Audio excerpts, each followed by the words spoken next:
Good news, everyone. Oh, what?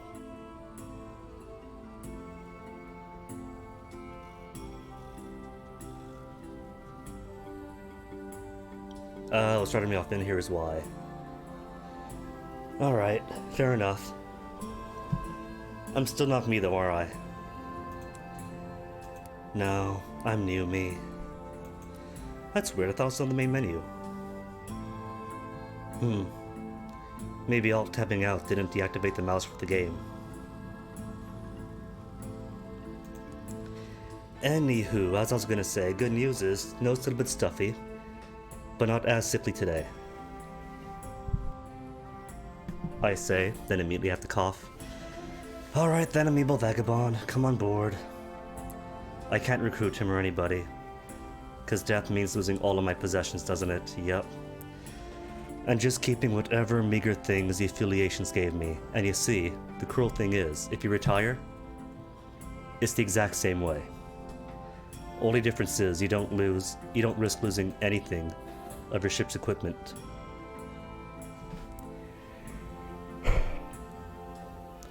And all my ship's equipment I did lose. Even the gun. No, I kept the gun. Kept the gun, good.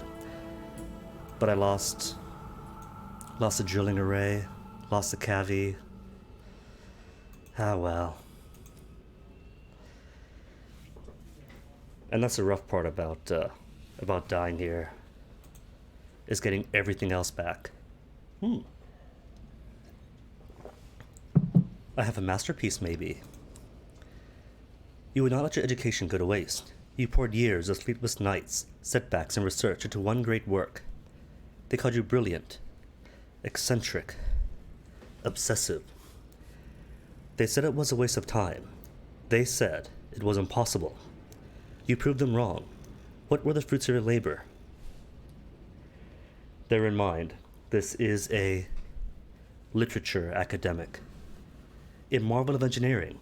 A revolutionary invention.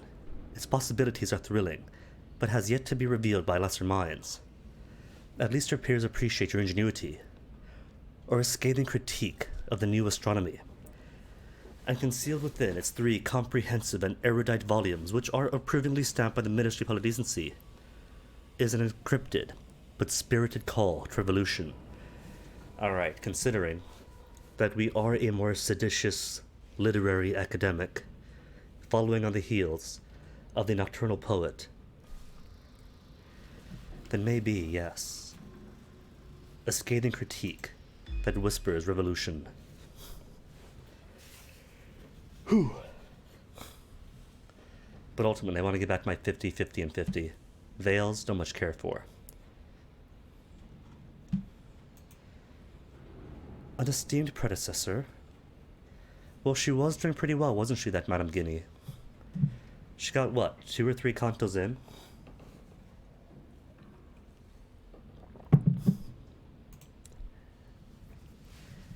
An earlier captain in your lineage was held in high regard. Some of your predecessors' shine rubbed off on you. It opened doors. Expensive doors, with bright brass knockers, and servants to answer them. Where did those doors lead? To the parlors of the privileged, where you drank tea and glasses of port, and ate delicate triangular sandwiches, but you had to endure their endless questions about your forbear. Or to the halls of the academy, where it was determined you should make something of yourself and, who knows, perhaps even follow in the illustrious footsteps of your forbear. Well, I would like to think that I've already been an academic, so opening the doors to the academy doesn't make sense, or maybe I'm an academic because of those doors being opened. Except she was only in the sky for like a year, tops. So nah, we're already an academic, and this opened the door to privilege. And to be honest, establishment reputation is one that I've struggled to build up anyway. Do we have a lost love? Everybody does. Augusta Avenues? Maybe. Interludes? We'll see. A pestilence. Should I suffer pestilence? Well, let me get. Want to focus on irons and mirrors first. An interlude? Did we meet in the Royal Bethlehem Hotel? And we're feeling much better too. Thank you. And a mentor? For a time, you enjoy the favor and protection of a mentor. Someone who saw your potential and decided to nurture it. Who took you under their wing? Was it a blind bruiser or somebody else? I think it'll have to be a yeah, I'll go to blind bruiser. And black sheep, sure. We were also black sheep, weren't we? Or steam and soot, a more romantic type, hence us being of the stars. Spent much of our time at engine yards, watching locomotives being built, repaired, and decommissioned. They were iron behemoths, their bones steel, their breath steam, their innards intricate as a pocket watch. How did you spend your time among them, learning of course how the engines worked? You appropriated a workbench and tools and set to work, dismantling obscure machinery and putting it back together again. We might be of the more literary sort, but that doesn't mean we're ignorant in the ways of engineering. Being book smart, of course, means research, learning how things work. If we wanted to be singularly minded and focused, we'd be engineers. Augusta Avenues and rebel frequently? You know what, sure, this is the early 1900s, so if we're an academic and a professor at that, it is more likely than not that we did come from more privileged backgrounds. 43 mirrors. Sweet deal. Hearts, however, is garbage, but I've only got 3 more to spend. Family footsteps, pestilence. What say this academic suffer for being glassed? Vitrification. Since arriving at the heavens, the avid horizons, you've contracted an unlikely illness. You are turning imperceptibly slowly into glass, and my lungs suffering from perpetual hoarse cough, and occasionally expelling clouds of emerald sand into your handkerchief. 2 more. Think what I'll do. No, I gotta put hearts up. For everything else, I could bump them up with officers. Metamorphoses. A gradual growth, bit by bit, changing by inches, your new self growing from roots in the old. It was only after, when you looked back, that you saw how far it'd come.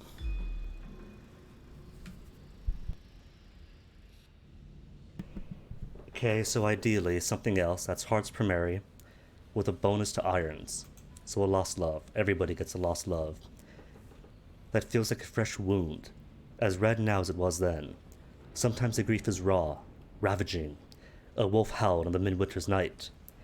At other times it suddenly slinks, waiting for a reason, any reason, to lift its head and howl again.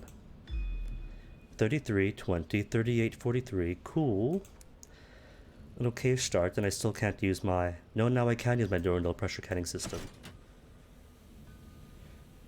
A note from Mr. Menagerie. What's up, Mr. Menagerie? To the Messenger Corps, right.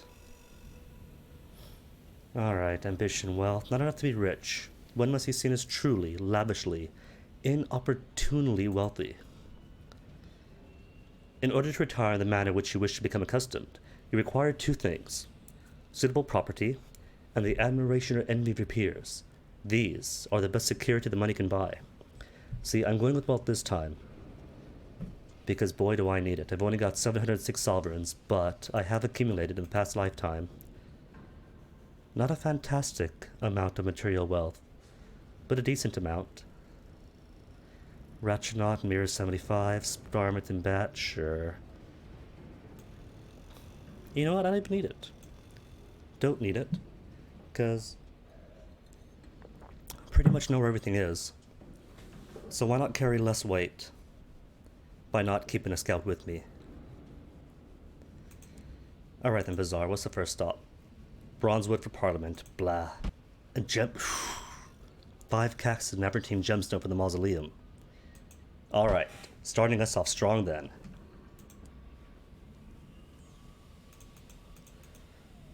Half my gemstones, but that's okay, because gemstones are super high value. Oh. Fuel's right on the button. So 3 fuel, 3 supplies will get me there and back. And I guess I could do Parliament, huh? 5 is what they want. Okay, all the bronze wood I had left. Let's go then. There's probably more I could do, but I can scarcely expect to hire anybody on without any Sky stories, no secrets, no anything. That's what hurts the most, you know. It's not the loss of commodities and money and everything else, but the possessions. You gotta grind for that stuff. You can't save them with a bank. It's not like money where, oh, that's okay. I've stored up 500 Immaculate Souls. I can get them out whenever I want. Then set it off, make bank. No, gotta hunt for him. Can't do anything without immaterial currency.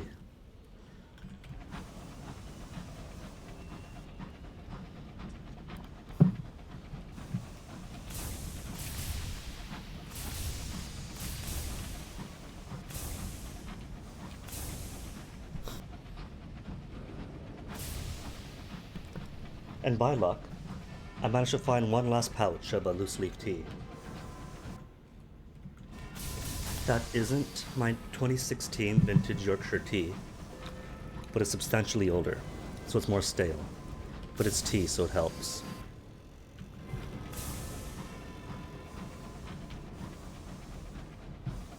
And hey, almost to my next level up already. Just 600 to go and change. And I do have my Marauder Mangonel suit still, so could potentially pick something up via combat for the next level up.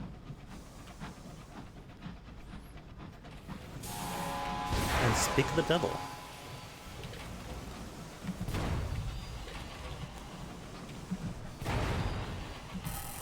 Oh, missed. Thank you. I blame the crew for that, of course.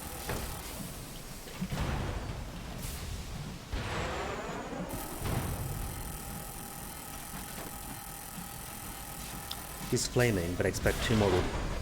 Rude! Get back here, get back here.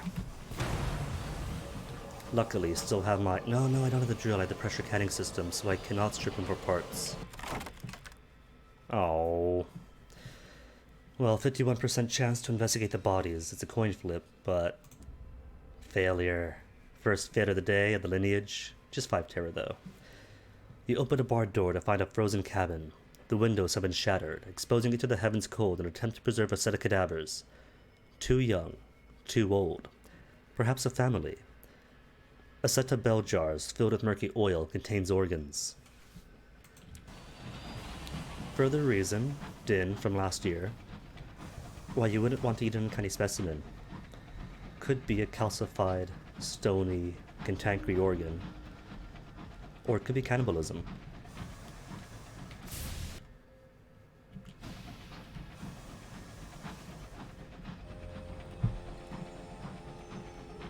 At least with eels, you know what you're getting.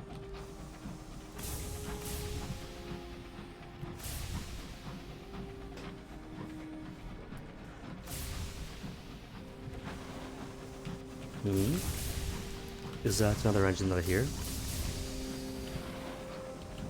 Combat, but it's further off.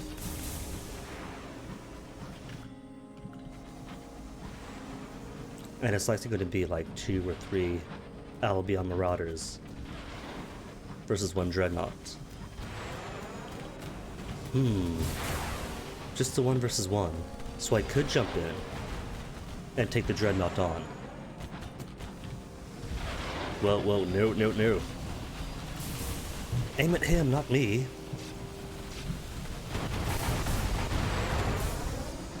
I want to be opportunistic, but I can't have the aim at me instead. Man, his aim is worse than mine. Fine, then I'll help out.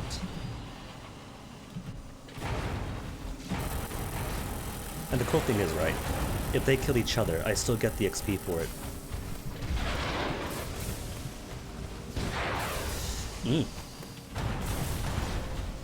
Yo, watch it. You're neutral towards me, don't hit. Gotta get my drill back. But again, at least there's XP. Is he smoking? Not even smoking. So with partial health, I'm not gonna try.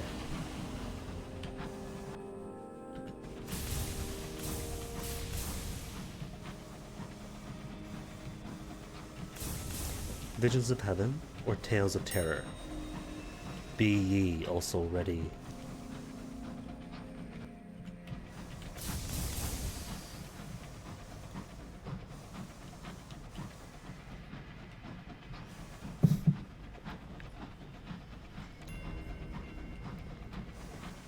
So having been amazed last night about how 100% similar this map of Albion is to the last time I played, exact same configuration, I checked the Reddit last night and there were a few videos on how the maps of some of the skies are made.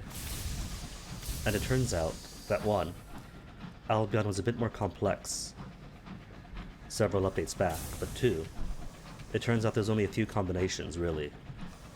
So by chance it is the exact same configuration.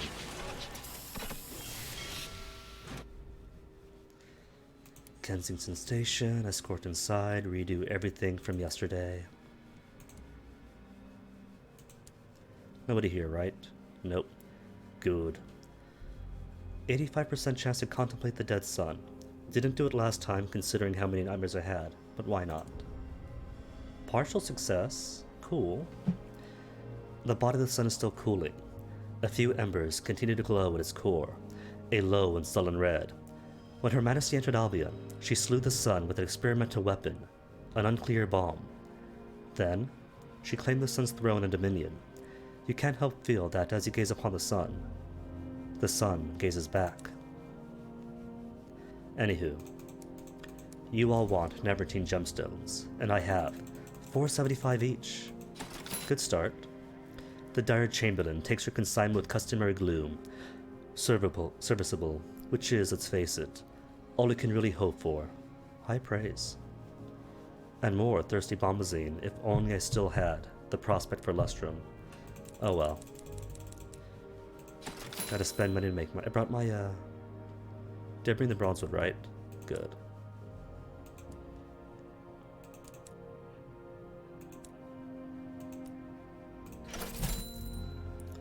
Four and 3 should be plenty. First things first then, port report, can't forget. And where is that macabre counselor?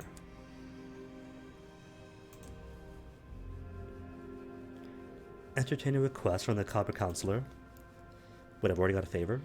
Oh right, was that from the, from selling off the Nevertine gemstones, I guess. Okay, daughter in pursuance. Dismal Chamberlain isn't here. And there goes my favor. Speak with 66% chance success, so it's better than a coin flip, almost 2/3 odds. Cool.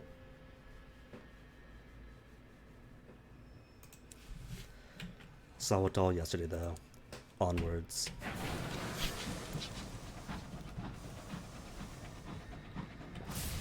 Onwards to Parliament.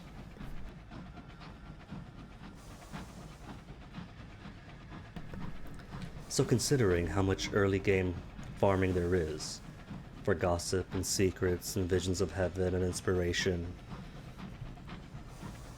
would it be the smart early play? Because that's a big thing, it was probably going to consume most of these hours.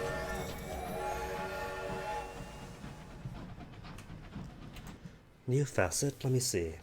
33 hearts and 38 irons is what I want to bump up first and primarily and foremost. What'll do it? Nothing anymore is hearts primary and irons secondary. Irons primarily and then hearts secondarily? Could be a black sheep. Fellow cast outs who found each other then became each other's beneficiaries.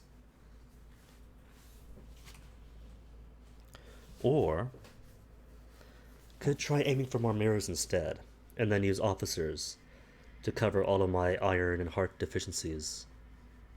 Could. I'll hold off on it.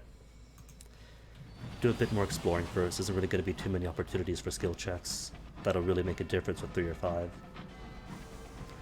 As it stands, if something requires hearts or irons, I'm not going to win anyway.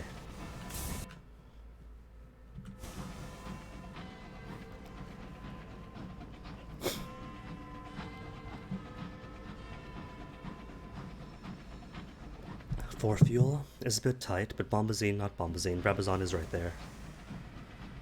Just in case it's needed. And because the configuration is mostly the same, I'm going to assume this. Well, it is a giant island, you can see right there from the other side. So long trip it is, but not too long. That 3 fuel and a penny won't be insufficient.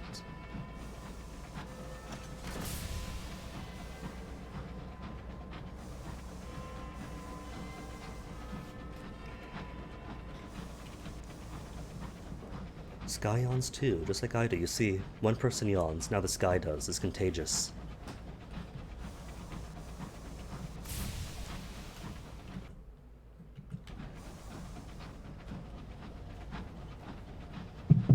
And if I'm not mistaken, the Wood of the Wolf should be around here somewhere. Way up in this direction, perhaps, with a bunch of curators floating about it. If the configuration is 100% exact, which so far seems to be. A new injury, grim news. Your last battle resulted in a number of injuries among your crew. Your medical bay is crowded, the prognoses aren't good, and I've only got a 73% chance to save people. While a success is no injuries, or no deaths I mean, partial success is just 1. What if I fail it? 3 crew loss, that's okay. That drops me right on the safe minimum. The first is beyond help. You leave him to die while you try to save the second. You staunch the bleeding, sew them up, and move on. At first you're hopeful for the third, but she dies quietly while you're digging shrapnel from beneath her ribs. Then, the next day, the second patient, the last one alive, succumbs to infection. 1,000 deaths wait in the sky. These were just 3.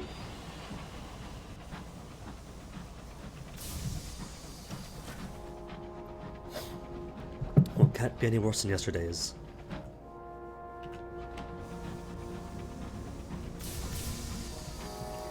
Bumped, practically nuzzled by a sky patterned. Just more brandy. Take the food, I don't care. The important thing is not getting glassed by the deranged dreadnought. Who? Is he stuck? No, he's not stuck. Why is the monitor showing red lights at me? What the heck is this? Excuse me, what is this? Hold up.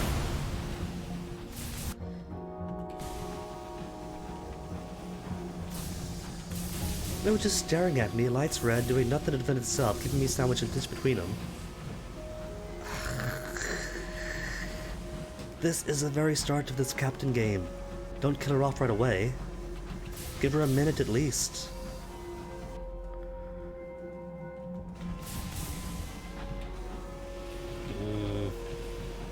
Brabazon first or what? Nah, I got enough fuel.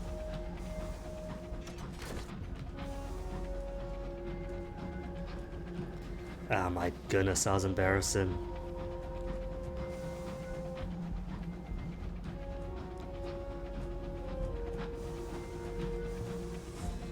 And there's gonna be more between here and Parliament, isn't there?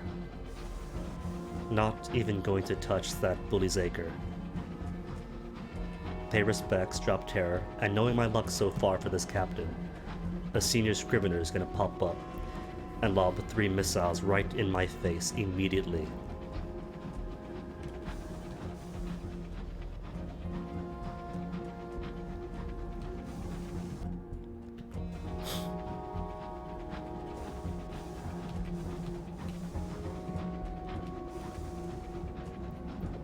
What's my hull now? If it's below 10.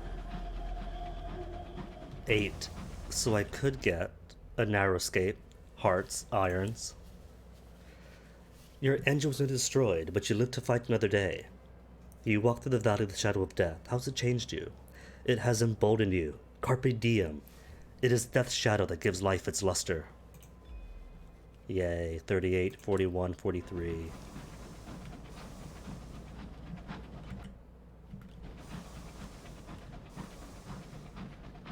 And then I'll die. No, don't, no!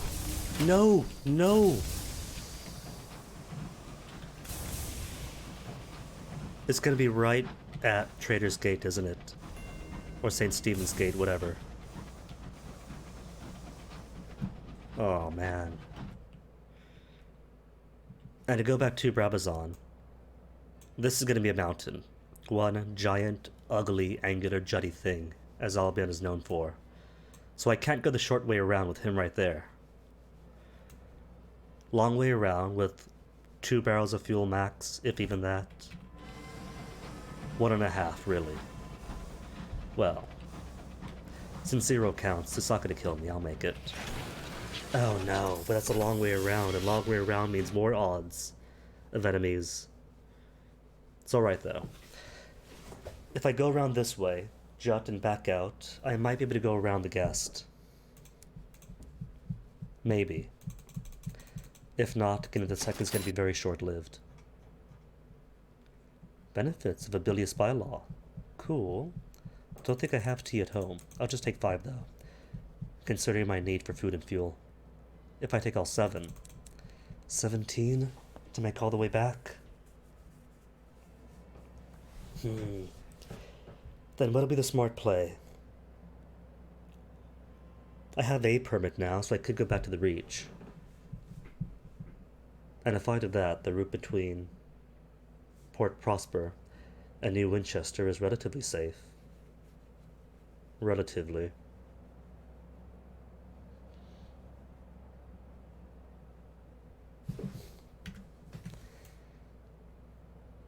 Because no matter which way I go, there's going to be enemies. Something will be here. And things will be here. And here. And here. Especially here. Hate, hate, hate London.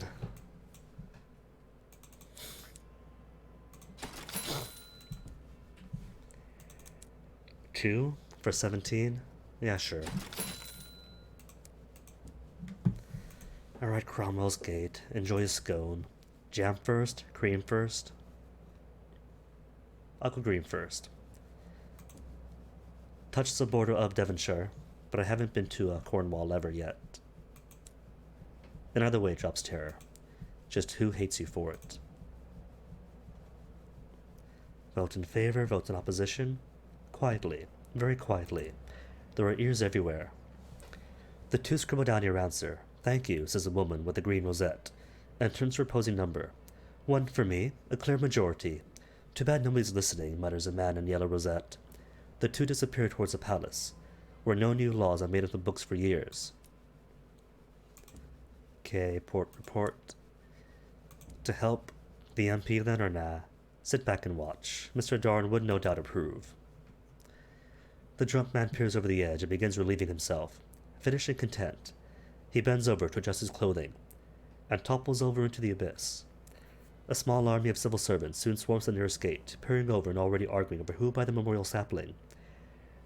They do not seem particularly shocked or surprised, merely inconvenienced. And now I get to be MP. In Perdurance, really. Perdurance has an MP.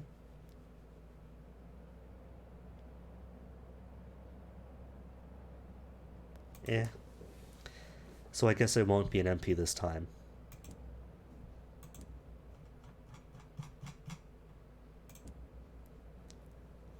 Join protests, ignore this time. Better things to do with your time. The crowd continues. Oh, what I should have done was join it, then I get a Sky Story. And with the Sky Story, I need what, 3? To hire on the amiable vagabond? Rage it against whatever it is you're disapproving of. You lead them to it and return to quiet to a more civilized greenery of the main lawn. Alright, so... to see then if it's possible to survive the trip back.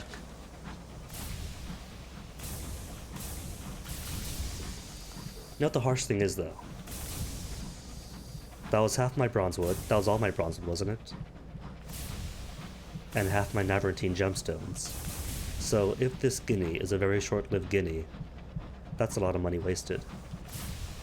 I'll get half of what I'm holding, sure. But that's just half the value of those gemstones.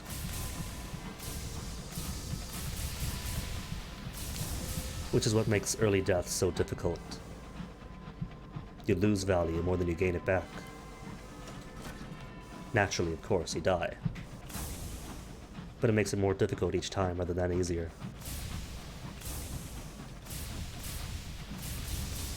That what, was it the second day a year back? And dying 7 times in a day.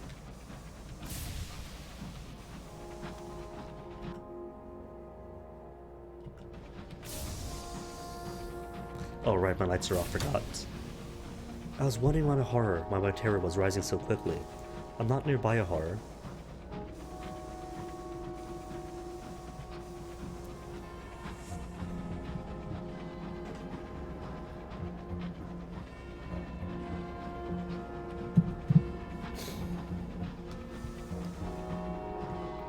So I figure that if I hug this wall tightly, then maybe I won't run into anything. And the Monitor and the deranged Dreadnought were in this area, not here. So hopefully should be safe. Won't be, but hopefully.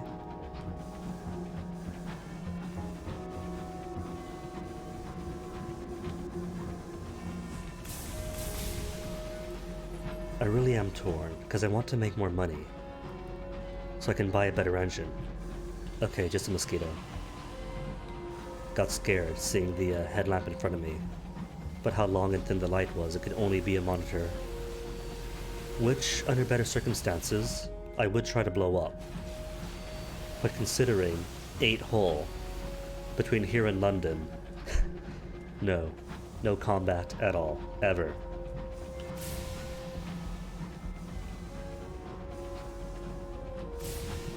The sky smells of smog and furnace fires.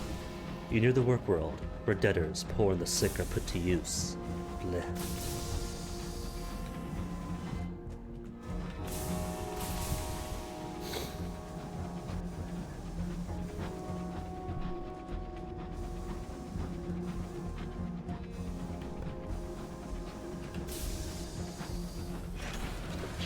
Not sick, but still a bit stuffy-nosed. And all in one nostril too, so play conductor. I haven't got anything for him. 3 sky stories. So frequent yawns.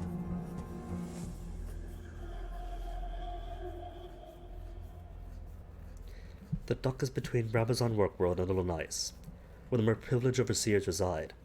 Didn't come here last time, just went straight down to the guts. The dock is, for Captain's sake, nearer Little Nice in the Workworld. Unexpected aging would deter even the greediest captains from arriving. Travel to Little Nice. The governor of Brabazon Workworld resides in the picturesque village at the far end of the bit between. Thick double doors separate the bit between from Little Nice. The fresh air of this pretty village is in sharp contrast to that near the dock. Little Nice is entirely charming. It is populated with carefully unique houses, painted in a curated array of colors. Overseers in striped blazers tend to topiary and maintain the paintwork. Behind a water feature bustling with cherubs is a cottage, with an out-of-place little tower. This is the home of the governor of Brabazon. Port report? Won't work here. The overseers work hard to ensure that Little Nice remains perfect, from the freshly painted fence curlicues to the newly mowed grass of the lawn. Grass. It is hard to get a sense of what's going on in Brabazon from your current curated surroundings. The overseers themselves are of no use. They must have been briefed. Each gives you carefully sanitized information. You only have to speak to 4 before you hear repetition. You will have to go down to the work world in itself to learn anything true about Brabazon. You cannot get a report on Brabazon workworld for Little Nice. See, even if this is the era of social Darwinism, this is the spirit of Franz Boas. The spirit reports is not science. You gotta go down there, get your feet dirty, speak to the real people. And buy all the fuel. Barrels. No unrest at Brabazon. Psh.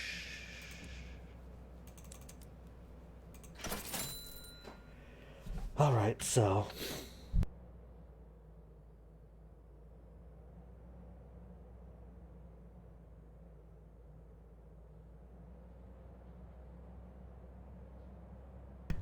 There we go, I can hear again. So really, this is a life and death choice. It could go to the Reach Transit Relay. And from here to here will be smooth sailings.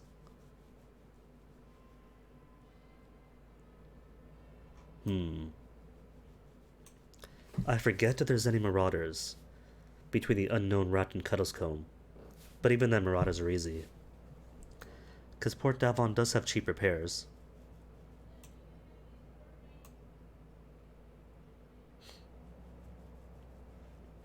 Nose itchy again. You blow it once and now it's itchy.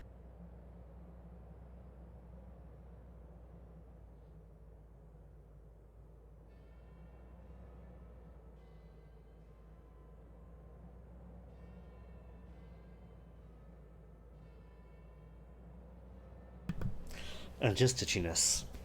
Itchiness, sudden sneeze, but to no production. So that's option 1. To the transit relay, and from there to Avon or Winchester for accessible supplies.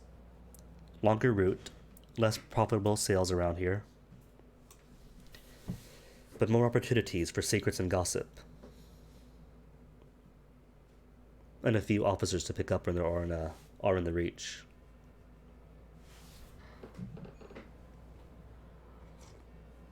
Which I guess I should do anyway if I want to finish off the Devil story. He's picked up in Avon.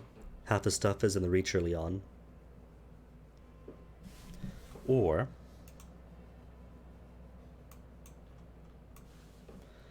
I risk going back to London for quicker repairs and the possibility of more lucrative sales.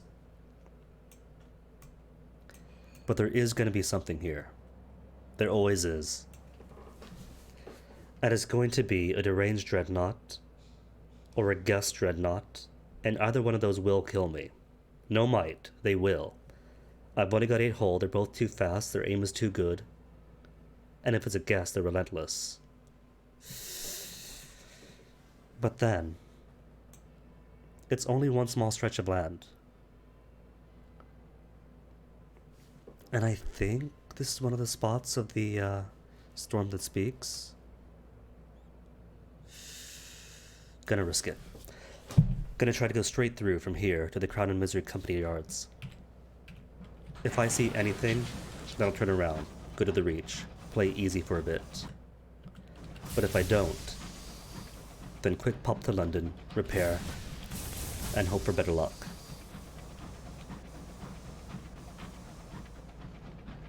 And I really couldn't tell if that bridge was solid or not. The trick is, if your lamp goes through it, it's intangible. Happy sailings. But at that length, you couldn't really see the other in the light until you were halfway through it already. Some of those bridges, you can go under them. Other ones, you crash right into it, despite it clearly being above you.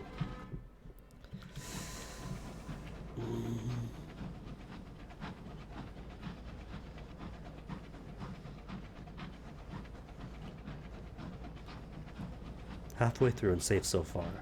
Flotsam is cool. Could get food, fuel, crockery, or repairs. But it could be an ambush too. And 8 hull is no place to risk an ambush in Albion.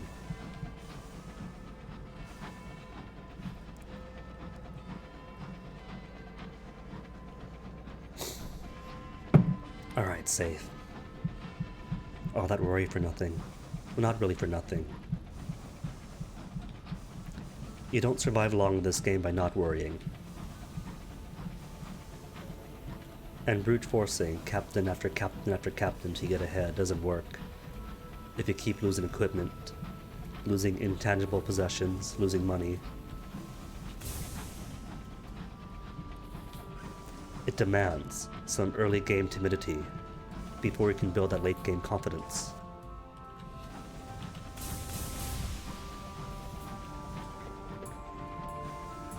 So how much establishment do I have right now? Is it possible for me to do that one quest I never could do? Just one so far? Because there's one quest at Carillon, or one opportunity, whatever, that requires 5 establishment. And in all my hours playing, I have never gotten close to that.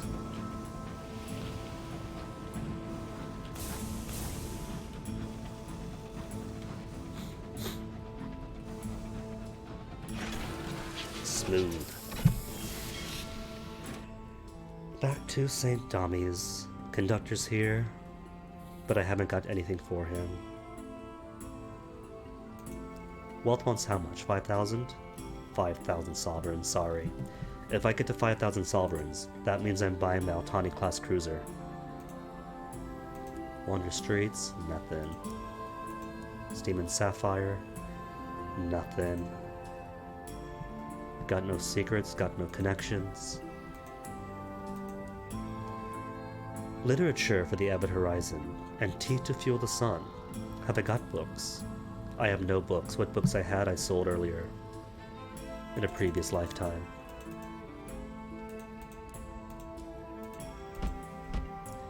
But tea for the sun, they want 3 caddies? Alright, that's easy.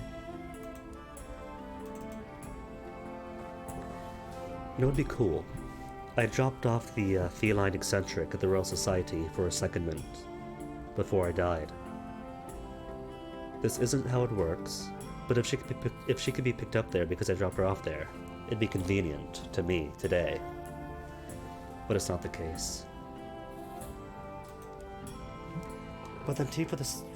Can't forget. This is how I died last time, by not getting my repairs. Okay. It is done. Didn't neglect it this time.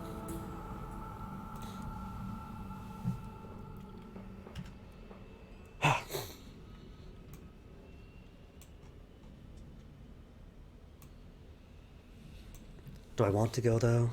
It's only tea for the sun. Know what? Sure. At the very least, it's port reports and whatnot. Speciometer. Mining array. Don't get a mining array, do I? No, I don't. Are there better mining arrays? No, there aren't right now.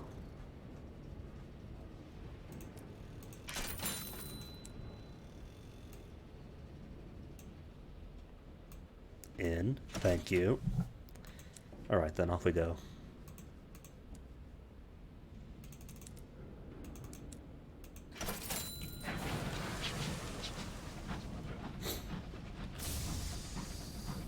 The smart play would be to grab more crew, and stay above my safe minimum. But if I was smart, I wouldn't have died, would I?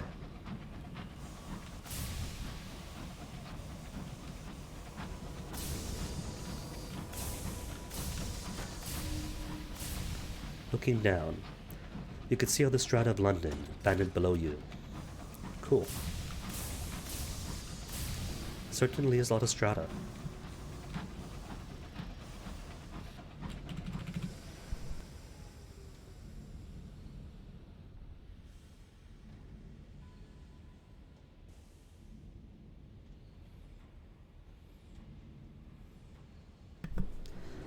Okay, public decency. New Street Line won't have me yet, so you have to take my reports.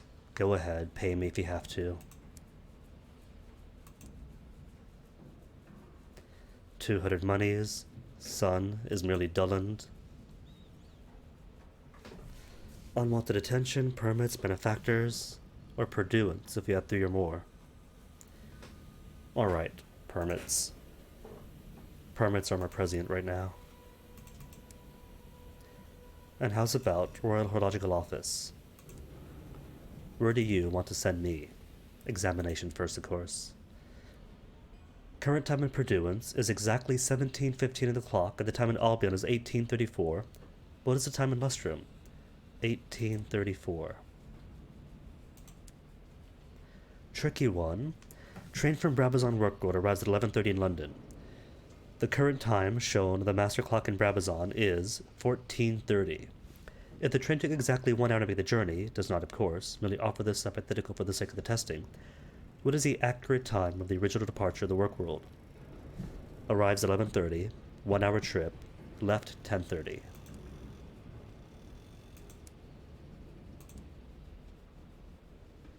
Yay, we are royal horologists. Assignment at Brabazon. Okay then. If ever I have to leave, we'll do it on the way out.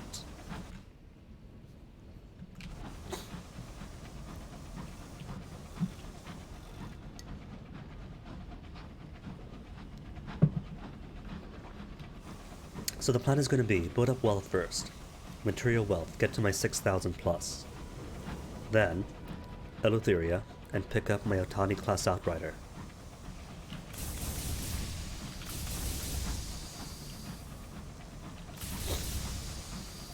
Some swear by the Medea class, but the Outrider has a good boost on it in my experience.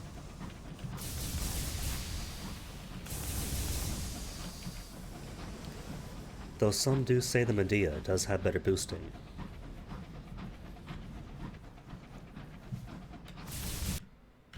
Haven't noticed, but then it's been ages since I flew the Medea.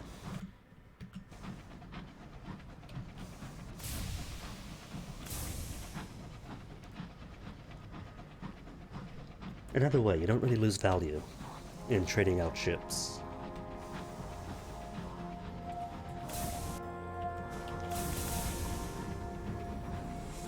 Like if you want to test the ships around, test engines I mean, you can swap them back and forth as much as you want, and they never deprecate in value. It's pretty much like renting clothes almost. There's a fee for it, sure, but if you return it, then you get that fee paid right back.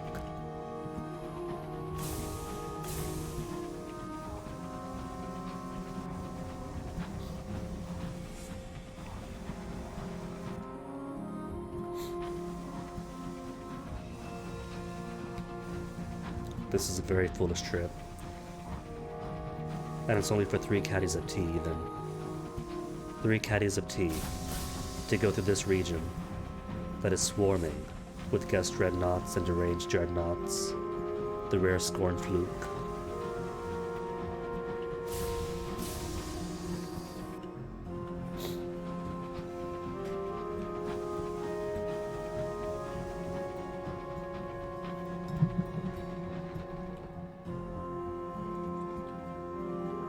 Unsettled dreams already. That night, your sleep is peppered with uncomfortable dreams. The sky of your dreams is blazing gold. It is peppered, no, crowded with suns. Suns piled upon suns like groats in a miser's hoard. The light floods you. It shines through skin and blood and meat, picking out your branching veins and the slender pillars of your bones. Is there no more to you than this? You wake. Tale of terror, do need some. Or 3 tales of terror and a vision of heaven. Make sense of the dream. It gnaws at you. It recalls certain eerie tales you've heard in the sky. Perhaps they fit together like pieces in a perilous puzzle. 64% chance, so halfway between, not halfway between. A coin flip in 2/3 is not good enough. Oh, just 5 terror.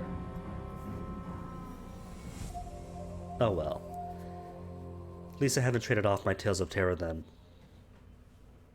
I misread it. Thought I would gain 3 Tales of Terror and a Vision of Heaven. No. It's trade Tales of Terror for Vision. Doesn't matter. Try as you might, the pieces won't come together. They are dreams after all, wispy and changeable and improbably shaped. You spend a fruitless, sleepless night fretting at them, and have to face a day's duty haggard and unsatisfied.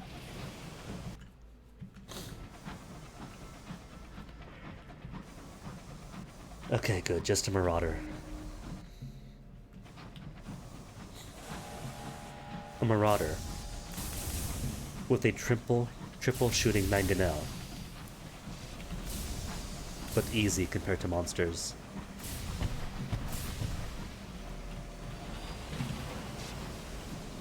In fact, I could take it all myself. Just gotta not stay at his front.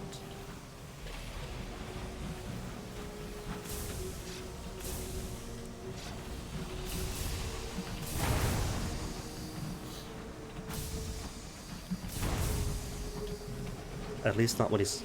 Alright, good, that was just part of the clockwork. Saw something flying off to the right, I thought, no monsters right now. But it's just the sun. Nothing dangerous. Nothing that hates me. Unusual cargo? Oh wait. It's always ours, isn't it, in Albion? No, it's munitions. Cool. For a while, I stopped fighting marauders in Albion because it was hours after hours after hours. And I was swimming in hours anyway. And hours can be more trouble than they're worth.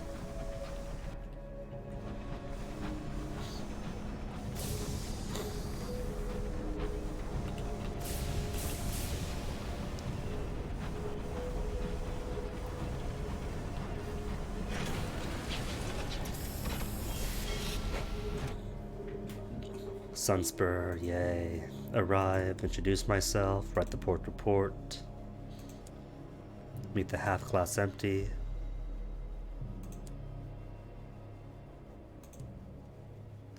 Oh wait though, but I can't rescue him without... 3 ministry stamp permits.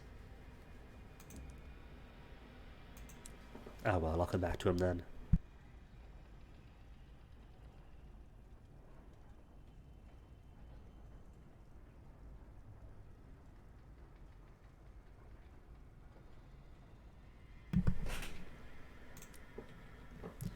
So can't help him yet, but that's okay. Here for the tea, after all. And a mere, oh my goodness, 570 sovereigns.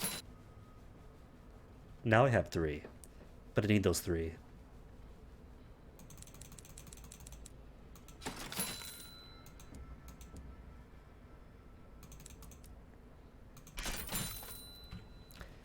So dare I risk going back around to the Abbot Horizon, then back around?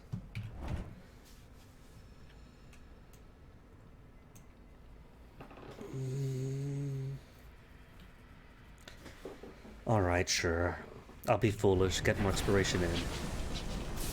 And then hopefully, by the time I get back to London, they'll have better deals for me.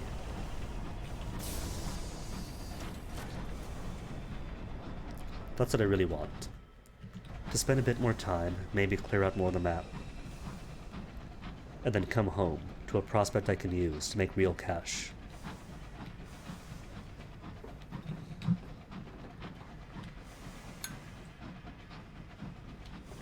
Though if I'm really lucky, Abbot Horizon will also sell books.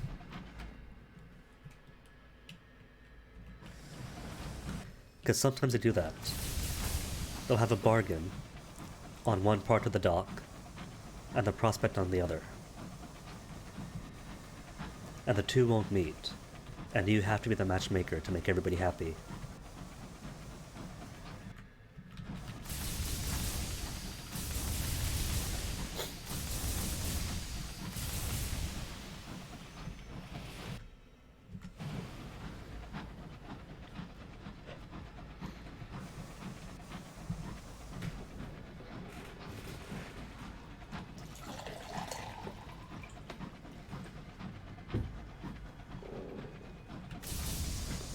Lucky me, no monsters will get in my water.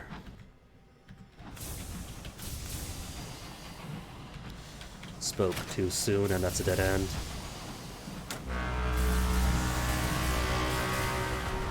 Alright, I'll take 1 hit. 2 hits is fine. Oh man, if that was a guest dreadnought, getting caught between a deranged dreadnought and a guest one would have been the worst luck.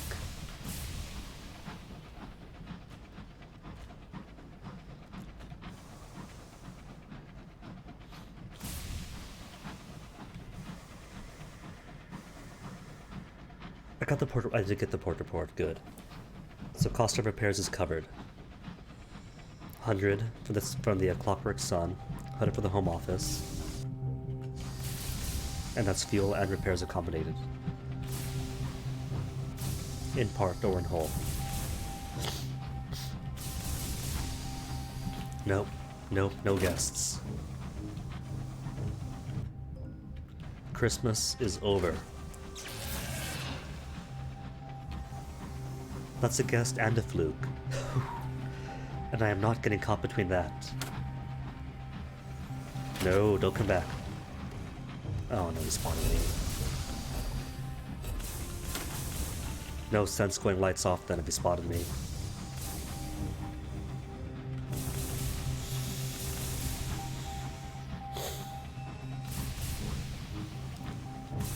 You know what Eleutheria and the Blue Kingdom don't have? Dreadnought guests. Albion continuing to show itself as the worst corner of the sky.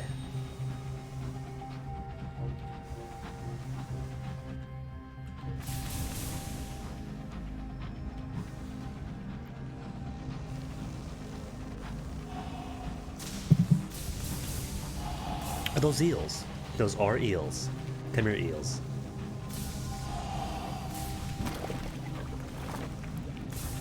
No, not eels. Better. Immaculate souls. For free.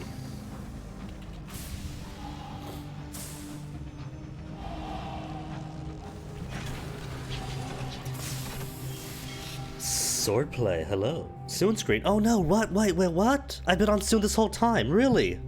Really? You're kidding me. 59 minutes of Soon screen. Beautiful. Absolutely beautiful.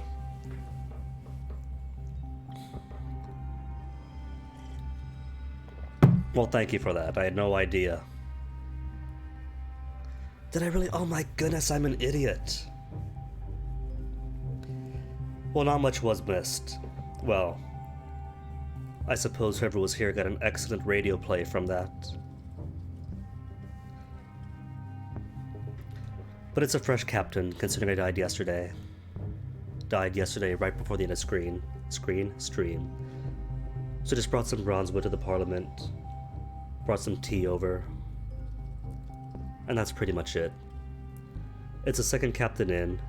Very start over, so it's going to be farming for gold, farming for secrets and gossip. It hasn't been a very exciting hour anyway, not counting nearly getting killed right away.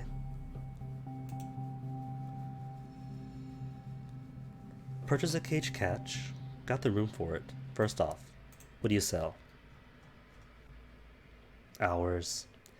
Just hours always. Alright, fine, then I'll buy the cage catch. The preacher reaches for a cage and mutters as whatever is inside gives her a quick nip. Straight from the Untersee, she promises. A fizzling rock from a lifeberg? It is hard to tell. Some creatures of the Neath, trapped when the Avid Horizon closed its doors after the Exodus.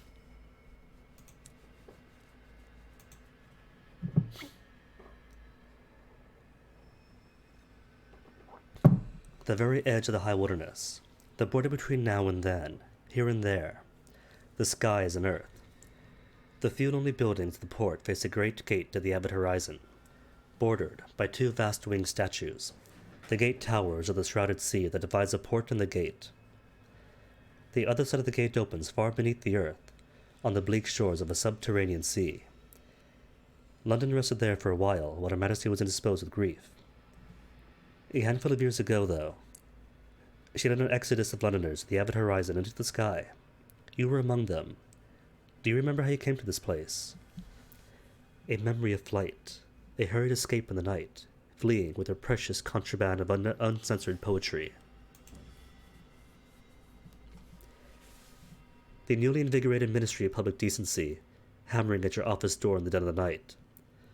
Gaslight streaming through the windows as you pocketed Bal de l'Air and Boccaccio, and made for the college stair. A carriage to Wolfstack Docks, and from there, a little steamer north. Your papers are fake, but your money was good. The captain asked no questions. Weeks later, through the northern ice and the dark beneath the world, you reached the gate. The statues loomed like giants. The door was open, and the space within was filled with the suns and the stars, and the gold of heaven. Cool. Anywho, port report. Present? Sure.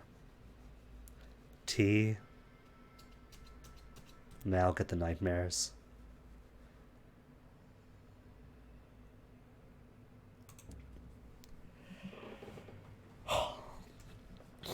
And I guess this time we'll get through the pardon, won't we? The good answer is always a courtier. Cool. My first savage secret. The nun, fake. The aristocrat, a fop.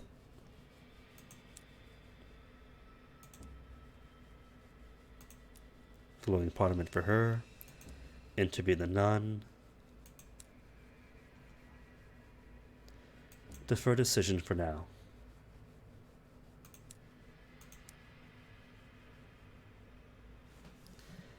Okay, it's it then. Let's go.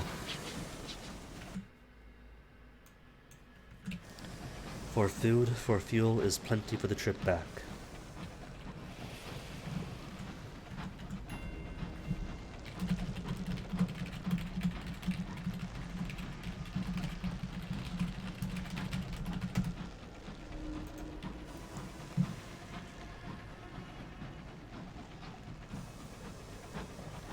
But I guess while I'm here, I could stop by the Abbot Horizon.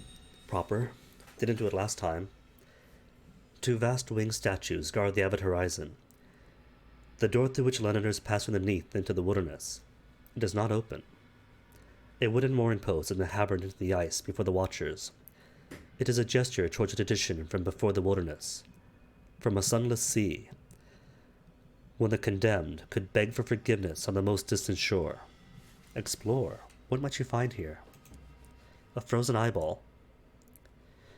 This was only ever a place to pass through, never a destination. Bitter cold rhymes every surface. A merciless wind passed without effort, through even your skysuit, your flesh, your lungs. You will not stay here long.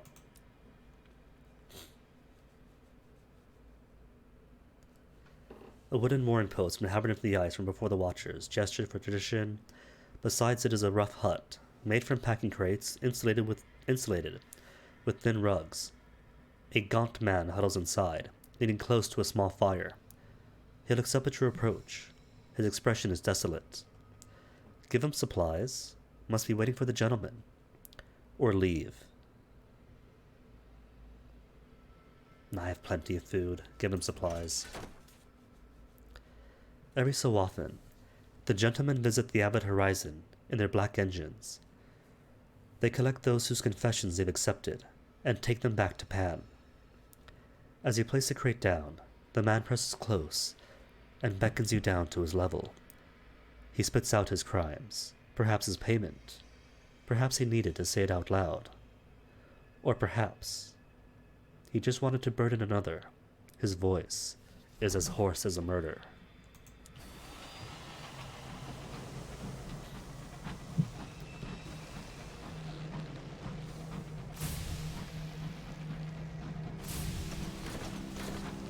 I hear squelch, but I can't tell what kind of squelch it is. You know what? Knowing I'll be on this is one giant island. North then south then.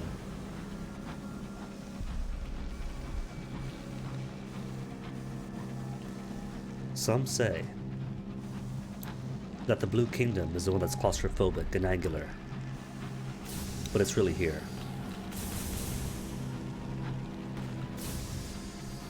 Gunshot. 2 gunshot. Oh no. Not oh no for the Scribe Spinster. Oh no for getting pitched in like that.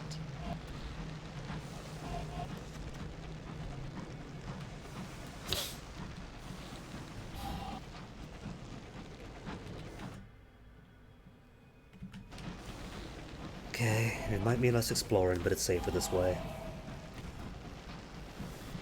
Safer, considering it being cheap with my resources.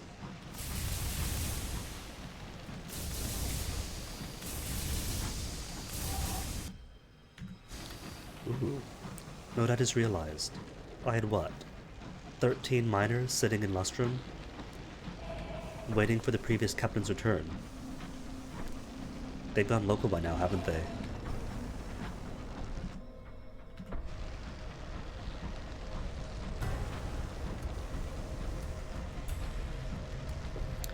And where is my first nightmare? Am I pull at 75 now? 65?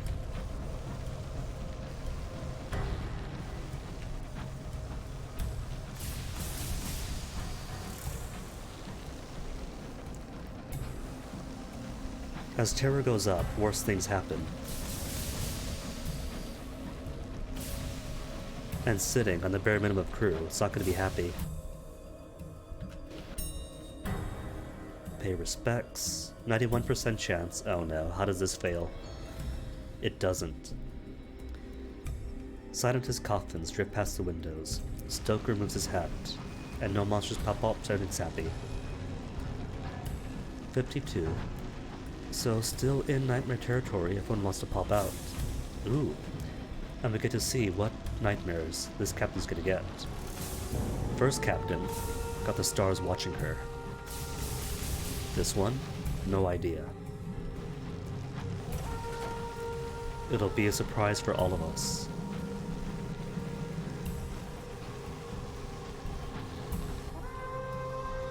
Discontent. A junior signaler receives a dose of medicinal port in the infirmary, after seeing a frozen corpse spin past a window. The experience has shaken him. The dead are hungry, he says. We need to make an offering or come back and knock it at the hole. Recover the body, and transport it for burial. It'll be poor company, but it is what you'd want to happen if you were found dead in the sky. It is a good deed, perhaps, to carry a lost soul home, but it's not a happy one.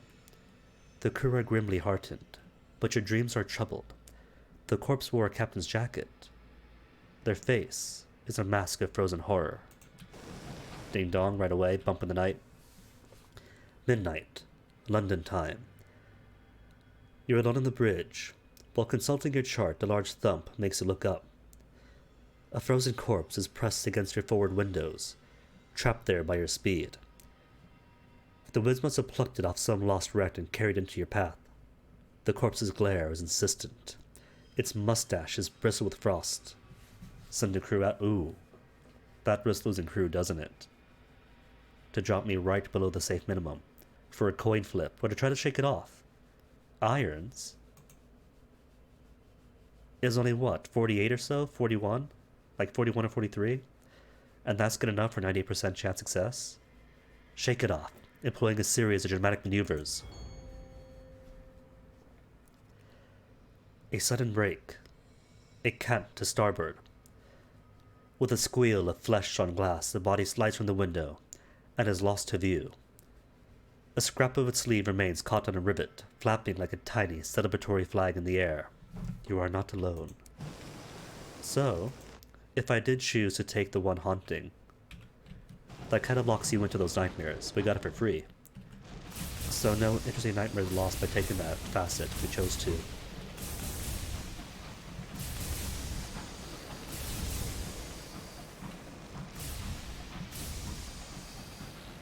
You know what's funny though? I just realized. Previous captain had a foretold death. That she would die in bed.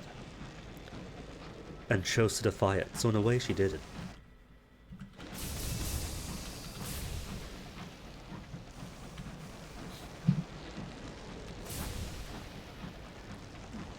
So in a way that counts as a happy ending.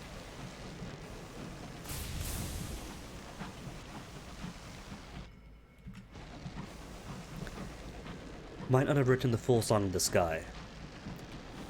Might not have provided wealth to future captains. But at least she did not die sleeping.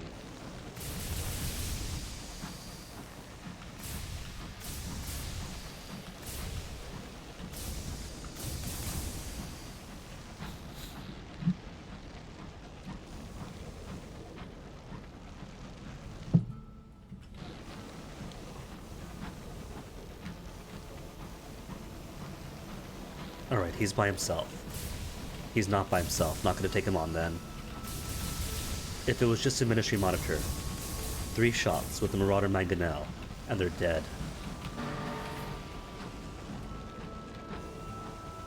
And that'd be some access to permits, to gossip, to savage secrets. That's the best thing about them. The best thing they did was add ministry monitors. Easy to kill. Huge long profile.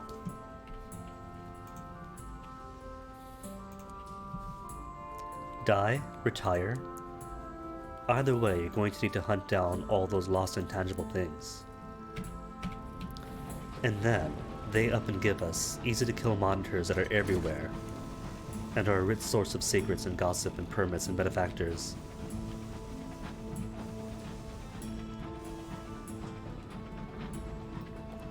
It's only because I'm in London that there are so many dreadnoughts here, making it more foolhardy to attack one, as I am. But if I was in the Reach, or further out in Albion, then sure, if I see one, they're breakfast.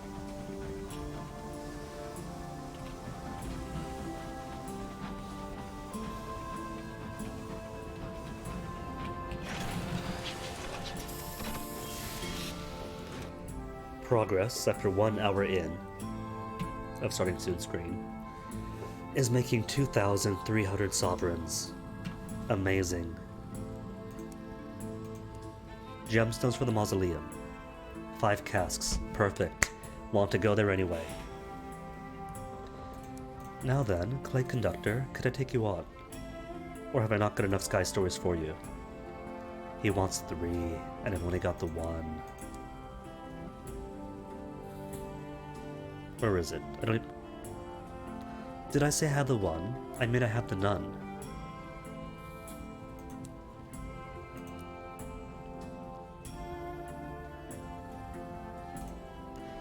Alright then, more crew. Come aboard. And repairs, gotta repair. Just in case there's critical damage it's not telling me about.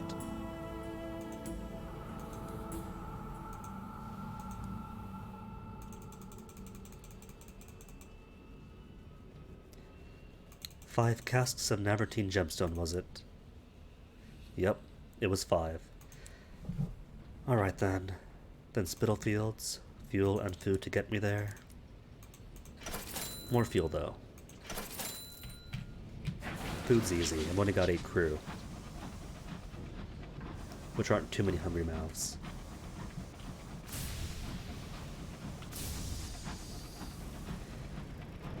So I guess after this I'll go ahead and go back to the Reach. Because even if this is good money here, it's no officers. And 5 casks of Navartine gemstones. Going. And what's the going rate? 475 each? Plus bonus? That will push me to 5,000 Whopping Sovereigns.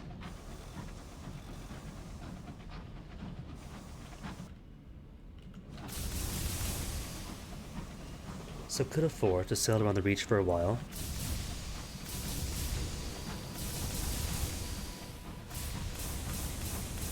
Sail around the Reach, pick up officers, start off the early parts of their quests. Of course, that's assuming the officers show up. Like London, right? Could have been a place to pick my aunt, but each time I stopped by was the vagabond, the conductor, and not a single aunt. 45% chance to write and get melancholy stuff. Or sit and get secrets. Get secrets. Nah, right. Failure. 20 terror. Whew. And a Sky Story. It's okay though. New captain, so Magdalene's first treatment. If I choose to go to Magdalene's is free.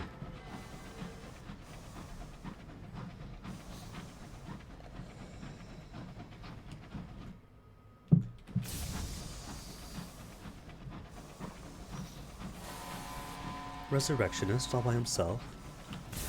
But he's on the bridge. Lovely, isn't it? When you have to fight under the bridge and can't quite see where he is.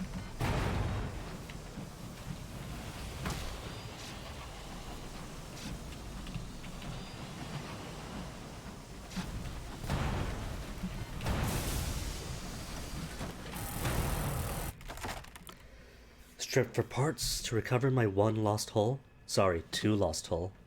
Nah, investigate. Didn't fail.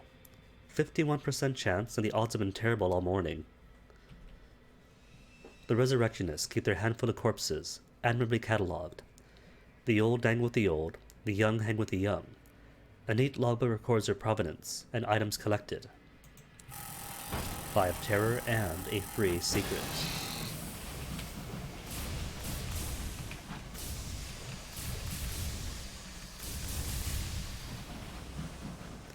Still amazed though, an entire hour under the Soon screen.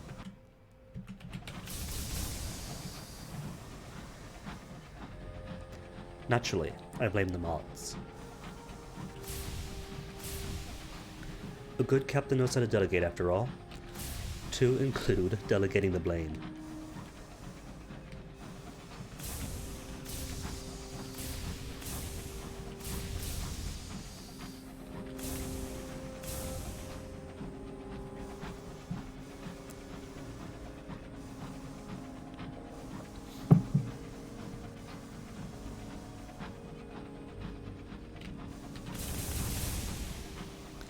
But at least there's plenty of describing what was going on.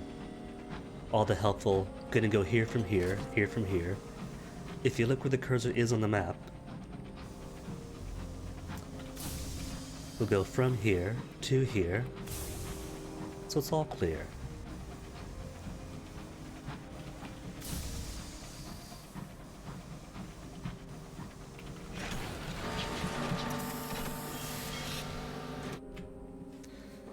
The Knave again.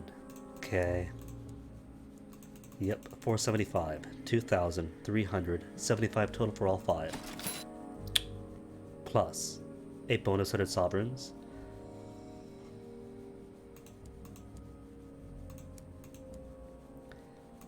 More favor the Deathless, but the Deathless have nothing for me, do they? I could investigate the Chamberlain's disappearance. No one seems willing to state the obvious. The Chamberlain's sudden absence is a cause for concern. Except, it's only 61% chance. The nun detained at the Avid Horizon was on her way here. Perhaps her sisters might be able to shed some light on her predicament. The convent is located in a sepulchral annex to the mausoleum, just off the nave. Red candles light the way through the gloomy hallways of the entrance. It is, ostensibly, for the good of the souls who sequestered in the mausoleum and patronized by the luminous cardinal. You can't help but note the decor is very martial. A furious prioress is on hand to answer your questions. Yes, we know her. No, we did not ask her to join us, she frowns. And even if we had, which I'm not saying we have diplomatically, we could never be seen to have officially vouched for her. Do you understand?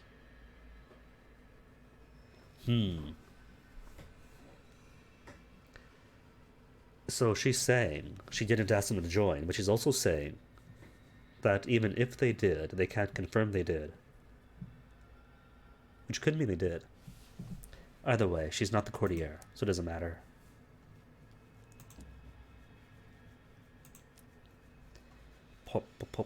Report. Failure. Failure on contemplating the dead sun, which only gives 5 terrors.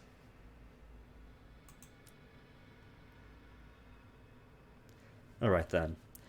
If I'm gonna sit on a butt to the terror anyway, investigate, and fail investigating the Chamberlain's disappearance. Or not, just to spite me.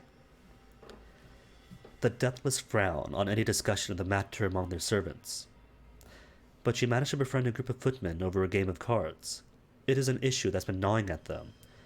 With the Chamberlain gone, no one has seniority of the sepulchre, and no one has permission to correct the clocks that go wrong. When I last saw him, he was ascending into the deepest vault, says one of the footmen, laying down a king and queen of hearts. We're not meant to go down there, so I thought it was odd. But I'm hardly going to stop him, am I? You have learned that the dismal Chamberlain was last seen descending to the vaults beneath the most serene mausoleum. You can follow him from the nave. Descend to the vaults to search for the dismal Chamberlain. No one seems entirely sure which of the vaults is the deepest. The footman advises you to just keep going down until there's no down left. It isn't long before your legs are aching. The vaults seem to offer much more down than the footman has implied. You passed your last coffin long ago. It seems that there's nothing else here but dust and cobwebs. There are torch brackets on the walls, but no torches. At first you thank heaven you brought your lantern, but much farther down, where the steps are crumbling away, you find the deepest vault bathed in harsh, red, unrelenting light.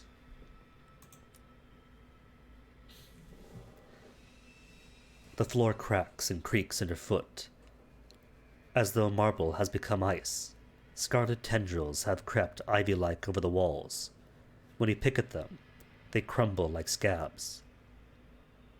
Examine the strange vault for trace of the Chamberlain.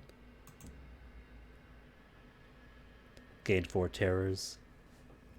Just to give that cold hand around my heart. When you place your palm against the floor, it comes away sticky, hot and red, as though you just thrust your hands inside a freshly slaughtered sow. The entire vault is stained with something, a sickness in the air, and a wrongness in the stone. Blood-like, but not blood. You search for the Chamberlain, for it feels like hours to no avail. If you return, with bright eyes, and a cold hand around your heart, you will find that which you seek. Bright eyes, a vision of heaven, and a cold hand, need 50 terror. The walls part. A beam of moonlight breaks through. A gorgeously swollen moon hangs in the sky above. After the stale heat of the crypt, the cool air is a blessed relief. The ceiling vanishes.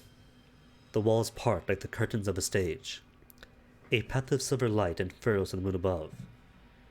A solemn procession marches down the moonlight road toward you. Most of the white-robed figures are bare-handed, but one thrusts a blade of black iron overhead. Another reverently holds up a stone goblet. For you, who have seen things both wondrous and terrible, says the cup-bearer, laying the cup carefully at your feet, choose to live beneath the light and mourn. Then she is gone. The vault closes back around you, more oppressive than ever. Lost a vision of heaven, lost a small bit of terror, but gain 1,000 experience, and are slipping further and further into a world that no longer exists.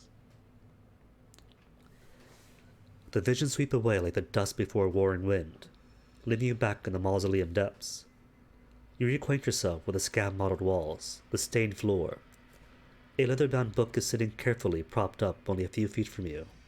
How did you miss this before? From the name, scrawled on the inlay in erratic handwriting, it appears to be the Dismal Chamberlain's journal. The rest is written in code. You'll have to examine it when you're aboard the engine. With nothing else demanding your attention to the vault, you begin the long, tortuous journey back up thousands of narrow steps of the nave. The Chamberlain's journal merits further study at the Three Sky Stories, and you'll work on translating the code while you travel, which you cannot complete in this lifetime. But, at least, something for future captains, now that that's unlocked. So London, better have one more good, promising prospect for me, to push me not just to 6,000 sovereigns, but bonus 7,000, 8,000, so I can get my next ship upgrade, and afford gear for it, afford food, afford more commodities. Well, I guess food's going to be covered by the port reports anyway, but definitely more equipment and commodities.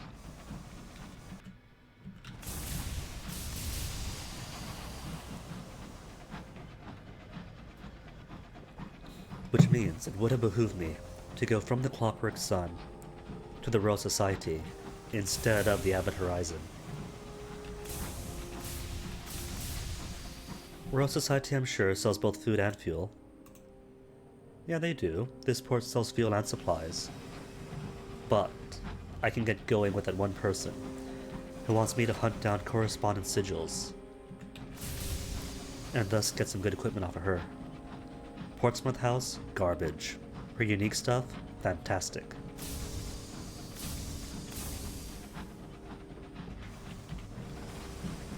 Like, Portsmouth House stuff is mostly crew, and who needs more crew? There are a few quests that do require more crew, but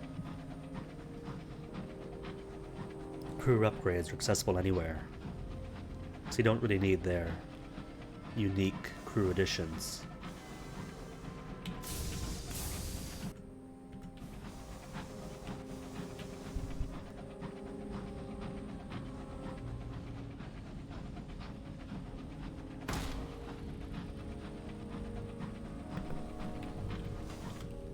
Discontent, an engineer cries out. Her voice is hoarse as a professional mourner. It's gone, she points through one of the stained glass windows. A star had winked out. You look through the glass. Stars burn upon firmament. The specific patch of sky she's pointing to is indeed empty, but you couldn't say if a star had been there before. Well, I'm right by London, so sure then. More brandy for the crew. The prospect of brandy provokes a ragged cheer. Soon, the crew have rosy faces and broad smiles. Your locomotive resounds to a lusty, if approximate rendition of how sailors lost their Z's. No one looks out the windows, though. No one looks at the stars. And nobody sees where we're going, because if the captain is sneezing, then apparently nobody else is on the helm.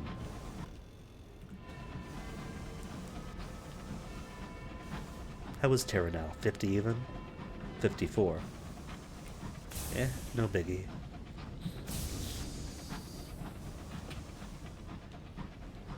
It's what? 2 nightmares minimum, and 1 Surrey Enigma to create the Wrath of Heavens?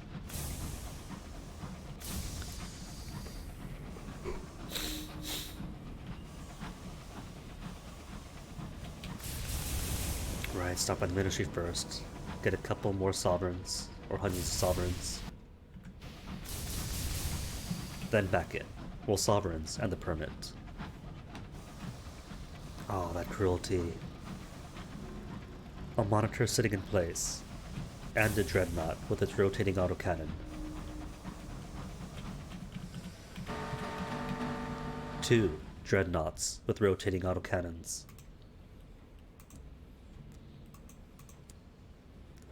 Just a 100, oh that's right. Because I only went to the mausoleum and back. That's right though. 100 sovereigns is 100 sovereigns. That's cost of fuel, that's supplies.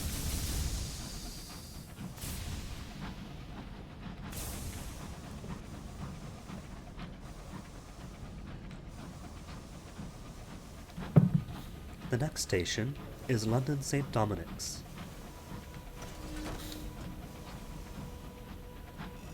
You're down to the last dregs of your supplies. Unlabeled tins, the wormy biscuits.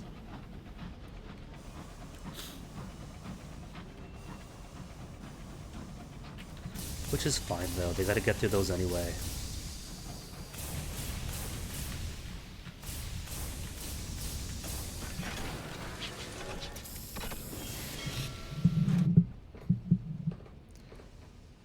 And the conductor's still here, really, just waiting for me patiently when I only have one Sky Story.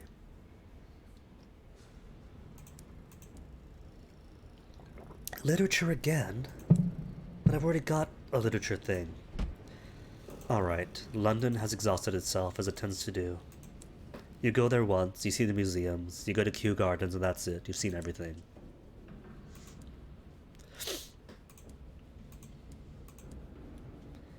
What could I get for 5,000? Garbage, garbage, more garbage.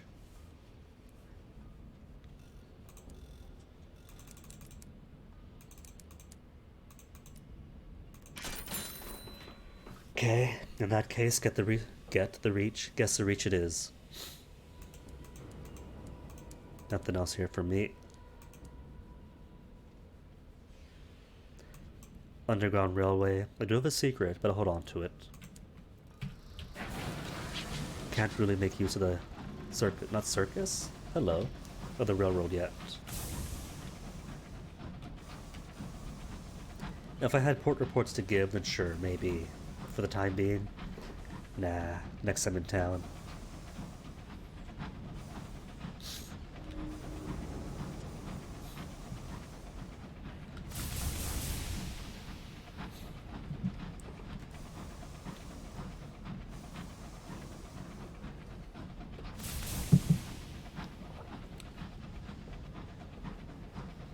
but if nothing else, the Reach might not be as much money as Albion, assuming Albion gives you prospects for things you have. But it is money. Assuming, of course, that it's not everybody selling seeds again. If they want hours, fine, I have hours. If they want souls, sure. But if it's all seeds everywhere, then fine, in theory it is. I say that, but I'll stick around anyway. Gotta get on my officers as it is.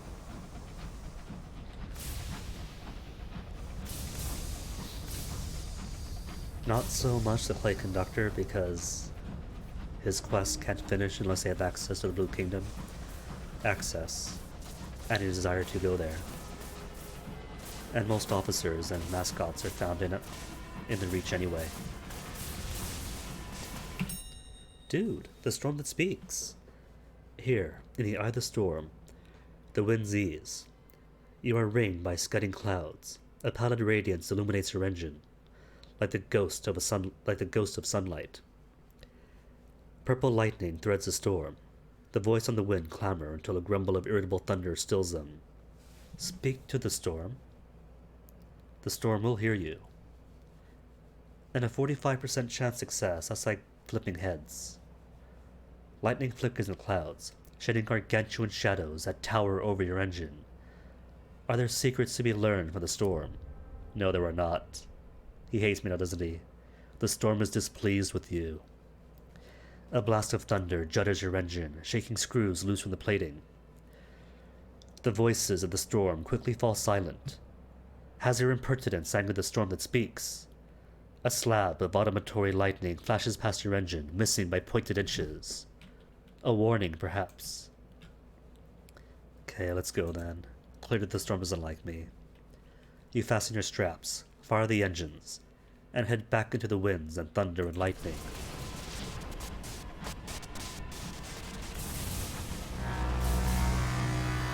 And that deranged dreadnought is having way too much fun flying around. In wide, gargantuan circles.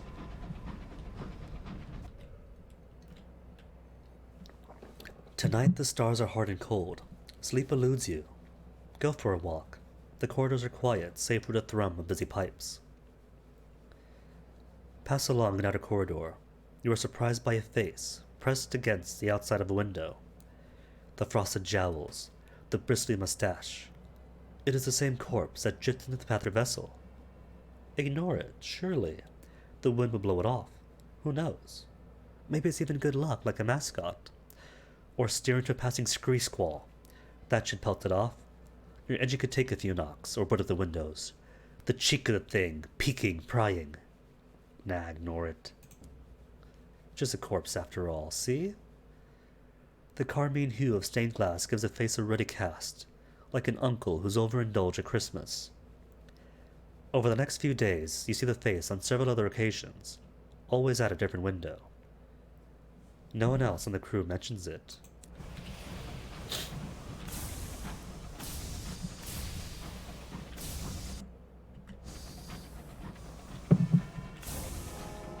And I think I do have one moment of inspiration, don't I? Possessions? I did 3 moments of inspiration. So I got the freebie that cost 0. Then I can afford the next 2 treatments at Magdalene's for 1. And 2 moments of inspiration each. To go up by 1 each time thereafter. Not that I need to. Just had the means to.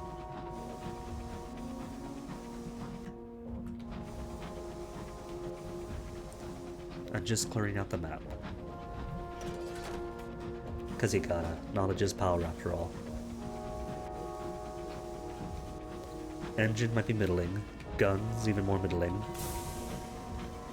But if you know where things are, escape routes and travel routes, that's powerful. A visitation and a Notgood's request.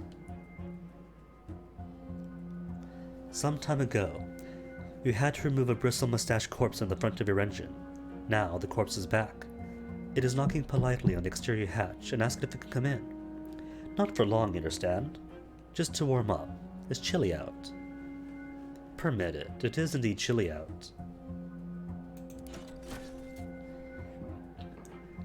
You open the hatch, and the corpse thanks you as it enters. Its knees crackle and pop as it takes a seat in the passage. As it warms its icicle fingers on a steam pipe, it makes deliberate small talk. It complains about the weather. It compliments your locomotive. After a few minutes it stands, thanks you for your kindness, and shakes your hand. How cold it is. An icy gust blows in as it opens the exterior hatch and steps out. Stoker, more fuel to the engines. And he's a polite ghost at least, very friendly. And at this point, the conductor's just stalking me. Last day, a horn blares. Help work worlder, the horn blares. The factory doors creak open. Those work worlders, lucky enough to reach the end of their service, blink in the light of the freedom. They were young when they first arrived. Now their skin is calloused and wrinkled, aged not by hard labor, but the slow burning light of the clockwork sun. Help them with their paperwork, they're due to be released, but Brabazon never makes it easy, or recruit them. Now I'm already at max. What if I recruit at max? I'm already at max anyway. Former workers, now old and exhausted. Brabazon does not pay for the journey home. The now elderly crew shuffle aboard, almost relieved to be given orders. Their bones are brittle, but they will work hard. Working hard is all they've known in their lifetimes under the lash. Crew has not increased. Quality cannot currently increase past 8. So I guess you get a pleasure cruise then. They work for a bit, then I jump them off next port. To headcanon, taking on crew, but not taking on crew. Just hours, bah.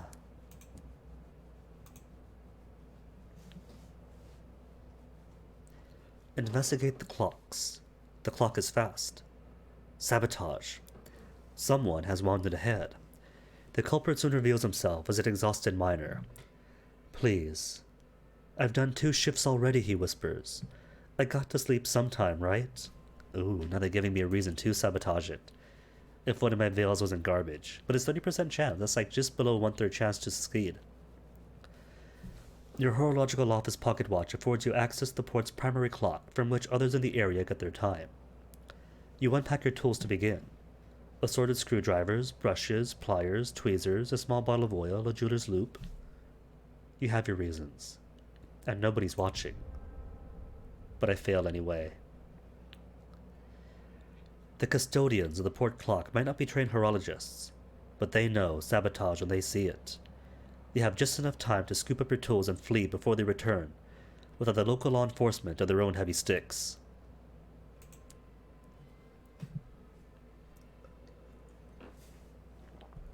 And sorry, Clay Conductor, but it's not gonna happen. I haven't got any Sky stories.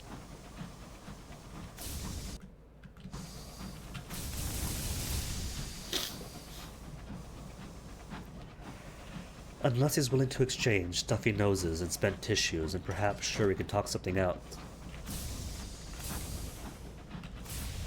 But if not, the game is taking all of my treasures.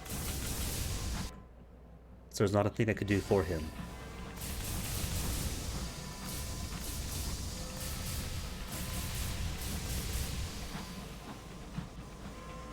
Just Dreadnought, cool. Saw the exhaust circling around, and it's mostly enemies that circle around like that. By which I mean the hostile, mindless enemies.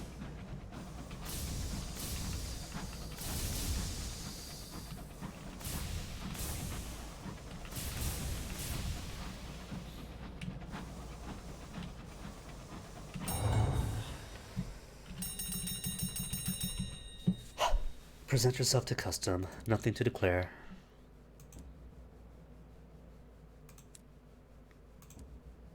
And to the reach, to freedom. Second class costs how much? 200 sovereigns? Which I need. First class then. Might as well get a Terra drop out of it. And didn't get any hate from the burr below. Lucky. It's a rare treat, that.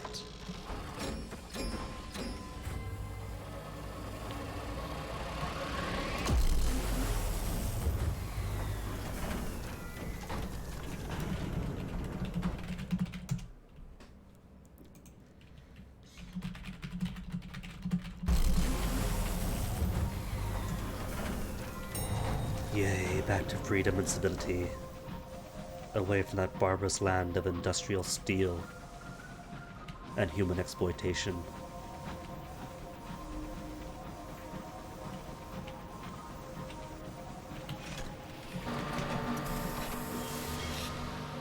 So, can we get the dog yet or no? Dude, with the driver and the princess right here. And the other company house is still lodged over here. Nice. A new clock tower that I haven't finished yet. They want 1 bronzewood and 1 nectar. And I think I sold all my bronzewood, didn't I? Pretty sure I did. Incautious driver, welcome aboard. Incognito princess, who we need 100 sovereigns to offer as a signing bonus, but she ignores it. Cool, free hearts and mirrors, free hearts and irons. 42, 47, 49. Beautiful. A good start. So princess, what's up with you? Prove yourself a fit confidant. While she seems incapable of discerning between the two, the incognito princess seems intrigued by any mention of daring do and abyssal horror. Thrilled by your tales, the princess invites you to her quarters. I have a secret, she says, removing her tiara before donning a second, more expensive tiara. I am Queen Victoria's daughter, she says. I trust your discretion. It is a considerable ask. This must be the captivating princess, the daughter of Victoria who dwells in a miasma of rumors of excess, ranging from red honey to cannibalism. A half-asphyxiated starling has somehow found its way aboard. It flies to her hand. She pets it gently. One is traveling to broaden one's mind before one takes on a new role. It would be a delight to meet with the engineers who keep the eternal ball of pursuance tick-tocking away. She smiles. You find yourself outside. I'm bereft of sky stories. But that's alright, though. The Reach is filled with sky stories. An engineer? Gotta gamble with you, don't I? To make a wager, 48% chance, good odds. Better than the lottery. Success! First time ever winning, I think. You spread your cards out. The driver plays with instinct rather than strategy, betting everything on what turns out to be a terrible hand. Your luck is stronger. An entire royal succession stares up from the table. The other competitors only grumble as you claim their pot. I heard you used to be a test driver, says the quartermaster. The driver nods. You'd never thought it. As a child, I loved my trains. Very ordered. A safe little space where they can go round and round and nothing could go wrong. It was only after the crash that I realized I needed more. I suppose surviving that taught me that there was more to life than simply being alive. Another round? Sure. Since luck is on my side.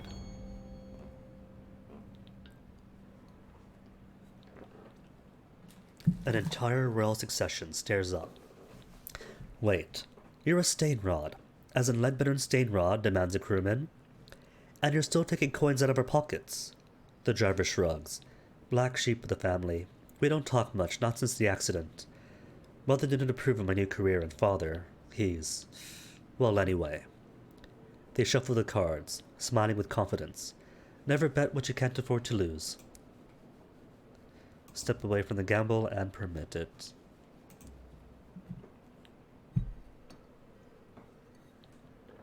Driver nods to you, idly scratching his ear. Driver, what's going on at the rear? Nervous tick? Sickness? What? Oh, yes. Yes, the driver scratches again. It's nothing, just a little earache, I'm sure. It comes and goes. The knee trembles, a little frustration of being pulled away from the wheel for even this short conversation. See, it's all fine now. Recommend a doctor? Demand a doctor. Not necessary, the driver protests, scratching at their ear with renewed force. A look of pain flashes over their face for a moment. Perhaps, my family knows a specialist in New Winchester. I think father owns a building. I think I could call in a favor. Done. Converse with? We already have, that just gives a demand again. Speaking of which, now that I'm in the Reach, how's my soul looking? Cold and flickering. Not too exciting. A messenger at this... Oh, right. This time. I did get the lost love, didn't I? I did. Alright. So. Before we speak and share our lost loves, gotta haggle with him. There's a distant kingdom where the dead can be found.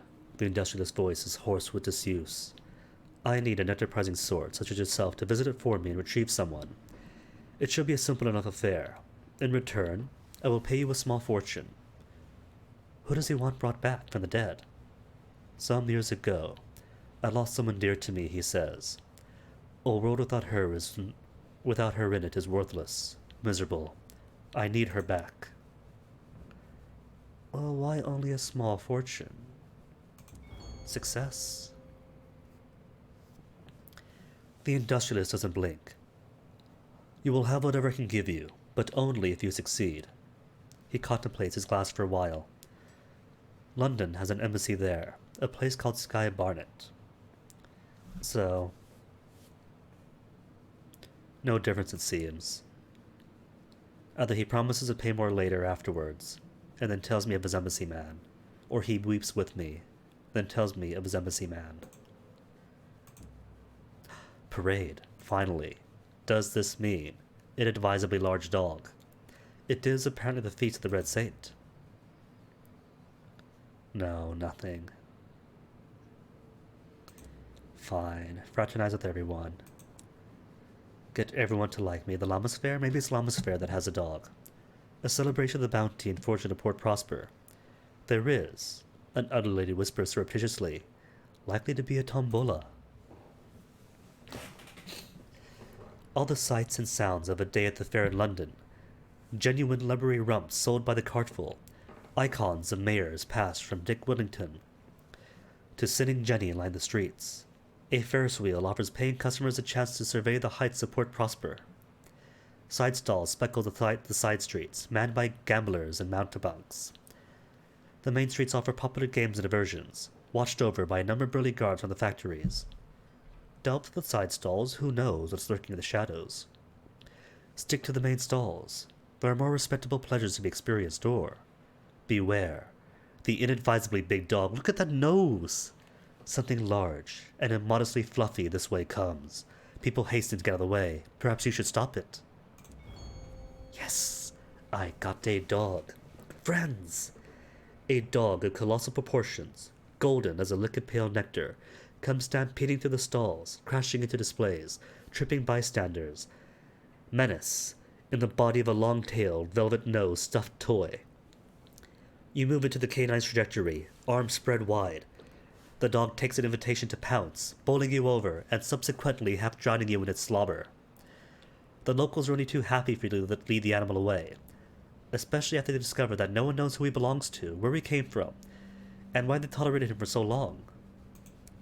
Got a pet. Alright, delve to the side stalls. The side streets are dotted with all manners of licentious activity. Foul fungal beer, pilfered from Leadbetter Stainrow's Nature Reserve, wine spiced with stolen minutes that revivify the stomach along with the alcohol. Genuine rubbery lumps, every bit as horrible as memory could craft. There are games of darts, knives, chance, and pin the tail on the parliamentarian. You drink and gamble to excess, to general applause. You are tolerated still by the impoverished EastEnders. Just tolerated. Should be beloved by now. Alright, Chairman, though. Let's listen to your offer. Decline? You will do no such thing. He wants tackety engines, not for me. But his door is always open. So at least, if I do come across a wreck of a tackety scout, or have the opportunity to feel a bit piratical, then he will pay for him. And who wants to go where? Would you take me to the Leadbetter Stainrow Nature Reserve? I'd love to see the wilderness. From a safe distance, of course. His handshake is firm to the point of rudeness. He leans in close. My time is precious, you understand. I'd appreciate it if you got me there as quick as you can. You shan't go unrewarded for the effort. Easy then. So trajectory is going to be Port Davon, by way of Cuddlescombe, to pick up a spare, whatchamacallit, Sky Story from the Ledger. Then Ledbetter's, then back home. Bazaar's got books! Somebody's actually selling books!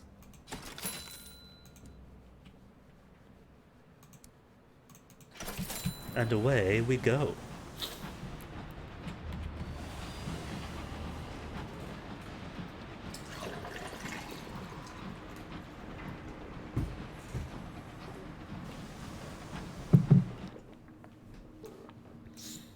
Unknown Rat, then Cuddlescombe, then Avon. Then, when I get back to Winchester, it's gonna be break time. Would have taken one an hour ago, but, you know, an hour of soon screen isn't really charitable.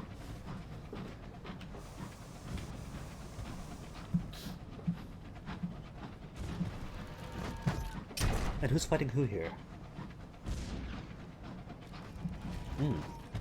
That was a monitor, wasn't it? Come back here, come back here. Not just a monitor, but a heavily damaged one, wasn't it? And versus Takati engines. Alright, I'll help out the friends. We're perpendicular. Oh no, I missed.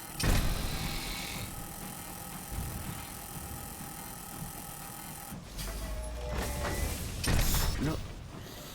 All I gotta do is hit him once. Just once. Cool. Search for secrets. Success. Compile a chart. That'll cost me a vision heaven. And 2 of my secrets. But it is a free chart. Alright, I'm in the reach. Secrets and visions of heaven are easy to get. The documents contain observations on Takati movement, smuggler sightings, and reports on marauder activity. Your navigator helps you assemble a detailed chart, as I flee this dude.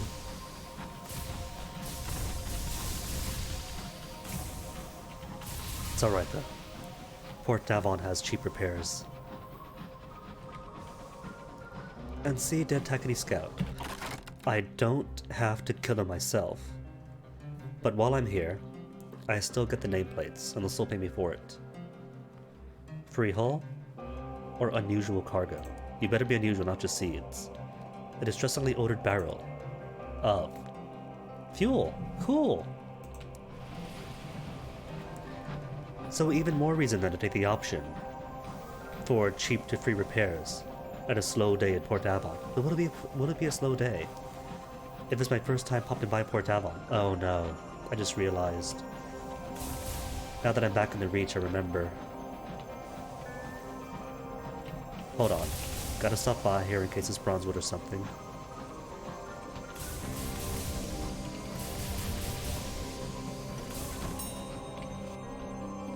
A homestead. You sit down in a quiet homestead. The buildings are well kept. The fences recently painted, the plants slowly beaten back. But no one comes out to greet you. Investigate. Perhaps you're at dinner, or keep odd hours. The door and windows are boarded up from the outside. Judging from the lack of dust on the porch, the inhabitants would have departed recently. It is easy enough to get in. The nails are only loosely hammered in. Investigate. There is no one here. And no indication of where the occupants could have gone. What happened? What happened is I got a new secret. No furniture is upturned. There are no bloodstains. But it doesn't seem like the occupants have much time for their departure. There are bundles of unwashed laundry. There's a pile of children's toys in one room. A Bible lays open in the kitchen by the knife rack. Psalm 109 has been excised.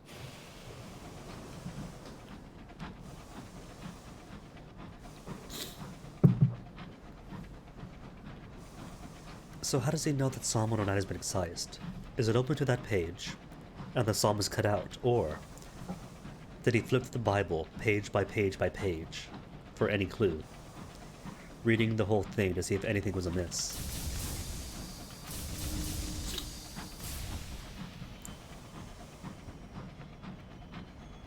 You approach a memorial to the unknown raft. One by one, your crew remove their hats.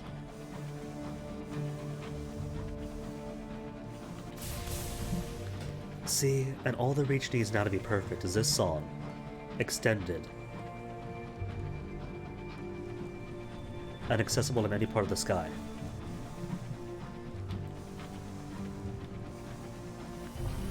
Ooh. Look who's ready. The Liberator's already done.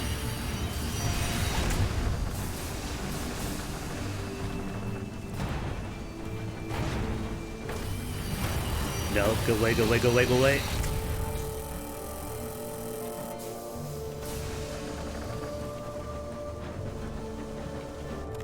Do they extend the range of the Liberator, of its fiery blasts?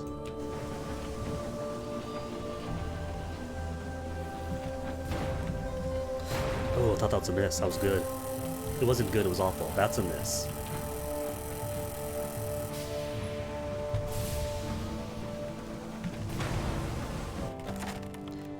Just strip for materials. Nah, give me cargo. Jewelry box is what? Just 17 sovereigns. Wow. Really living large.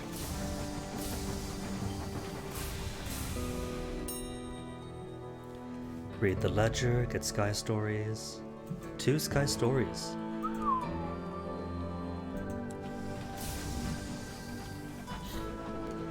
I couldn't mind that rock up there, but I'll have to turn around. And there's one right here too.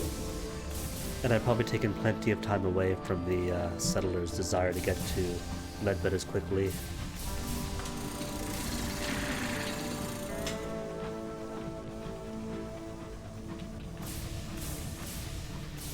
Is that Bull Cantankerous not going to engage? When you activate something, and a hostile enemy pops out, normally what they should do is attack right away. But if that Bull Cantankerous wants to be chill and placid, and let him.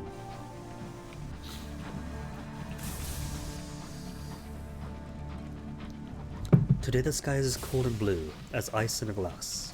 Could use ice. Maybe that'll help my coughs and my sneezes. Iced beverages. Disembark. Get free. Port Avon welcomes. Port. Alright, because both of those marauders weren't giving me any gossips. I have no gossip to share. It's okay though. We have a devil.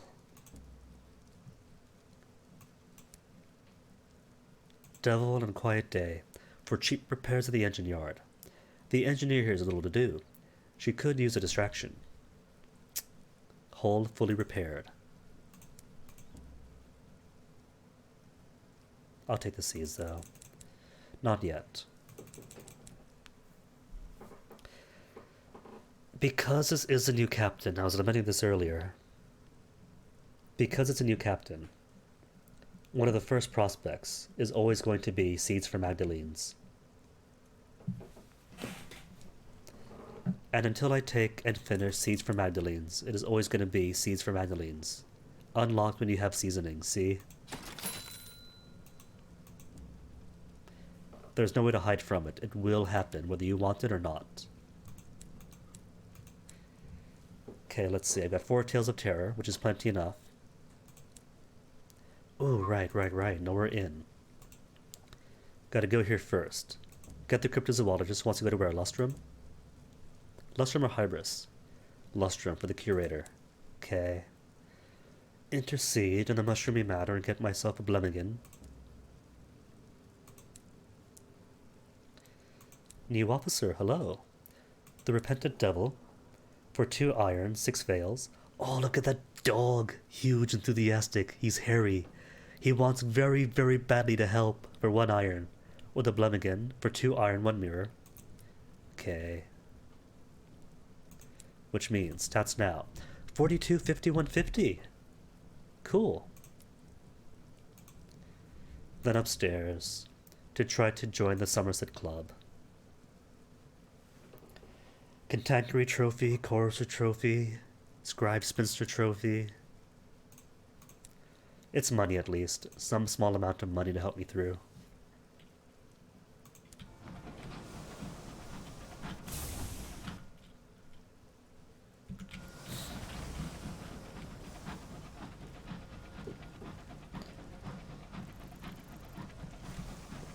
And I did not get a port report.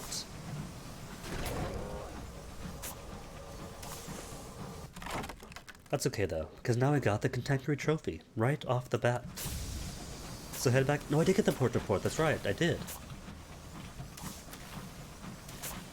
It was the first thing I did after writing reports.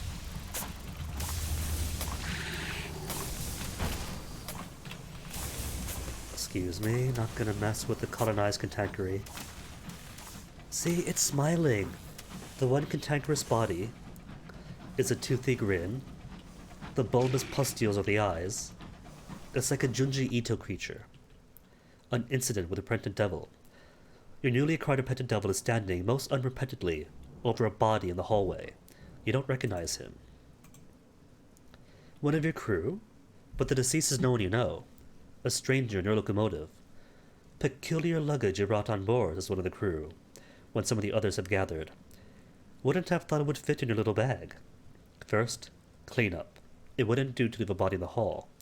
And then, the repentant devil could explain himself.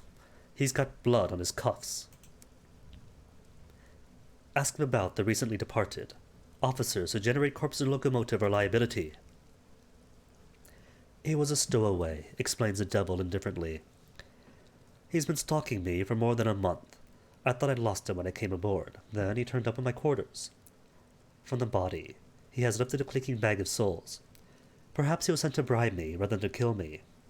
He tilts his head to consider the soul collection. Apparently, he thinks I'm a cheap hire if so. The devil's gaze reverts to you. I regret to say, this is probably not the last time this happens. I may be destined to attract negative attention. Okay, but I'll come back to that later. First, Ledbetter's. Drop off the passenger. Start off with the phlegmatic researcher's research. Then you Winchester, fuel up and take a break. The sky is wrong. This is not where you're meant to be. We have not earned the wrath of the waste wave, so press on. 42% chance. Failure. I've lost 2 crew. The mist is soft at the windows. The stars have gone awry. You crawl onwards. There's an outbreak of Viden Star madness among the crew. In time, you find your way back to a stretch of sky you can locate in a chart. That's what, 5 crew gone now. In 1 day. In 2 hours, I've lost 5 crew. Off to a fantastic start.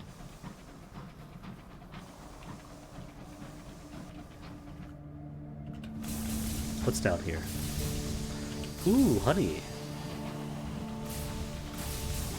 Honey and the possibility of chorister bees. What did I say? Possibility of chorister bees.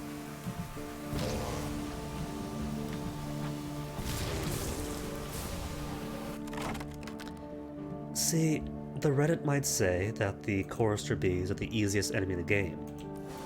1. Marauders and Contemporary are both incredibly easy, but 2, that's besides the point. If you're a new ship in the spatchcock reclaimed locomotive, and you get hit by a bee and it takes off a massive chunk of your health, you're going to be afraid of that. You're going to be very afraid. So I have reason for not fighting the bees for so long, alright?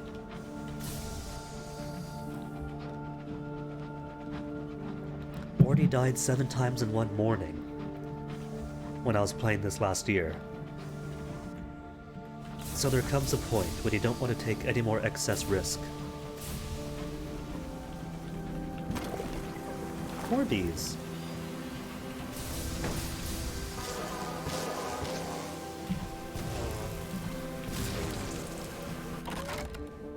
To retrieve the nectar is only 75% chance. To lose crew. Now, listen to death hymns. And get all the experience it can give you. So, it's really amazing and fantastic that this settler wants to get to Ledbetter's and Stainrod's quickly, as fast as possible. And alright, maybe some delays were on me, trying to take some fights in and delays. But relatively, it has been a straightforward path too. One monitor didn't take me too far off course. Then the bees are pretty much right here. And this is the quickest route to Ledbetter's. And of course, the Peacock Wind has to blow through it. When I have to get here quickly. But quickly is a nebulous term, isn't it?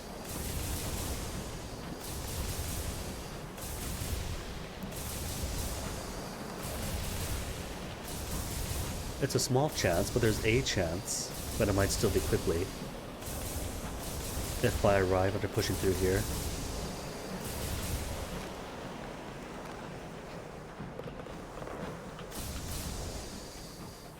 Incognito Princess.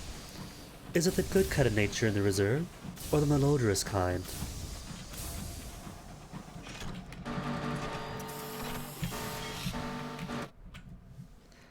LNS loading bay, hunting party, explore my own, reduce terror. Ooh, that's right, hold on. Speaking of reducing terror. Albert's Idol won't reduce my terror, but it will give more Sky Stories. Quick trip in? Cool. Up to 4 now. Basic research, quest to all park goers, and now you want what? Chorister bee wings, ants, and Hybris pus. Okay. Hey, more tea. Dropping off the settler, you're here. Was it quick enough? You made good time. They should reward you well. And see, that's why I don't care. If you come quickly, right? You don't get bonus XP. You don't get any other bonuses. All you get is 50 sovereigns more. Which, in the early game, might be a big deal. But even in the early game, you want more than 50. The settler claps you hard on the back, like an old schoolmate you'd rather forget. Good show. I should say we got here in record time. Record time. Let's hope they're as eager as you've been here. Here's a reward. Okay, port report.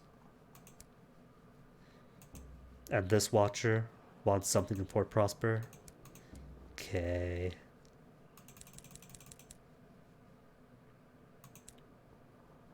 You know what? Gonna do it. Gonna get nothing but tea. Totally max myself out. And get back to New Winchester with only 2 barrels of fuel and 1 crate of supply. What's in the hold? You know what? Toss the hours. Hours are commonplace. I'll get so many elsewhere. Let's go then. I'll have the Peacock Wind on my side to preserve some fuel. Oh right, the Chamberlain's Journal. Now that I have Sky Stories, it's gonna just suck them up automatically. The journal is a frustrating document, written in both terrible handwriting and a near impenetrable code. Much of what you can painstakingly decipher is meaningless without context. Scattered phrases like chimeric moonlight, a golden day, and death in amber. Most of all, the same phrase again and again, the Martyr King's Cup. You study it through the night. It seems to offer no clue to the Chamberlain's whereabouts, but you feel on the verge of some other tantalizing realization. A partial translation is achieved. You can only translate fragments of the journal, mostly through trial and error. It takes hours. From the scraps you can decipher, you gather that the central subject is something called the Martyr King's Cup, which reputedly holds the key to immortality. Why one of the Deathless would need such an object, you couldn't speculate. The Chamberlain was apparently obsessed with the cup. He declares a total commitment to finding it, even if it means abandoning his prestigious role at the mausoleum. Lost My Sky Stories all the way down to 1. The Chamberlain has become a quester for the Martyr King's Cup, and abandoned his duties, returned to the mausoleum, and informed them of the dismal Chamberlain's dismal fate.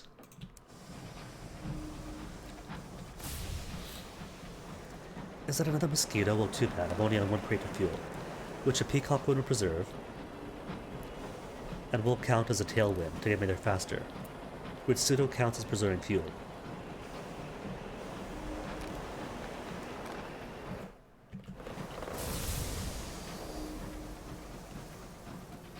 The repentant devil is listening to the bees. They sing of a well, and the unpleasant fate of the one who gave them voices.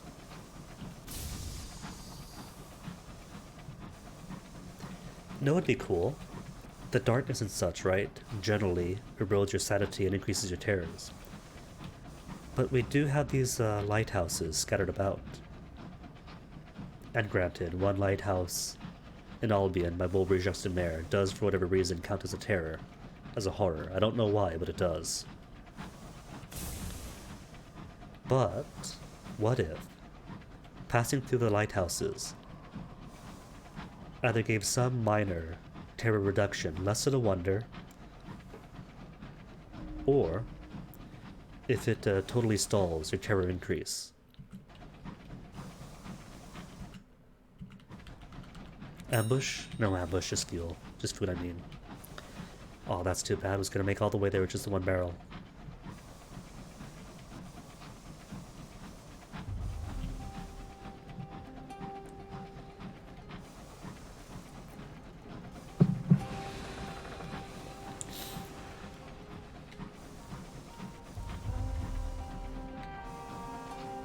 I'm pleased to say that it's safe to say that I really am not getting sick. It was all sneezy yesterday, right?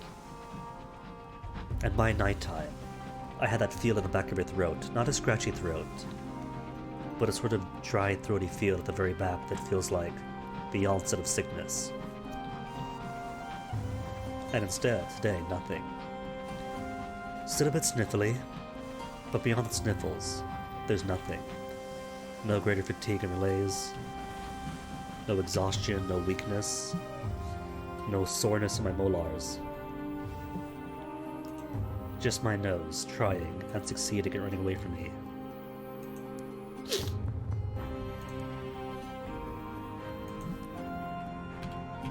Three secrets, dang. Really living large now.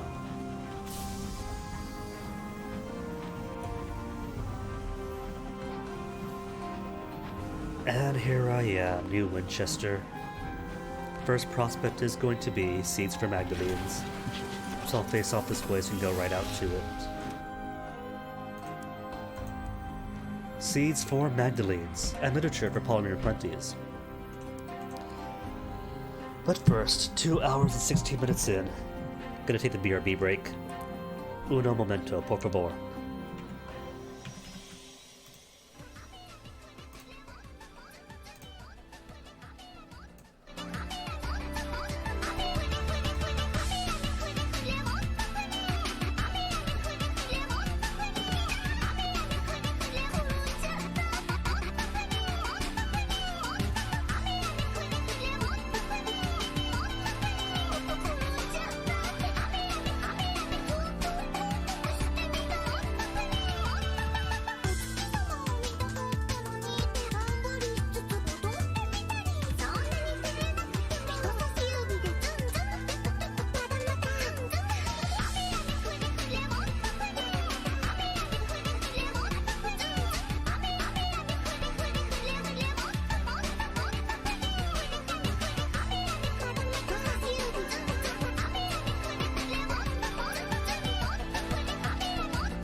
I'm back, I'm back. That was a slightly longer break because I had some curry too, bit of spice to clear up the nose. So then, Fortunate Navigator, hop on board. We need you, definitely. They're fantastic.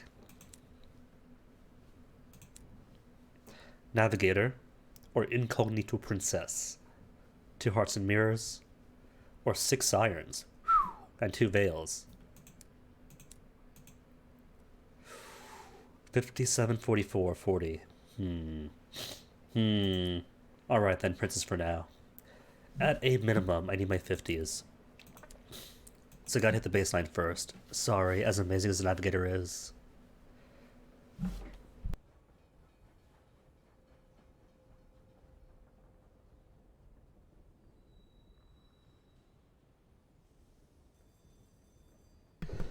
The Ride of the Liberties. Oh. That's for the new Tackety ships. Sorry, but you've already spoiled the surprise. The Tackety pubs buzz with excitement. The development of a new Liberator-class locomotive is complete. The new engines have already been sighted into the skies, often in company of the smaller Tackety scouts, which use them for refuel and resupply. Learn what you can about the Tackety's new weapon in the Winchester War. You gather they are sluggish and heavy, much more resilient than the smaller cousin, the Scouts.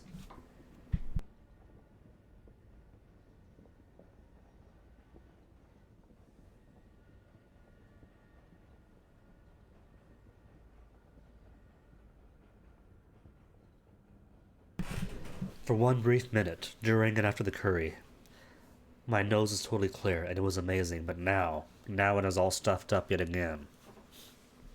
A blistered engineer claims to have seen one in action, engaging marauders in the path of Trader Wood. Don't get round the sight of him is all he will say, unless you like being boiled like a sardine in a can.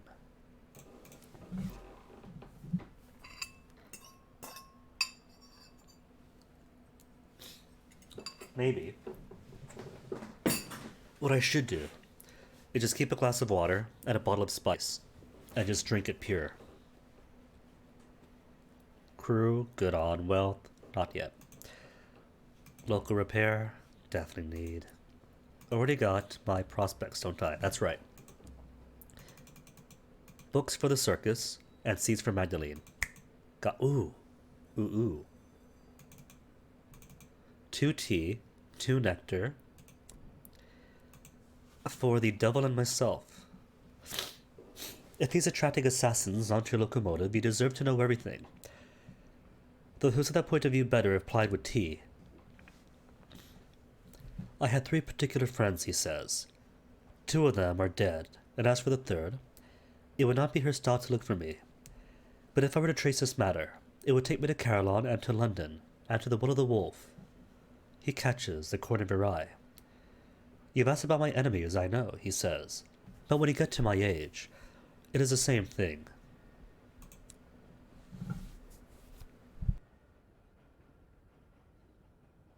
Okay, gotta remember Carillon this time.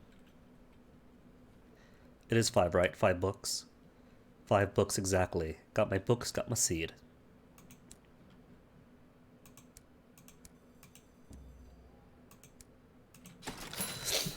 Well, do believe that's everything, so let's go. And 4,500 fuel. Not fuel. I wish. 4,500 sovereigns.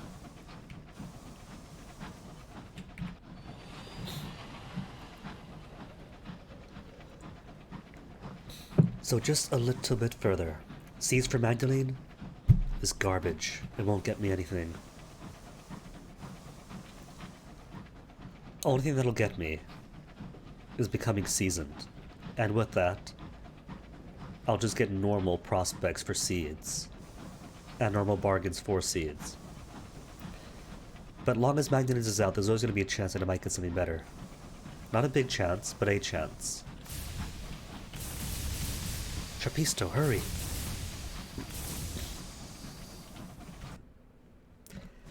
Will I ever stop making that joke? Nah.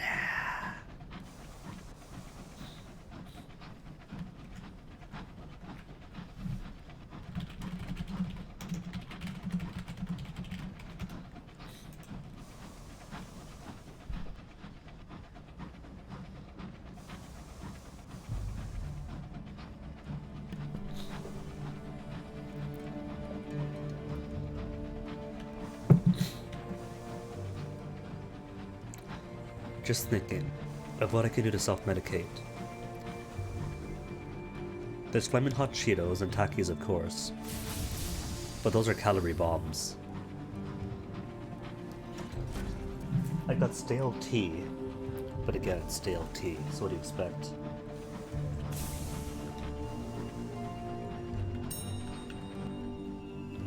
A homestead. You sit down beside a cold, silent homestead. The windows are boarded, the door locked. But the foliage of the garden hasn't grown wild. It was abandoned in a hurry and recently. Perhaps it left something behind. 75% chance? Nah.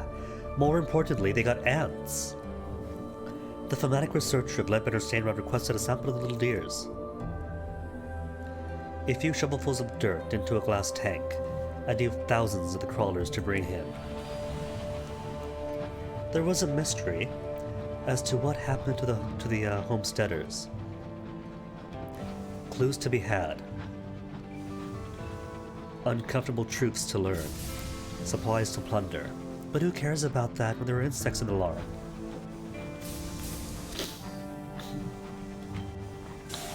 And finally, is this going to be my first bit of gossip?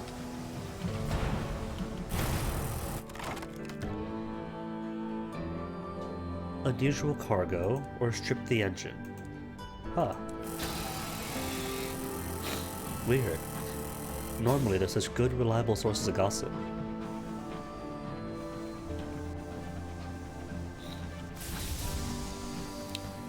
Maybe the game's still assuming that I'm in the starter mode, because I haven't finished Seeds for Magdalene. No, that's not it, it's not quest-based, it's just random. It depends on how high the invisible looting variable is. If it's below 2 or 4, if it's above 48. It's pretty much a dice roll. That's all it comes down to. Charged too expensive. 50 sovereigns for a massive terror drop? Lovely, perfect. And a free, see, it starts off at 0. 0 inspiration. And goes up by 1 each time. Treat my nightmares about my new friend. He is pleased to be off the locomotive for a time.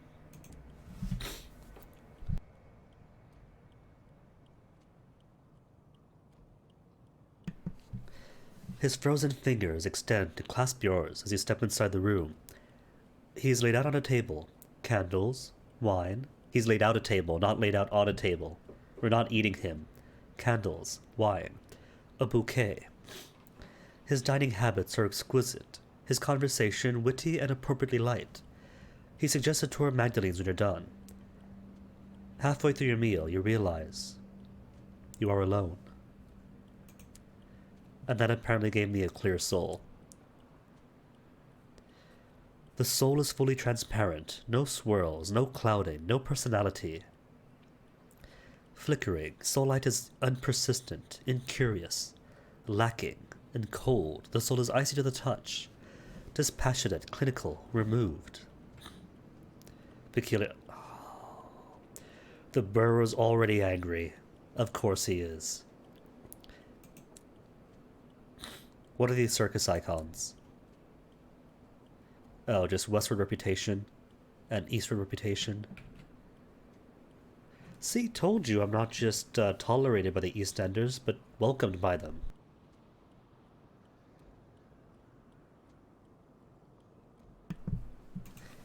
Magdalene's has nothing but a port report for me. And Seeds is gone. You have completed the trading prospect. 100 sovereigns, more experience, and done with.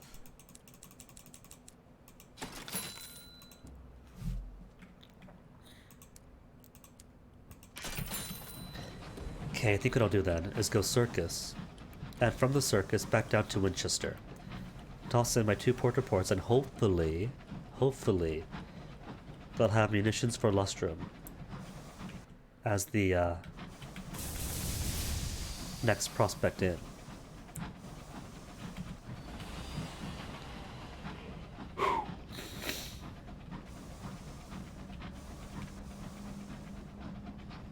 And really, for a tiny inconvenience, a stuffed nose really is problematic. Childhood me would not have noticed the inconvenience because my nose is always stuffed.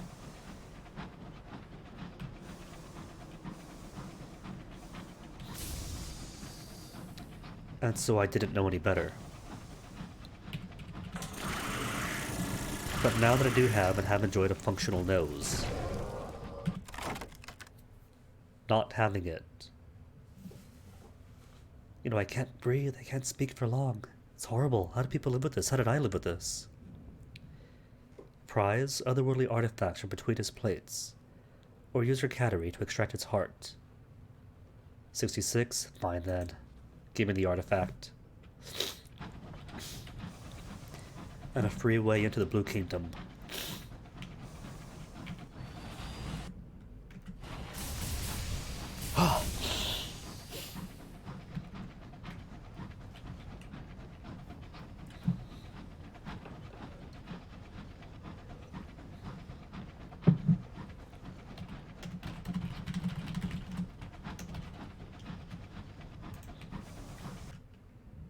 Oh wait, what am I doing? I'm going to Hybris, not the circus. Too far up me, too far up. See? Nose is plugged up, so I can't breathe as well. And now I'm being oxygen starved is what it is.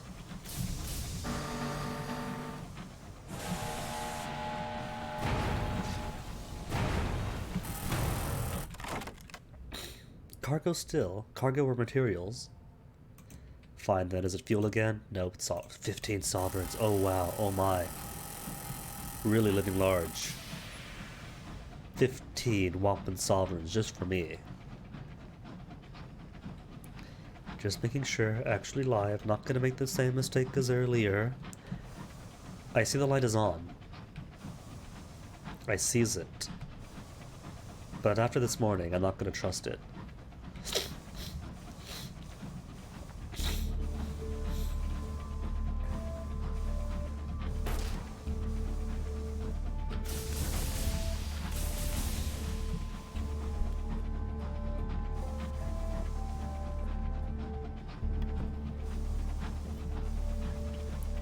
Palmyra and Plenty's circus.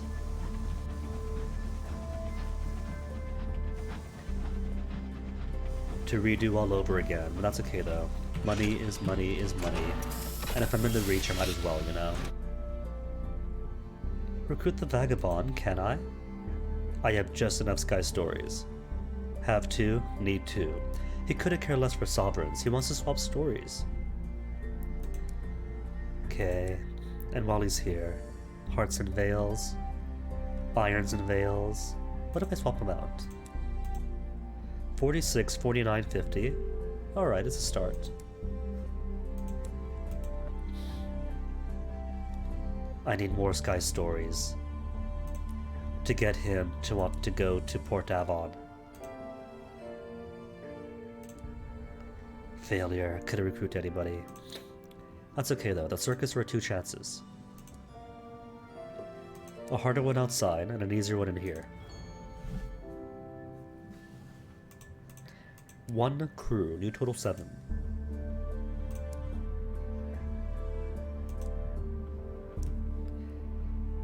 No one in the meager audience displays any enthusiasm.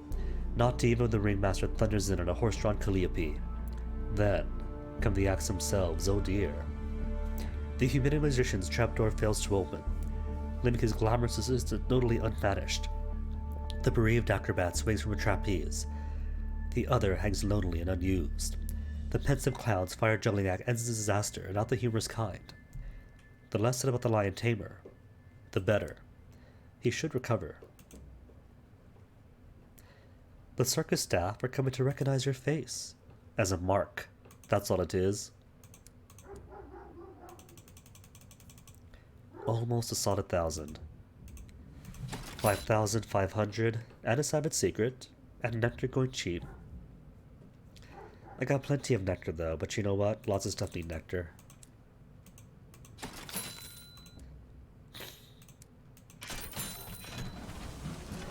Never-ending Kai throwing robots. And the Kais are never.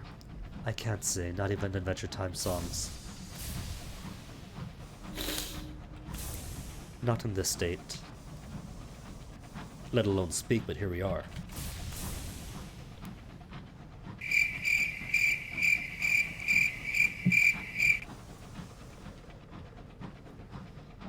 That is my one addition to the stream for this quarter of the year. Every 3 or 4 months, you get one new freebie, and that's it.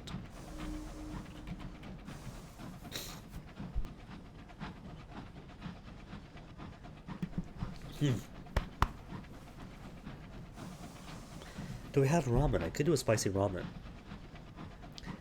Which would be even worse of a calorie bomb than spicy Cheetos or Takis. But man, do they have some spicy types. And growing up in the islands, ramen is medicinal.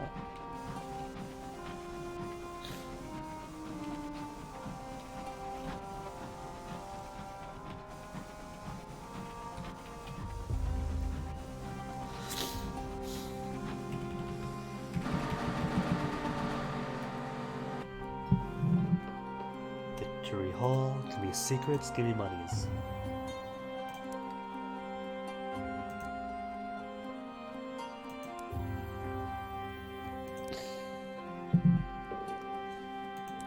Blah, this tea really is stale. I'm sure it would have been fine like years and years ago, back when it was new.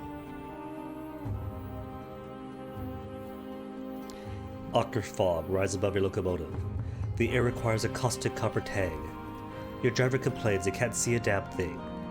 They said damn! They didn't use the underscores. The burrower's breath they murmur. Okay, gotta get a screenshot of this.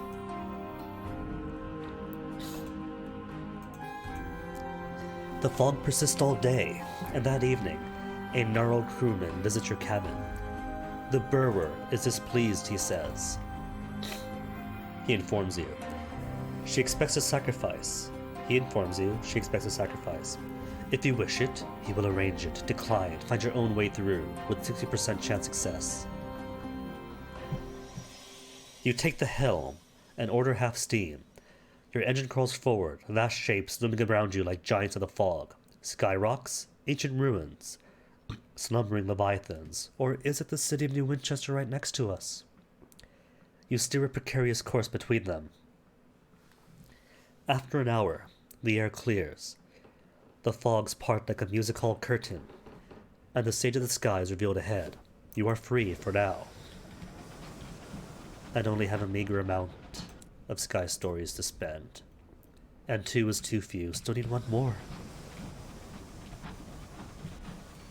Alright, say guns for Lustrum. And I'll be your friend.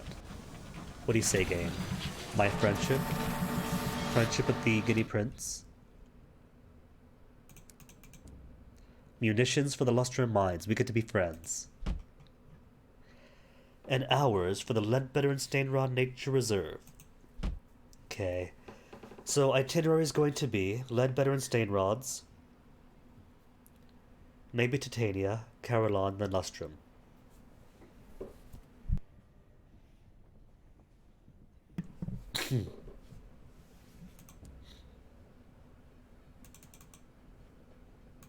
And you want what? 3 hours? 5 hours? Okay. Living just enough for the trip. Cool.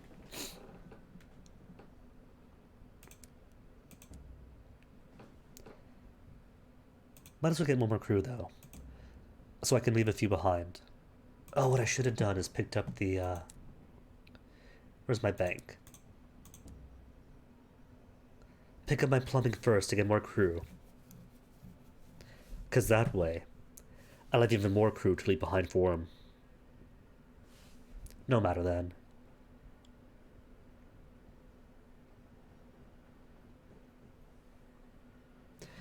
Yeah, let's go, I'm good.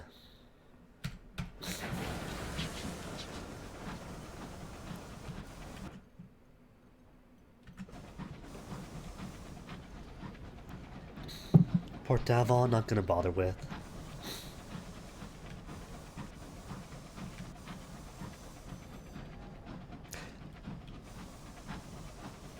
I forgot to take my driver to the doctor. That's okay, because I'll come back afterwards to see if there's anything else I can do.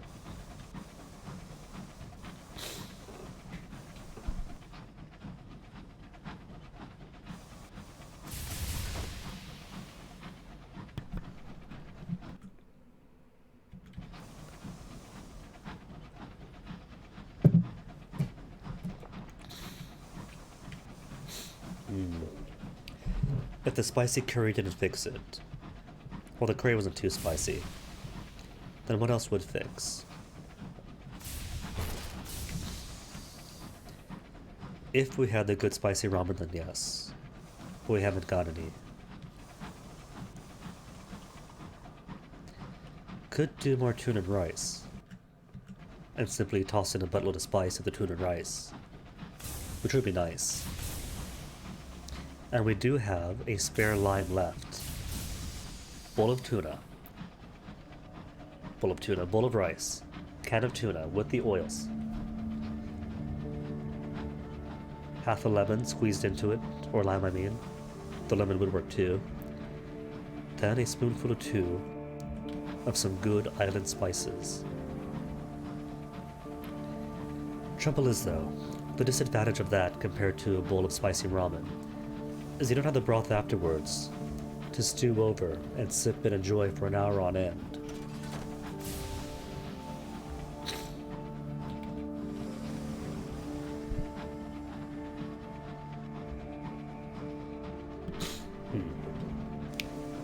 It's funny, I am sounding sick now. Sneezing, hoarse throat, coughing more frequently, but I'm not sick.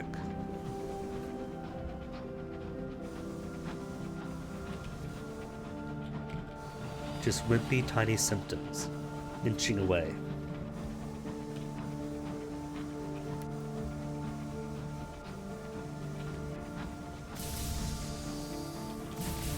What it might be is the final death knell of what I had back in New Year's, and persisted for half the month. The last of it working its way out of my system.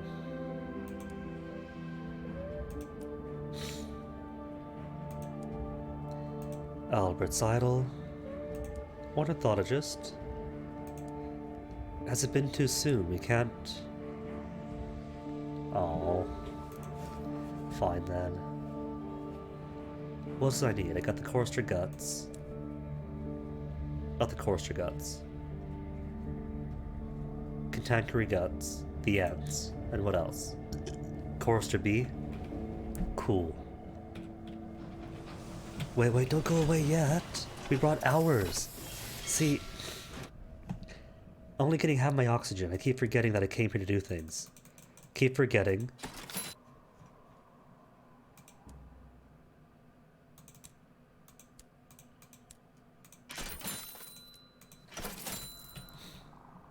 I'll get one more. Kept forgetting to heal up my hole back in London yesterday. Going out now, forgetting to actually drop off what I came for and brought with me. Well, there's bees. How fortuitous.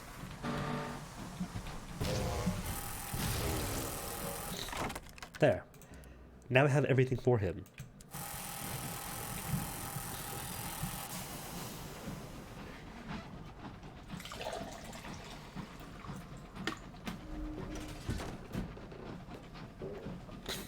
You don't get anything special by bringing him all the stuff he asks for at a certain go. But you do get more money for turning in more stuff. That's really it.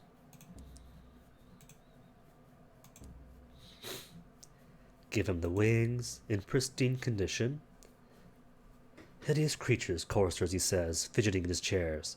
But I cannot accept that it is only by chance that the wings are so exquisitely articulated that they generate song. Hand in the ants. Oh, and the Hybris Plus, that's right, forgot about Hybris Plus. That's okay though. Not anywhere near Hybris, so it doesn't matter.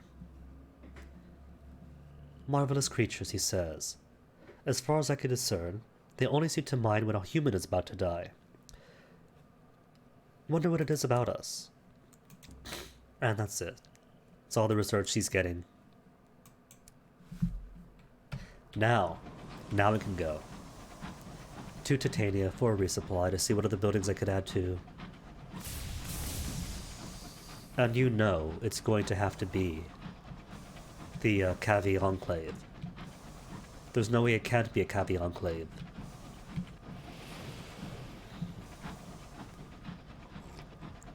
Rats get the Rat Brigade. They get the memorial to the unknown rat. They get all those references. What do the Cavies get? Cavies only get the, what is it? The one scout. The one scout and the one building in Titania. And that's it. Beyond that, the Cavies live in diaspora.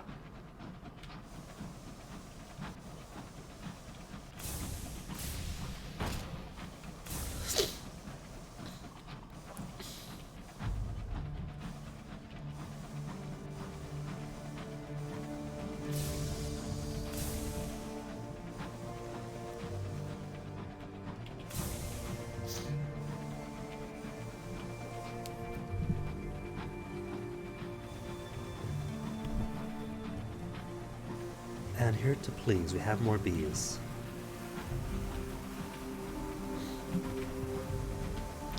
Who refuse to give me their knees. How about now? I have their nectar, and if you hold nectar, they're supposed to go hostile to you. Still nothing. Cowards is what they are. Get back here.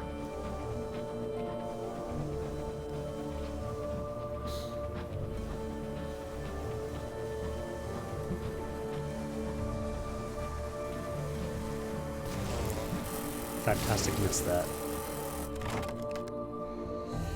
Only 75% to get nectar, so they're not gonna do it.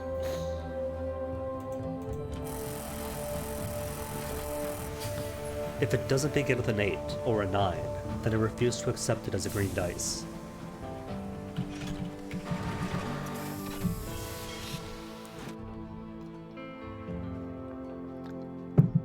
Floating corpses of chorister bees bump against the side of an engine as pulled into port. A fight must have taken place here not long ago. Welcome to Titania. Your locomotive slides into port. They say that visitors can request some food from the buildings here. An intriguing offer. Titania is as your previous captain left it. Continue developing it as part of this lineage, or invest extra to continue building it up as your current self. Advise on Titania's next upgrade. There is much that can be done. If the founders don't agree on what, current funding progress is 100%, port damage is 0. Listen in on the arguments. The three squabble like artists, relentlessly, both very well chosen words. All three agree that Titania represents a phenomenal new opportunity for art. Where they differ is on whose definition to use. At this rate, they'll be lucky to agree before the dawn of the new century. Advocate for a nature reserve. What could be more suitable for a new Eleutherian inspiration than a place to enjoy the glories of the natural world? The rhapsodic mayor can already picture it. Or a poetry academy. The melancholy poet almost stamps her feet. Of course we must make this a home for the greatest and most noble of art forms. Music? Asked the rhapsodic mayor. Statues? Demands the stone-faced sculptor. The melancholy poet glowers. A plague on both your houses, one with great big festering buboes. Or advocate for a theater. The stone-faced sculptor spreads his arms. Not just any theater, the greatest theater in the Reach. He hesitates. Are there any others? Well, if there are, they'll be smaller. Or suggest anti-bee defenses. You must complete your other projects before building this. In retrospect, perhaps you should have started with these, says the rhapsodic mayor. The other councillors nod in slightly embarrassed agreement. Cute. So Nature Reserve, Poetry Academy, or Theatre. And I can only have 2 such projects of this size. Well, the Leadbetter and Stainrod Nature Reserve is right next door. I think what I'll do is nature reserve and theater.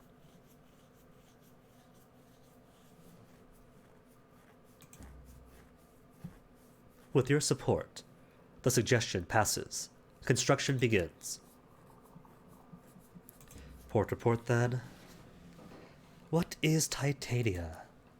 It is a flower. Visit the nature reserve. It is under construction. So far, it is little but grass, trees, and water. It needs a stronger theme. Petal End was one of the hardest hit by the chorister bees, leaving its buildings little but firewood.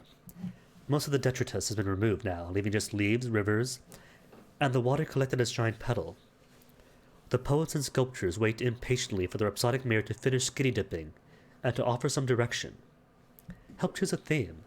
A space like this offers so many possibilities, which I could manipulate. The rhapsodic mayor emerges from the water, shivering. An aide passes her robe. Bracing, she exclaims, pulling the belt tight. Nothing like a circuit around the pedal to get the blood pumping. Still, I think this place could be something more. Advocate for a water garden. Sounds amazing. She has the right idea. Why try to improve her perfection? Or advocate for a farm. Titania could become more self-reliant. And a little hard work never killed anyone. Those are both amazing, beautiful, brilliant ideas. The water garden speaks for itself. And pastoralism. 1. Food security and self-sufficiency are imperative for any community. But pastoralism and art, it already helps. But the House of Cavi, the only chance we have, there are rumors of a lost tribe for the Untersee seeking a home. Titania could be the perfect choice. Titania welcomes all, says the rhapsodic mayor, whispering to an aide to put word out in hopes of reaching this elusive house. It isn't long before a small, eccentrically built locomotive pulls into port. The doors open, and out patters an imperious-looking guinea pig flanked by a pair of pike-wielding guard rodents. It chirps. Something that sounds like, "It'll do, I suppose," and leads a long procession down to the pedal. The Cavis are ready to establish a new colony. Alright, for the speed run, it's going to be Cavi percent. The quicker you get to Cavi, the quicker you win. Meet the rhapsodic mayor. As first among founders, she gets Titania's only office. Ask about Titania. Titania's fine. Contribute funds? Well, there's no damage, so it's all about current funding progress, isn't it? For the next stage is a whole 1,000. What about then if I go to the art exhibition and encourage visitors to invest? He gets a plaque on a bench. And more munitions. Alright, I'll take more munitions. Sapphire Souk. Air, plenty. More than enough to get all the way back to Carillon, Lustrum, and then resupply. Hey, bees! That are out of the way. I can't spend my day hunting bees, you know? We got progress to remake.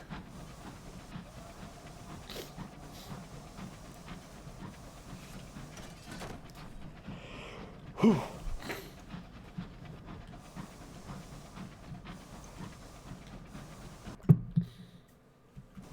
The next station is Carillon, stopping at whatever bees we might find, possibly hives. This train is 1 engine long.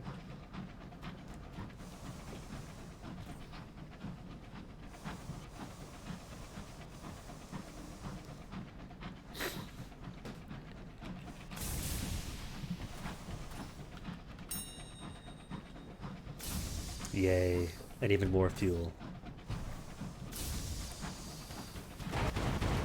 Oh, hello. 2 monitors versus what? Oh. Definitely gonna partake. No, no, no! Perpendicular, perpendicular!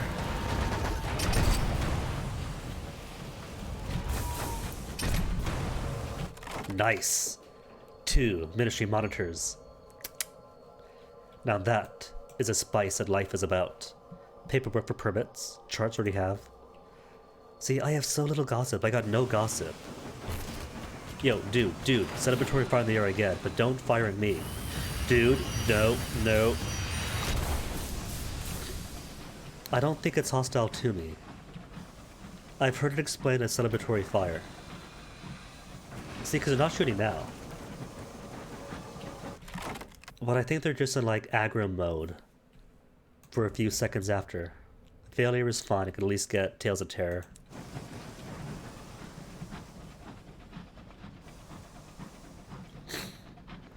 And now for theme song in a few seconds.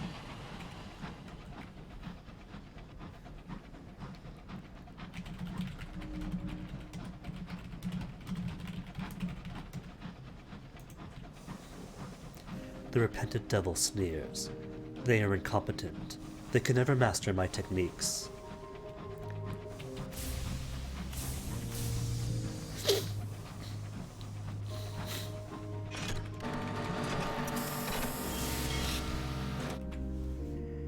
Carillon Center, Overgrown Shrine.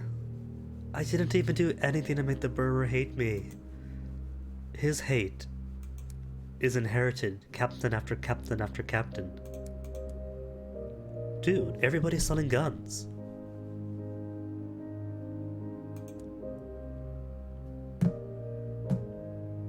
Alright.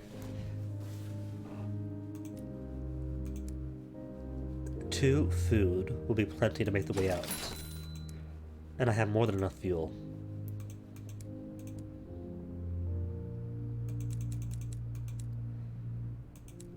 So would I have to drop 4 fuel then? 3 fuel to get from here to Lustrum? Yeah, it's enough. It's enough. 3 fuel. Easily. And then I'll drop 5 guns off.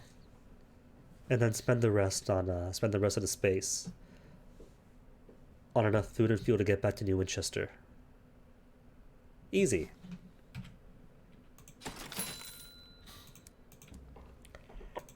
Carillon Foyer, Port Report. Couldn't get the rat, sadly. But Presiding Deviless, have you met my own devil? Crab Boy, hello. I can't sing, sadly. Not sick, I promise, but my nose is still stuffy. My throat comes and goes. I tried, right? Because all this nectar. I thought nectar sounds like nectar. So what if I sang the never-ending pie-throwing robot song, and it came out so botched? Ask about Carillon, get introduced. And after a stay, what then? They get to leave. Well, could I do something? She wants to deal with me, bring evidence. Well, before we do that, what about my own devil? Use a full and florid title that appears as visiting card. Well, the Deviless is not visibly impressed. The devil says, I brought a small gift. A trifle you might find of value. He produces from his satchel a 3-volume set bound in fire. His own work. Some methods for flavoring a soul for the taste of a particular judgment, she reads. She tosses a set on her desk. It huffs smoke. We are just a touch more modern now. It is a fine antiquarian piece, she adds unforgivably, but we find those approaches rather cumbersome. Besides, we find we need to appeal to the original owners of the souls, offer them an experience worth paying for. When? When what, Krabby Babby? Let him show how she's wrong. In its various gardens, Carillon punishes the souls into greater refinement. Perhaps we'd like to visit one and demonstrate how it can be improved. He adjusts his mirror to reflect futures, adjusting that blade to cut off the sense of smell. He leaves penitents howling. Before you go, one of the penitents approaches a note. Someone was here looking for the devil. The note didn't just make its way through official channels. He's become more ambitious. You see, you don't want him to be ambitious. Ambition means he wants to work and supplicate himself before some judgment. What we want to do is make him revolutionary. And if he's revolutionary, we get to keep him as an upgraded officer. My first lineage, I was stupid. I gave him away to the Blue Kingdom and lost him forever. And every time I went to the Blue Kingdom, I would see him there at Sky Barnet. And my heart would break, knowing he is right there and out of reach.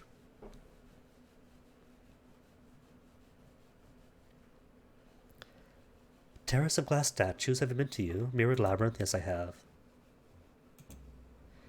Don't see my reflection anywhere. Oh, 35% chance. What does a grim penitent want?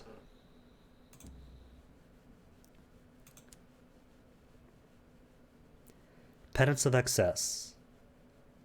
Or penance of endurance. Both in 5, I can't give him anything simple. Alright, what about the sand garden? It descends into a tunnel. Carved in the mouth of the tunnels are symbols of death. A skull, a flail, a fly on its back. And the air is cold. The sand crunches underfoot.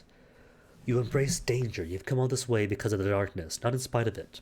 Or you'll not be deterred, not by fear, not by cold, not by hesitation or anxiety. You have chosen a way forward, that is all. Or you are numb. You feel nothing. All ordinary sensations left you long ago. In time, the tunnel narrows so the walls brush your shoulders, and you are squeezing through a way that does not want to welcome you. Oh, this isn't my hole.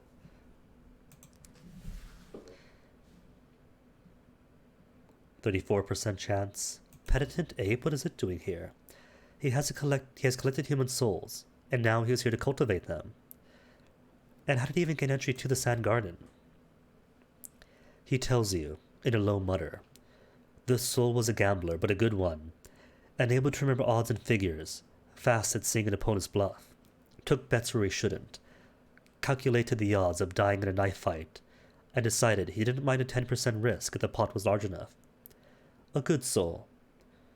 But it would be a better one if it could be coaxed, post-mortem, into a little more sense of mortality. That would make it more poignant. See, the sentence ends here, full stop.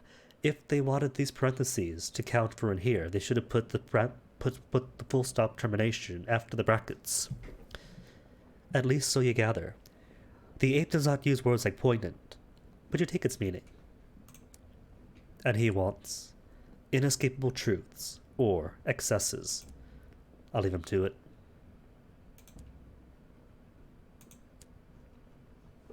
Anything easy? Stunted Grove? Penance of Ordeal, 48% chance, so nah. Professional Penitent wants... I've read hers already. 5 ordeals, or deprivation and an ordeal. Checkerboard Garden. Are you easy? No, you're not. 41% chance. And Rubbery Man. Desires. Shifts of perspective. And or enlightenment.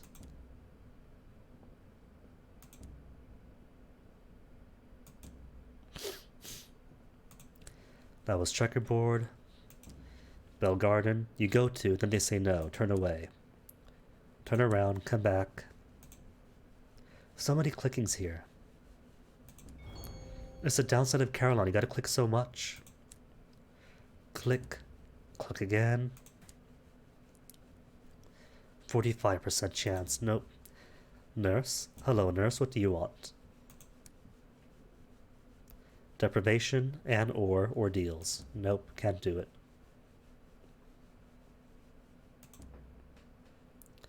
Click, click, boom. Alright then, Gaslight Terrace. Oh, there's an easy one. 85% chance. Grab 10 of you then. Because for your own slow falls, right? You don't need any specific penances. Quality doesn't matter, just quantity. And you don't spend it either. All you need is to possess them. Failure. The first.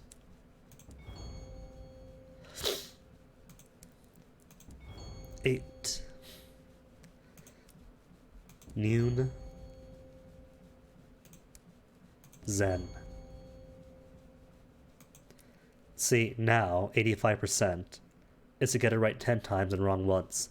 But if I was out in the sky and the choices mattered, 85% would mean failure each and every time. And curate, what do you want? You need freeing, sure. With 5 penance enlightenment. Okay. Which means I need 5 more. Whoops. No, don't return, come back. I gotta fix myself. Get purified. And get the XP from it. XP and Visions of Heaven. I keep forgetting is 8 thing you can get here. Is that 8? 8. 8. Noon. Zen. It just hit me that I forget my Arabic numerals.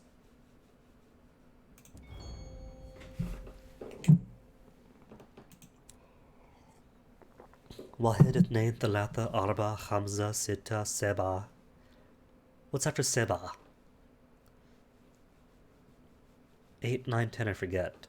Then comes Alf, Alfain. Then the teens, and I forget the teens. Could I get deprivation? 45% chance. Failure. Not gonna keep trying though.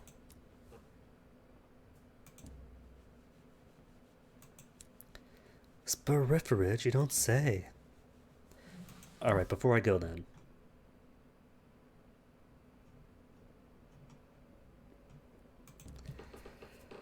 Terrace of glass. To cure my whatever. Flickering, I think. Cure your flickering soul. Maybe you find yourself lying as a matter of course. Maybe you've forgotten a few inconvenient aspects of yourself. The penance rush in, one by one. We remember things you'd obscured from yourself, like dreamers shaking off the lingering illusions. There are still a few flaws in your soul, but matters are improving. The Devils of Carolon claim to be experts in the assessment and improvement of the soul. They would describe yours as tantalizingly opaque and rich with personality. More importantly, gained 500 XP, 4 Salon Stewed Gossip, and 4 Sky Stories, so it benefits you to get as many soul stains as you can, just to cure them, and get all that good stuff into you.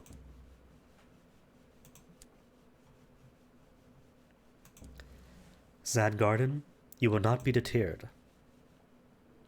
In the pure blackness, you walk into a column of stone. No, more than a column. A divide, where the path goes left and right.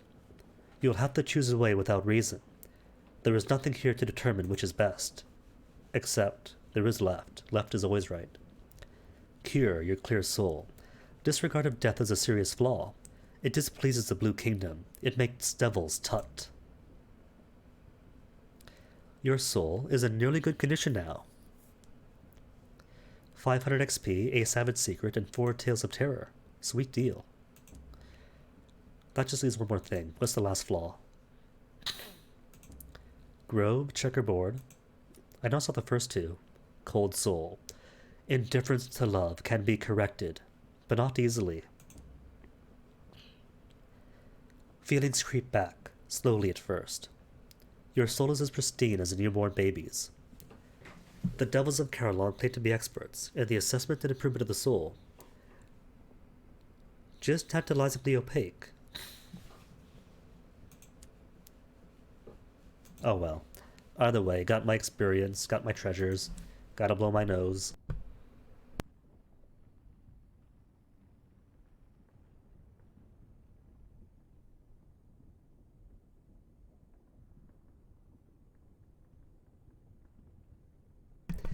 Nothing too blow either.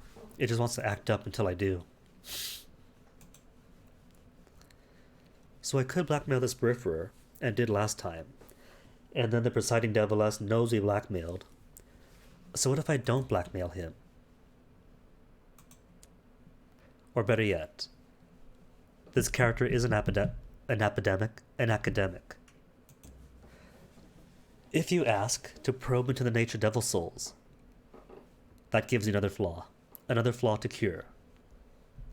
She may think it unsuitable for a human to know the answers to those questions. In fact, it might truly be unsuitable to know.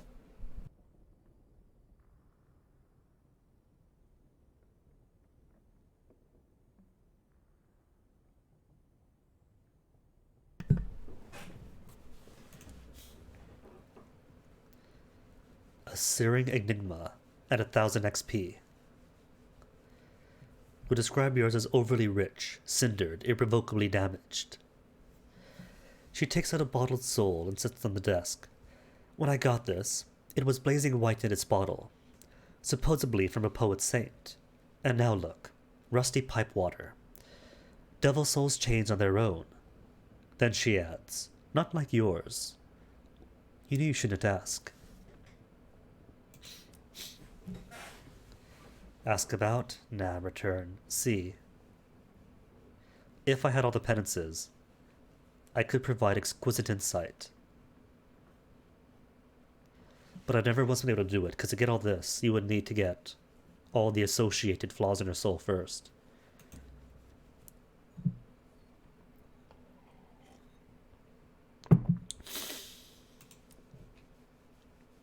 Observe the casting out of this peripherer. Guess me what, 10 secrets? 10 whopping savage secrets. Sweet deal. Alright then, the Garden of the Insatiable Roses.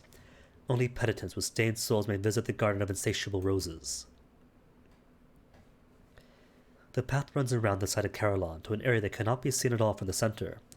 It is a narrow and unassuming path, almost overgrown, and the ground underfoot is soft earth. Explore as you go, read the footprints, identify the scent. Explore. Curiosity is what brought you here. You lift aside a canopy of leaves alongside the path. Underneath, white maggots are eating a sigil of warding into a fallen peach. Oh, even the excess is 32%. Too difficult. Cure your stained soul. Perhaps you looked into topics you should not have. Perhaps your soul has been consumed and spat out again by an unspeakable beast. First off, hellish penitent. At the center of the garden is a picnic banquet.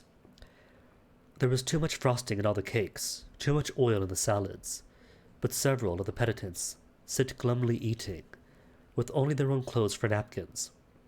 The deviless sits among them, eating treacle from a jar. What is she doing here? She's paying a price on her own behalf. Supposedly, says a deviless between bites, the souls of devils are incapable of being refined. You make some adjustments, improve here or there, and then a death or two later all the work is gone. But I'm determined. If humans can be improved, so could I. What does she desire? 5 inescapable truths. Or 5 endurance. Everybody wants endurance.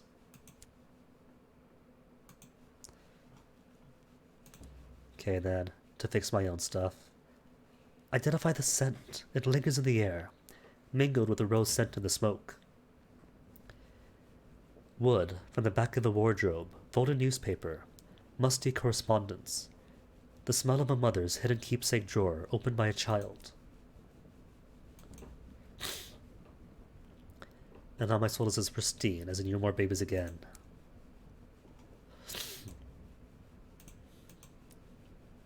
All done, all cured. Soul is flawless.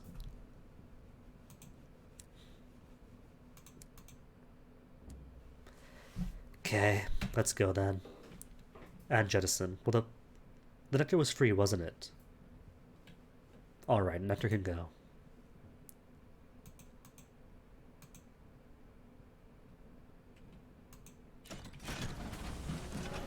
Four fuel and 2 supplies to get all the way to Lustrum. Drop off 5 boxes of munitions and 3 crew.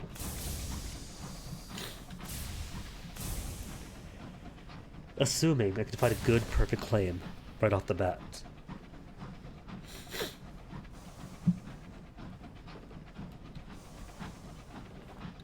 Best claim has hard mud, hard ice under soft snow, a few saplings, young trees, and purple mist. And I think I hear a colonized cantankery. Yes, I do.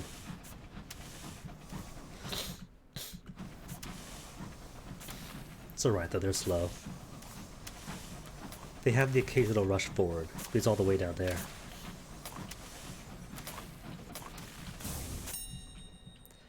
Recruit to Fatalist Signalman. Glad to have him. Mirror 6, Veils 2, Villainy 1. But I can't actually assign him yet. Gotta be in port for that. Swaps towards the Vagabond. Often featured on knife stuff, yada yada yada. He wants to go to Avon. Next we're at Avon then Lustrum, then London. But I don't expect to finish him anytime soon. Pilot, sure, pilot's easy. Then that'll be a permanent plus 10, 2 irons every time I use him. Devil is also a priority, since I haven't yet seen his successfully done. And I don't count dropping him off with the Sky Barnet as successful. A real lending, when it upgrades him, please.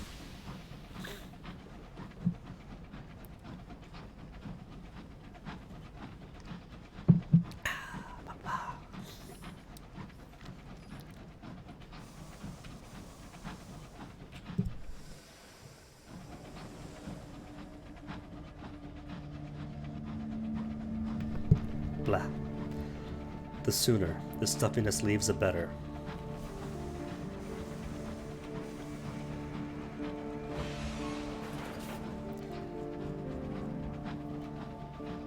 You know what I think would be ideal? If the Lustrum zone and the Port Prosper zone were close to each other. Because no matter how many monitors I've killed, you get nothing from the stovepipe ships, unless you've already spoken to Sweet Jane first. Then you get to start pulling out the nameplates from them. That night, your sleep is peppered with uncomfortable dreams. You dream of falling. It is a common dream here. The fogs that bedevil the high wilderness are thick about you, and through them, below, you see something stir. A beast, a behemoth, almost a dragon, almost a whale, almost a continent. It gnaws on the root of heaven, and all the fogs of the wilderness are its steaming breath. Its maw opens, wide as a gulf between stars. You are awake. Seek company. Commit your dreams to the captain log. Make sense of it. Commit your dreams to the captain's log. Well, how much is it? To 68% chance success? C company? Nah, man. Logs it is. You record the dreams as vividly and as thoroughly as you can. Does your hand tremble as you write? Does the ink spill? And when you've read it back, does it make sense? Or does it sound like the ravings of a crumbling mind? It sounds like somebody who's far too stuffed up.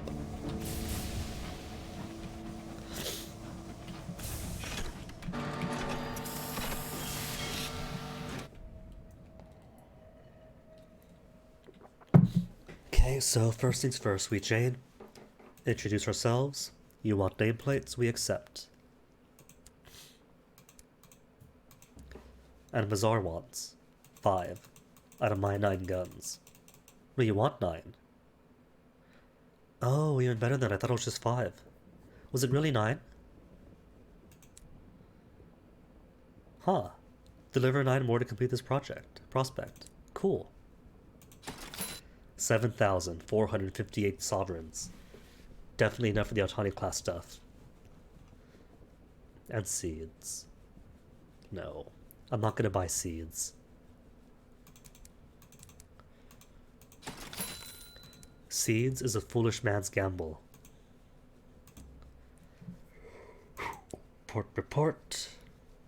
Murgatroyd's Golden Tea Shop. Let me get you, or get from you, a cup of tea. And this time we will enjoy Midnight's favor. 2 uncanny specimens for 1 savage secret. Nah, it's not a good trade-off. If I want free secrets, that's what port reports are for.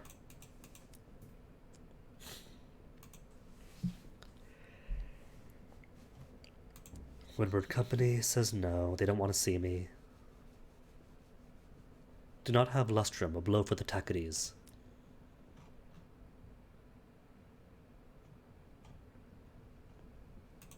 claim then? How many attempts until I get the perfect one? Feet slip regularly in this terrain. A treacherous layer of hard mud and frozen ice beneath fluffy cotton like snow.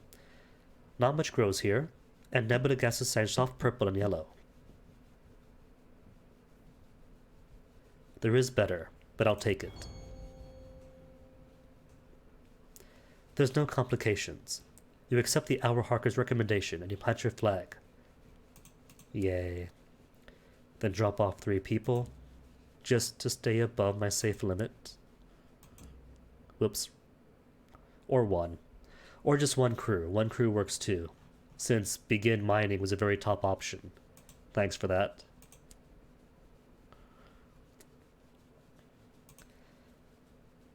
Observe my crew in action. Your presence was sure to keep them motivated. Back-breaking labor. Frozen drops of sweat on every forehead. Between gasps, a few line of an unfamiliar working song. Working dawn till dusk. Our pickaxes are blunt. For not a penny more. 'Cause our captain is a splendid boss. Says the one person working by himself indefinitely. Sorry, bud. Run out of drinks, don't need it. Figure in the corner, oh that's right. My cryptozoologist wanted to meet him.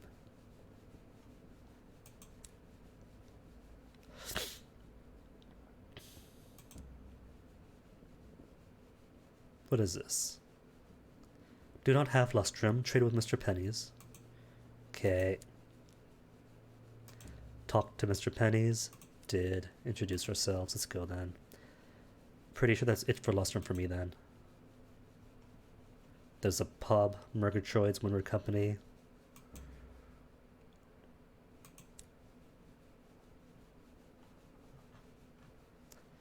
So yeah, that's everything. Away we go then. Got room still, so sure, I'll buy the seeds. If they really want me to have seeds, I'll take the seeds.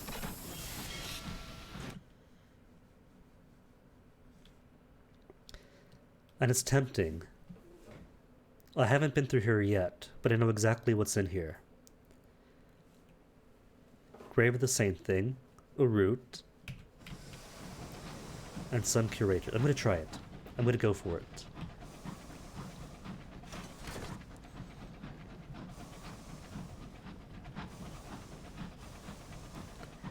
If it's really so bad, and if it's curator right away, then I'll scuttle back to lustrum.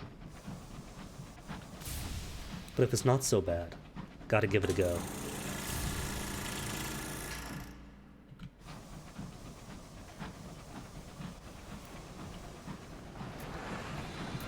And besides, it could be a good alternative path.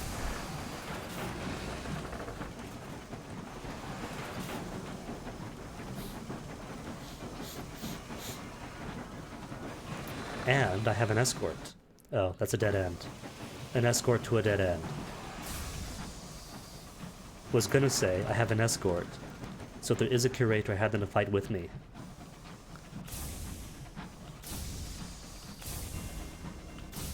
Roots Ridge, cool.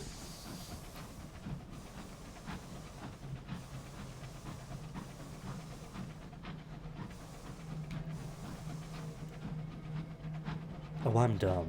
I am way dumb. I forgot to pick up the Rat Brigade.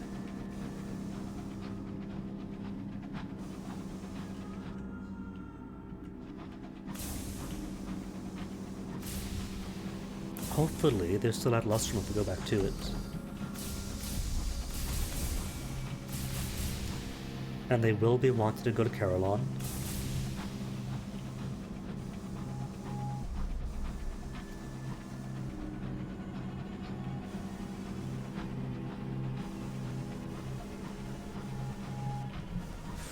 Alright, there is my egg, and I don't see any curators left.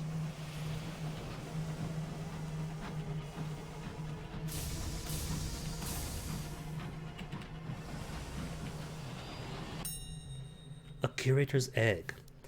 One of your crew dons their thermal sky suits and steps out into the cold. A few minutes later they return, clutching an object that looks uncomfortably like a large wasp nest. Reckon it's a curator's egg, they say, carefully handing it to you. It looks delicate, but it has a heft to it, as if something dense is nestled beneath all the papery outer layers. Take it. One of your people swaddles an egg in a grease-stained blanket and wedges it onto your hold, setting him on the crates and barrels. It looks more fragile than it did before. Cool, and no curator spawned. Oh no, there is one though. That has spotted me.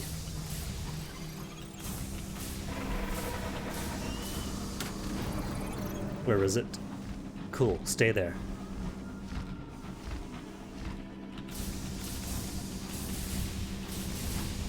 Stay between us, stay between us.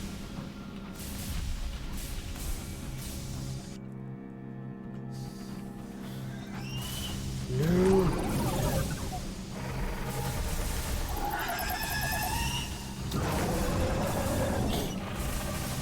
I could fight it, they're not as difficult as they used to be. Funny enough, right? They're buffed. But in getting buffed, they're a lot weaker. Oh no. Get out, get out! Oh my goodness! Alright, now there is no fighting. There is only fleeing.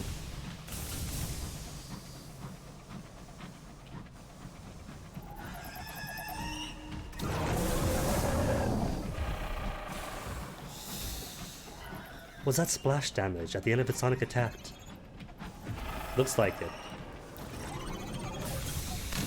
Oh no. Help! Help, help, help, help! Dude, how that miss, I don't know.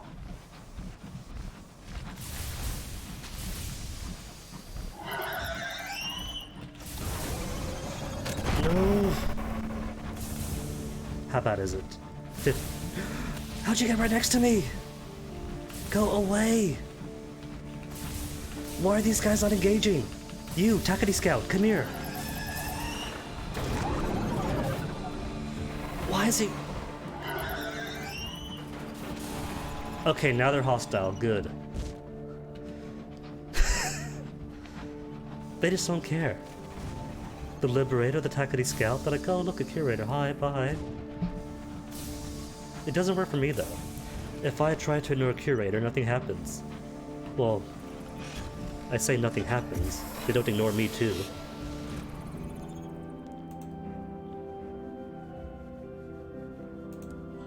Okay, Rat's still here. Rats are still here. What do the rats want then? Veil 6, Irons 2. All they want is a secret.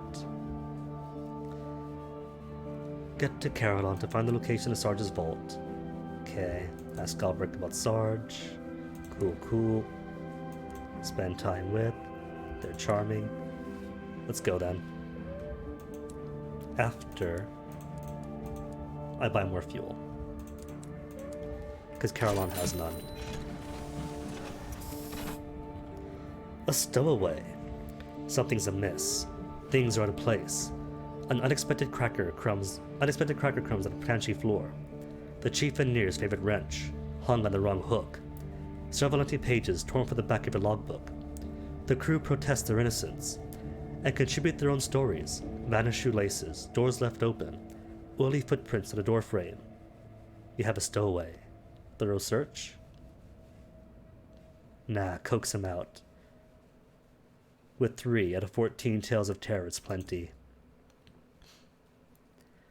You wait until late, then make a hot toddy and find a comfortable chair in the galley. Casually, you begin talking out loud to the empty room.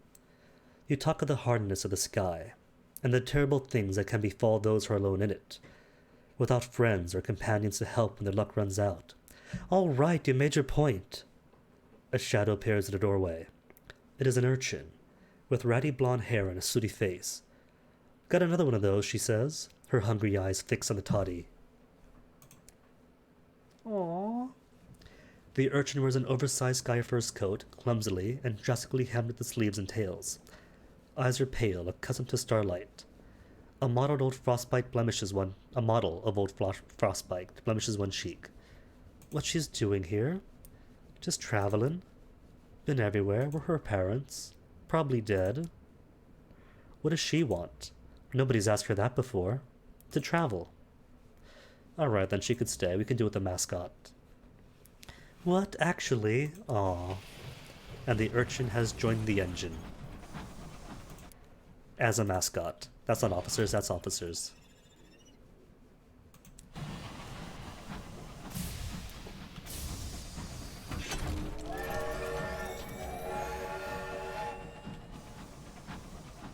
That frightened me. I saw the splash of leveling up on my engine. I thought, no, who shot me? But like I said, see, I was wondering about that last year. Just attack the scout. Was wondering about that last year. About what happens if an enemy kills an enemy in front of you and you don't participate. And took some time observing, and it turned out that you gain experience off other people's kills. Doesn't matter who you kill or fight.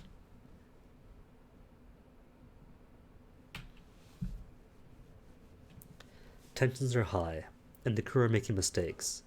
The preternaturally fertile seeds of the Reach must be stored with utmost care.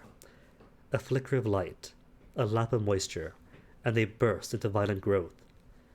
Like the sacks in your hold from which quivering vines have groped, nodding around your cargo.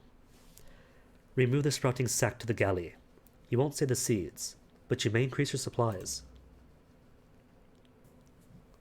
Gaining 2 terror. You separate the sack from the rest of your cargo before it can do any damage. The seeds are beyond rescue, but the vines that unfurl from them are already budding. Their fruit are moderately distressing. They are pale and bulbous, and palpitate unexpectedly, but edible. But yeah, I did some observing, and it turns out that if anyone dies for any reason, you get the experience. If you're fighting some ramming enemy, and they rush into the wall and blow up, you get the XP. If you're fighting something with somebody else, like you and Attackity Scout versus a Dreadnought, and they get the kill of a Dreadnought, you get the XP. Or, if you're fleeing from some curator, and finally manage to get Attackity Scout to engage the curator, and the curator kills the scout when you're far away, you get the XP from it.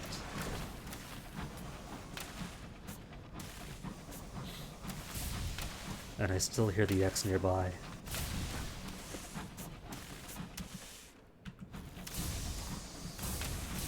Hug the rock.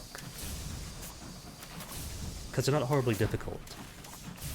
But if I'm sloppy, and I will be sloppy if I'm low HP,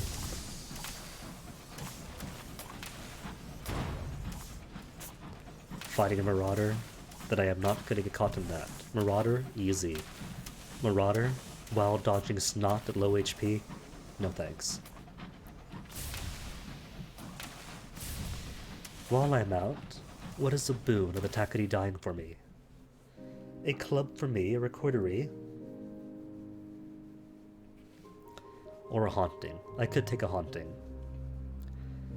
since I'm already being haunted by the man with the bristly mustache.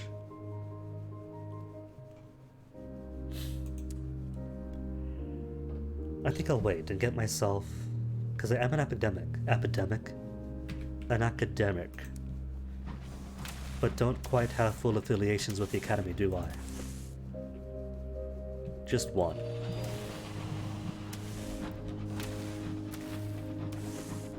Right, says Cinders. This one's for Sarge. A high-pitched cheer rises. So what I'll do is I'll pull into Portsea, swap my officers about to get full affiliation with the Academy, and then get the corresponding facet for it. Who gives Academy? Bohemia, Establishment. Who are you again? Your Academy, +1. Villainy.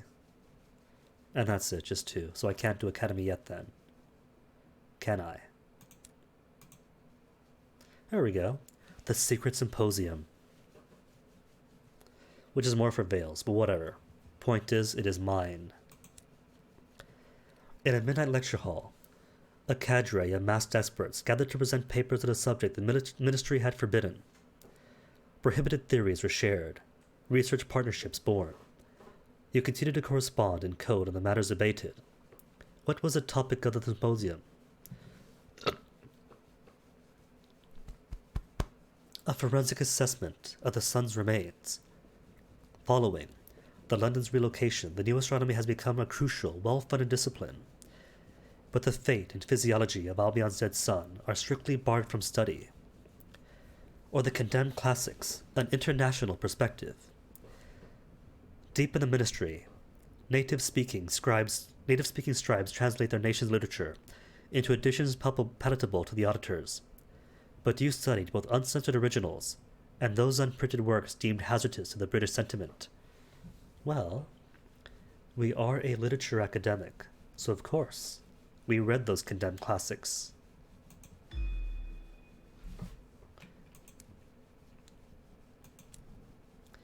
Right, then back to who? Well, you're also giving me 6 veils. Do I need 6 veils? Not really. That's my dump stat for this one. Hearts and veils. Mirrors. Okay, mirrors is up. 45, 49, 56. Good. Perfect-ish. Alright then, foyer. Ask about Sarge's stuff for the Rat Brigade. You are directed to the presiding Deviless. Her record-keeping is immaculate. If Sarge left something behind, she'll have made note. She glances up when you enter her office. On noticing the Rat Brigade, her eyebrows raise a fraction. We never satisfactorily answered the question of rodent souls. How could I help you? She addresses you and ignores the rats. It transpires that the Deviless is able to locate Sarge's file remarkably swiftly. She does not hand over the snip folder, but reads it in silence. There. I knew he'd specified something, that those who came looking for that which he entrusted to us must first undergo penance, to avoid a repetition of his mistakes. A shift in perspective in the checkerboard garden? But I didn't do that one, because I can't do that one, not easily. 46% chance success, fine then. Gotta stack things in my favor then. Who's all on veils? 2 veils, no veils. 6 veils, 4 veils, 2 veils, you're up then. How about you two? 6 veils? Cool. And you're just hearts. Hearts, mirrors and irons, and just irons.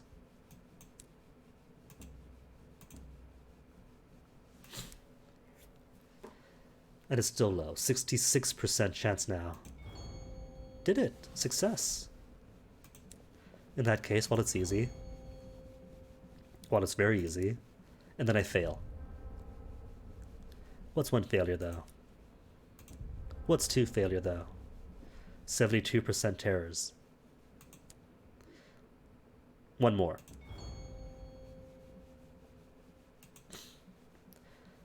And how much does the rubbery man need again? You need 1 perspective and 1 penance enlightenment. Cool. Elevate you then. Enlightenment for a start. Conversation for a chaser. He consumes both. Tentacles are involved. And the twitching of excessively mobile, would you call those lips? But then, what a transformation. His features smooth and flatten. His tentacles retract. From a distance, one might take him for a human gentleman with an especially prominent brow. He assesses you. Then, no thanks, no comment. Not even the wave of a tentacle in an ingrate. Yay, we have elevated rubbery man. So anyway, got my perspective.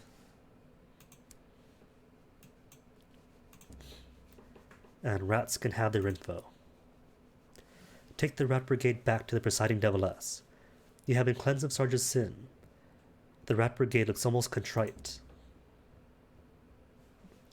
A single sheaf. The presiding Deviless smiles at the unhappy expression of the rats. Much better. She passes over a single sheet of paper from the Sarge's file. It smells of incense and jasmine. Hookah, Cinder explains. Sarge did like his luxuries. The writing is minuscule and brief. The vault at the central office of Hallige's Bank. The account was opened in London, in the year before the blockade of New Winchester. The Deviless is already working on a new file. You have apparently been dismissed. Okay, we're done here then. Bazaar, nothing. Grimoires, sure.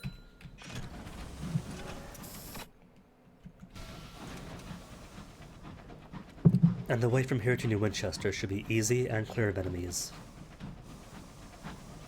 At absolute worst, it'll be a marauder, and just a marauder.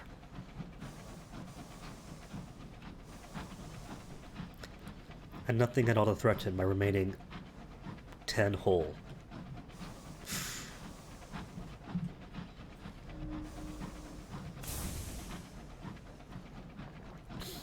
Just as I was saying how easy the new curators were, there I go and get butchered by one. But they really are now. For some reason, it feels like the older ones are more difficult.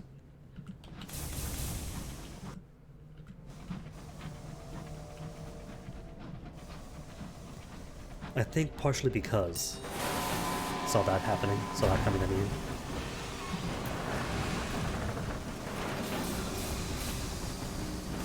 No repetition of yesterday, please. Thank you.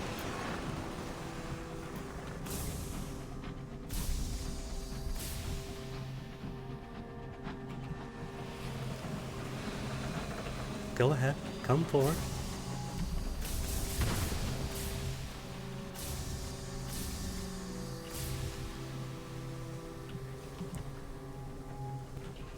Like for these new curators, all you gotta do is not be in front of them.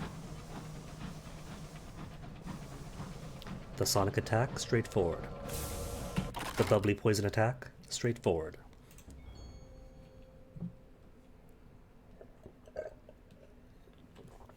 You explore corridors whose walls and ceilings are daubed with unfamiliar constellations. At last you find a cabin barricaded from within. It holds a crewman who seems lucid. He begs to join your crew. Your crew aren't sure. What if Star Manus seizes him? No. You'll drop him off at the next port. In the meantime, he'll be confined to quarters. He looks disappointed, but agrees. The crew are happy with him locked away, and are cheered by being able to perform this act of sensibly cautious charity. Charity that we get paid for. But yeah, if you stick to the right or the left or the aft of the curator, and just wail away at him, and dodge away from his face, they go down easily. You might take a hit or two, but it won't be as bad as the curators used to be.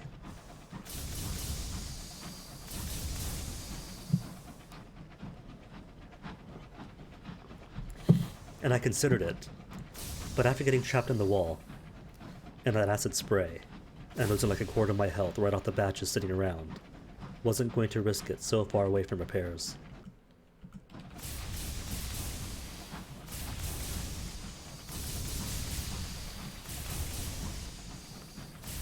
What I am going to risk though, 7,000 sovereigns is worth a trip back to Eleutheria to get some good engines into me, some real engines.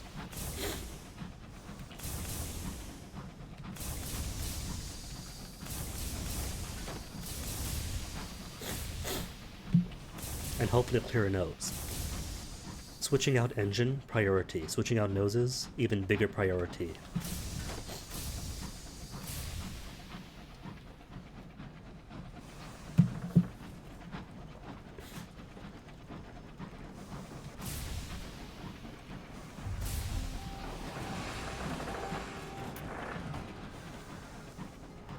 And once again, the Taxity Scouts proving that they...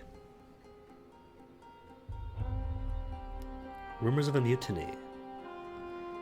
A pistol has vanished from the armory. Knives are disappearing. The signs of insurrection. At 73%. Do nothing. What will come will come. Lower terror by 50 but increase nightmares. You do not punish your crew, or turn one against the other. They know that you know their schemes, and find your eerie calm unsettling. The mutinous incidents cease for now. Have the mutineers changed their mind? Or they're biding their time? Is there a pistol under a pillow, waiting for a chance to end you? Nightmare? pop up. 3, 2, 1, go. No nightmare. It's usually instantaneous. Get the nightmare, then get the nightmare.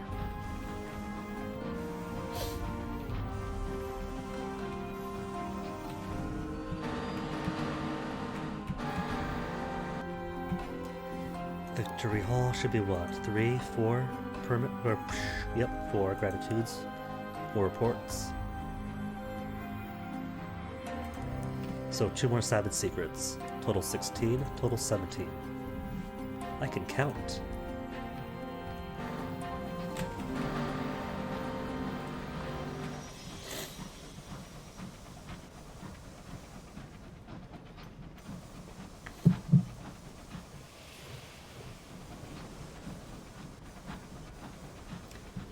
Now that I'm back though, back home in New Winchester. That is 5 minutes to 4 hours, so the next bathroom break. Give me a second, gotta pee, refresh water, and be back.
Alright, I'm back. Grabbed a second round of the stale tea, so...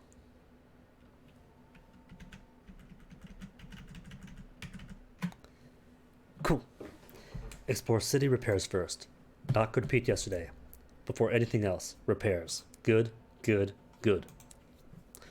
Crew. Yeah, I'll need crew.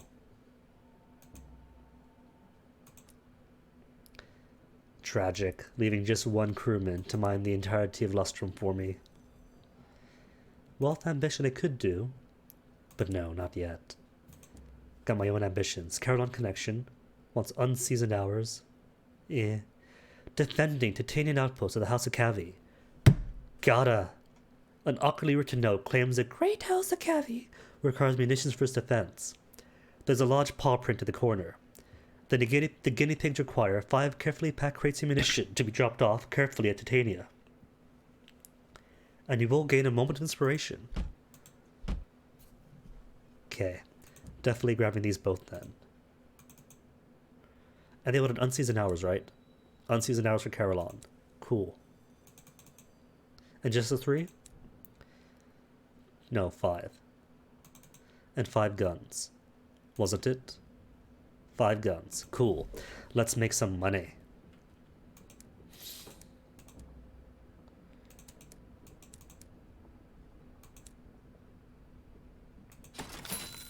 I'll go to Titania. Then from Titania, not Titania, Carolon. Carolon, then Titania. So heavy on supplies. Not supplies, on the, you know what I mean. I already bought the fuel. Haven't got to explain that. The soon screen in the salon, you could all see it.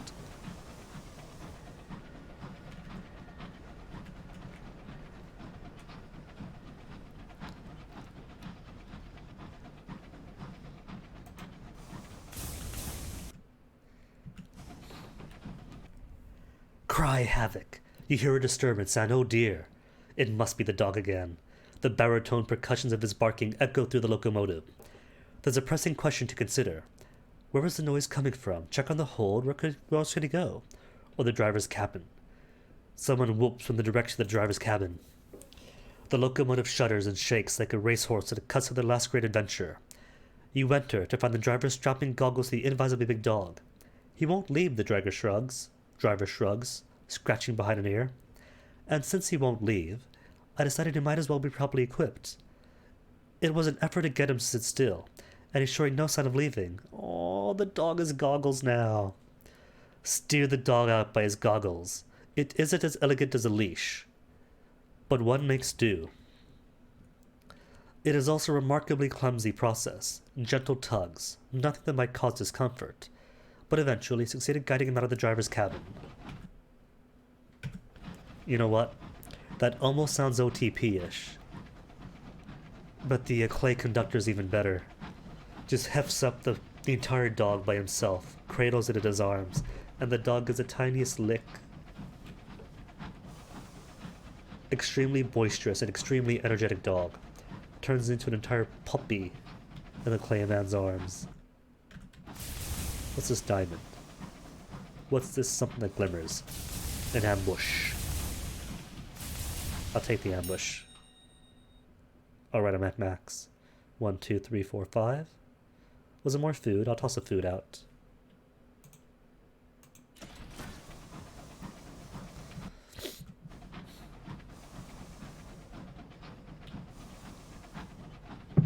And I once again forgot to go give my driver the checkup, which is okay. These things do happen after all. And I've thought about it, right? I couldn't really make heads or tails about this portrait, about who my character should be apart from their background. And I've decided, with that hairstyle, that hat, the tilt of the chin, this will be a second femme captain.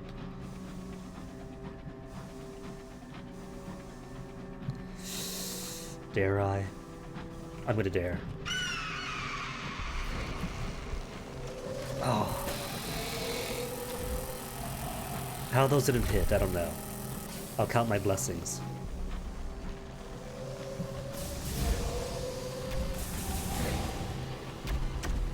How to get him to reliably run into my shots.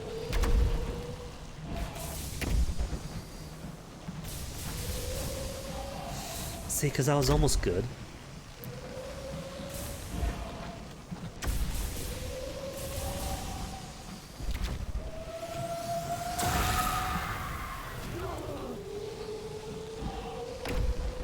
Too many hits.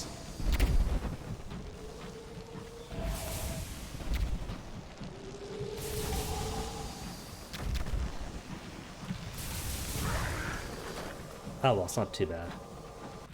Just gotta play defensively. 100% chance to get more bronze wood. All the more reason to hunt them down then. But first a trophy.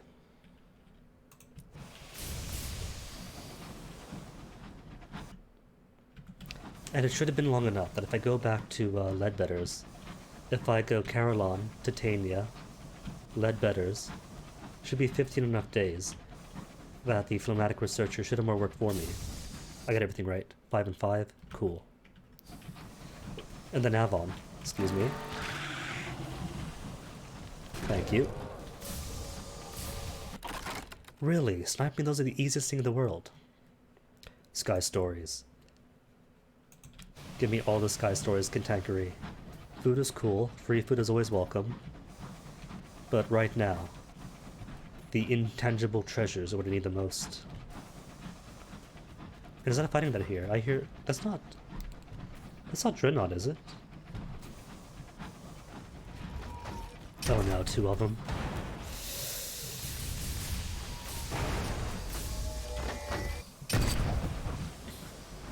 Okay. 1, 2... Then 3. Oh no. No, no, no, no. Out of the way, out of the way.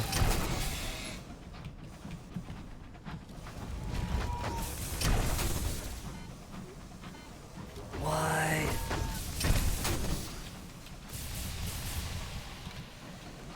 Always do this to myself.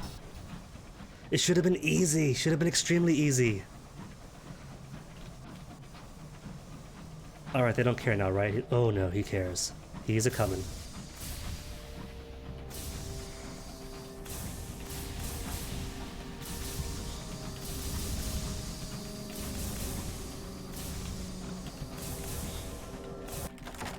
It's alright though, I got something with the Tactical Liberators.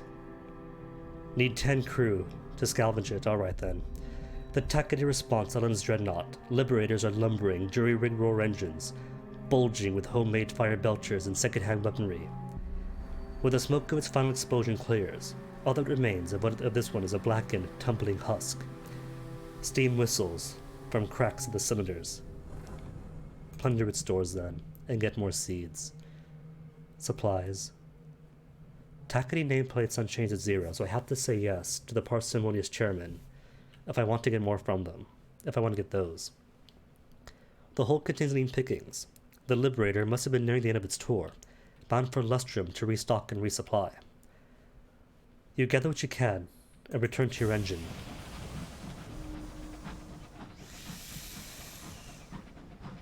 "41 damage. Entirely off of that one dude. But they're so thin. The good news is, if you're perpendicular, great. 3 shots, you win. If you're head-on, no more crashing. If you're head-on, it's such a difficult, remarkable thing.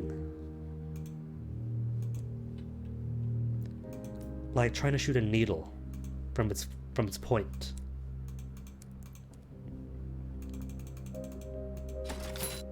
$8,000 sovereigns. Cool. And no bargains. So now, maybe, that I've properly docked, it's gone ahead and disengaged from me.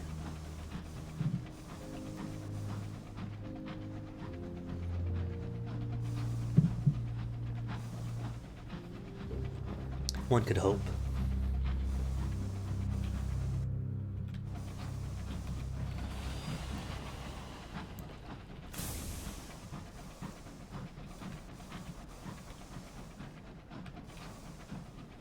But that's okay though, because now we have more than enough sovereigns. Okay, doesn't care about me. It's not looking for me. More than enough sovereigns to get a better ship in. Bit more left-right boosting, more hull, more hold capacity too, for even more economic potential.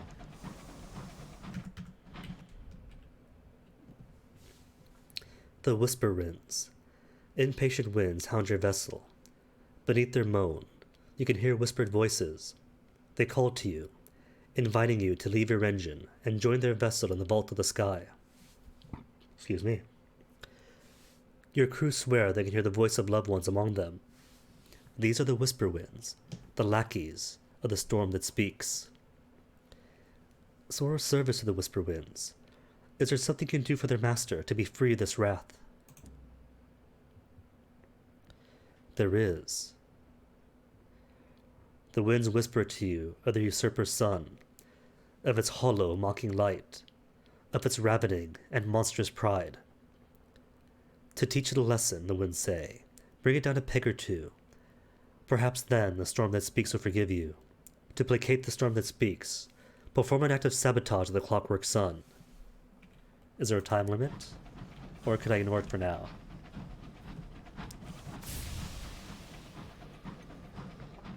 I mean, either way, the storm that speaks is displeased, and thus will continue to act against me every once in a while.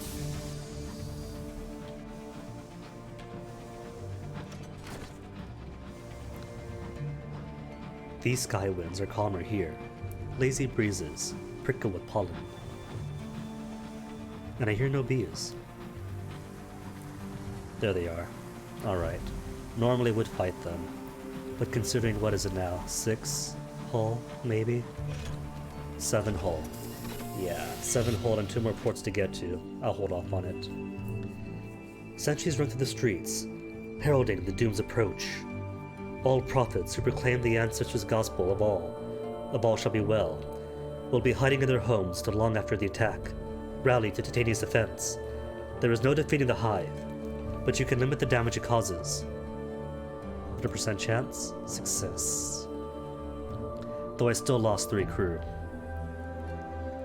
Silence. In the space of half an hour. The chorister hives fill the air with stingers and song. The Titanians resist as best as they can. Once the hive has collected its nectar, and the Titanian's home is ravaged, it leaves again for the further parts of the Reach. And that's success. Assist with port repairs. For full repairs, it's what, 30? 10.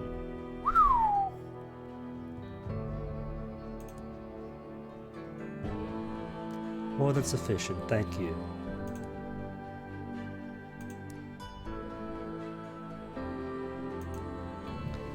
And how many funds for the next step? Current progress is 10% and requires 900? Nah. Let's say art exhibition. 20% funded. Cool.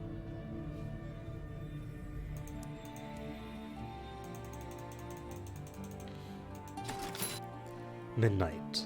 A cloaked guinea pig, the representative of the House of Cavi, meets you at the station. While a work team of his comrades struggles to unload the munitions, he sees to your payment. Every nation has a right to defend its holdfast, he proclaims, and launches into a short but inspiring speech. 1005 experience. Fancy. It was tragic, Tool. I was flying around London late yesterday afternoon towards the end of the stream, and I kept forgetting to repair my hull as I came back.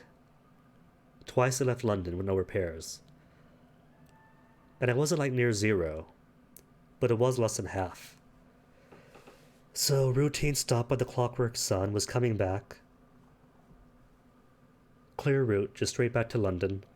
And right outside the outskirts of London, there was a Star-Mounted Explorer who just wouldn't let up for me.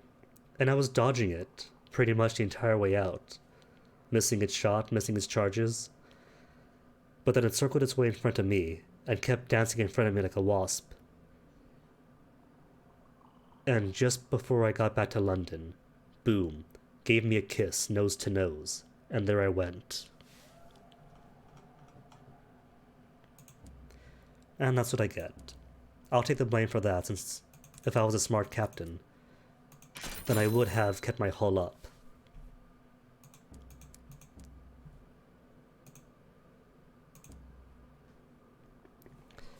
The House of Cavia sprinted the pedal with almost alarming speed.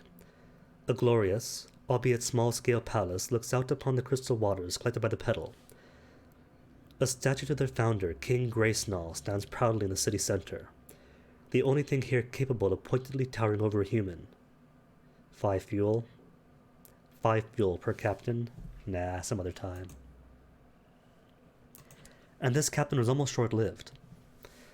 During my hour stuck on the Soon screen, because I'm extremely neglectful this week.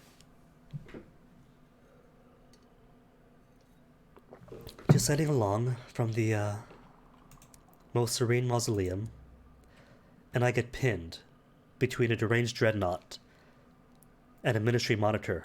The monitor not doing anything but taking shots, and me caught between the two, until they pinch me both between a wall. No, bees, not right now. If you must insist we dance, the dance elsewhere for her. I don't think I'm carrying nectar, am I? No, no nectar. Oh, I am carrying nectar. Okay then. Then the regression is justified. Forgot about that, so I thought they were just being hostile for the sake of being hostile.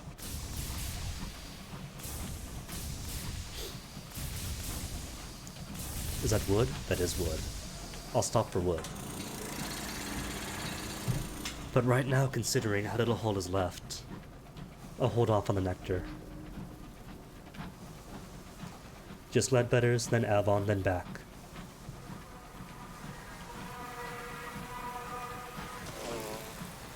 What? Just nuzzling them.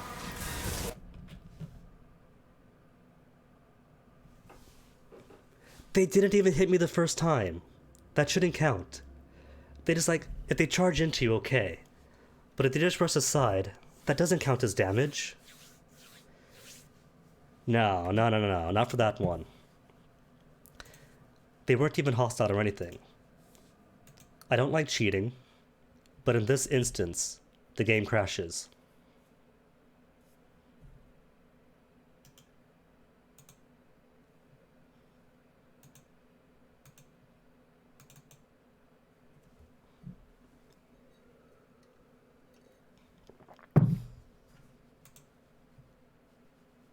Making me crash the game, how amateurish.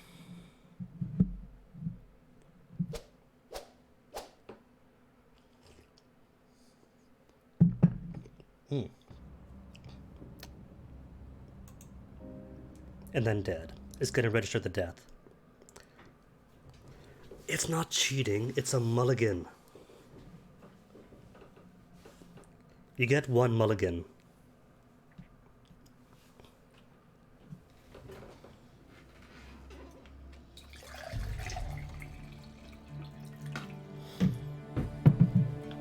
Cool. Everything's done then? No bargains? Shops are good?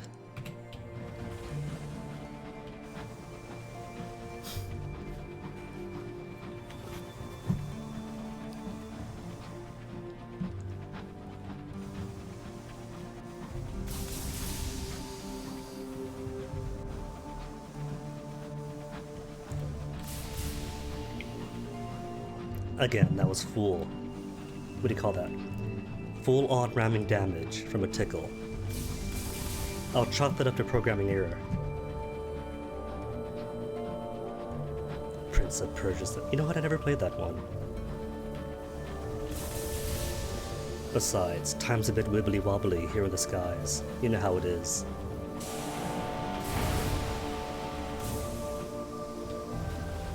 Hours, dead stars, and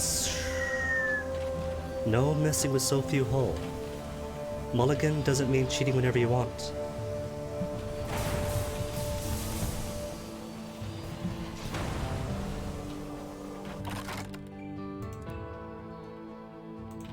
Okay, now it can be reckless.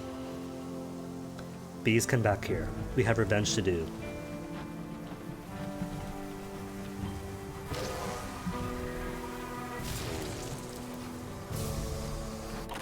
There. No more witnesses. There are no bees to say we did that.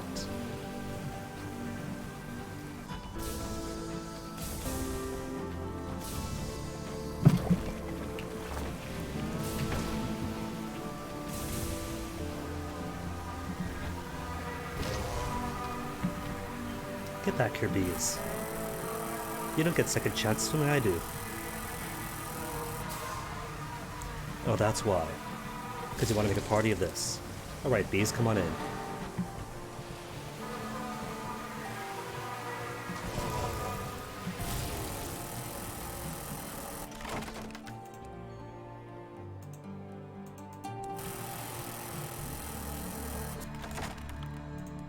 Chorister corpses, cool, cool.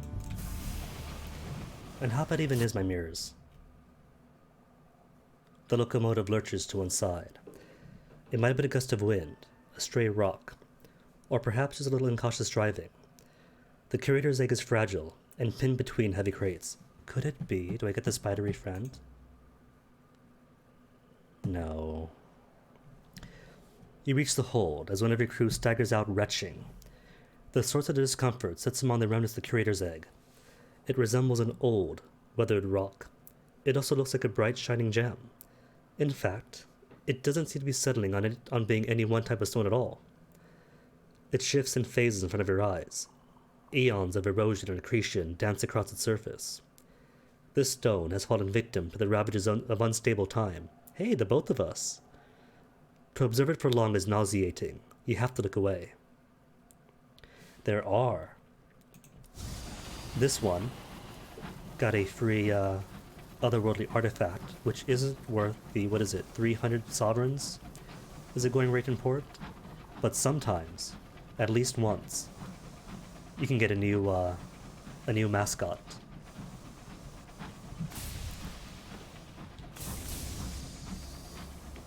Well, I say new relative to not having it.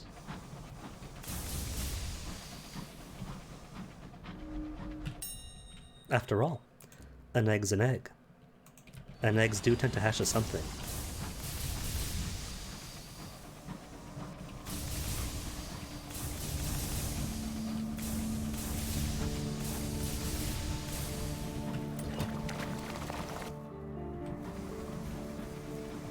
And really, the peacock wind not blowing for once.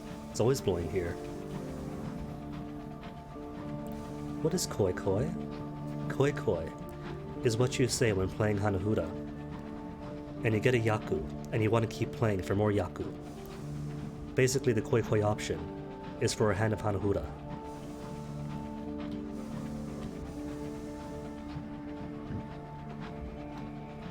Excuse me.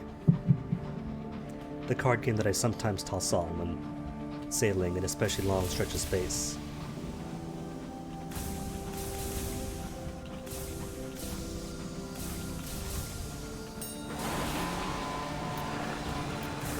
Just the one dude. If he wants to fly about, that's his disadvantage. Excuse me, bees. You are the bison of the sky, so 3 shots, really, to take them down. Did I miss one? Huh. It's not a web game, it's on Steam. There are a few web games, I'm pretty sure. There are loads of different versions out there. On the phone, on browser.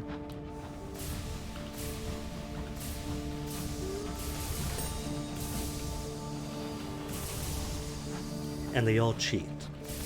Every single version of them cheats, just at different varying levels.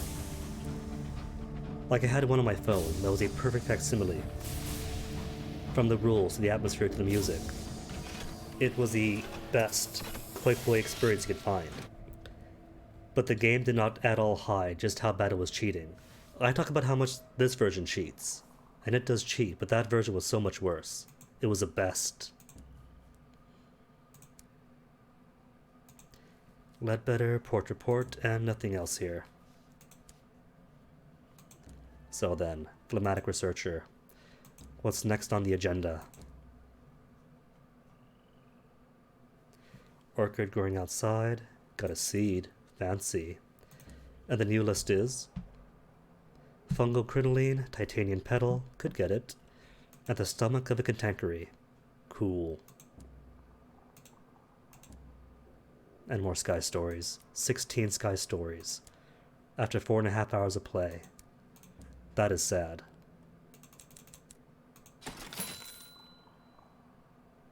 Right. Dropped off the hours for Carillon, munitions for the cavies. So I'm done with those. Onwards to Avon then. Avon, then Winchester, resupply, then Eleutheria.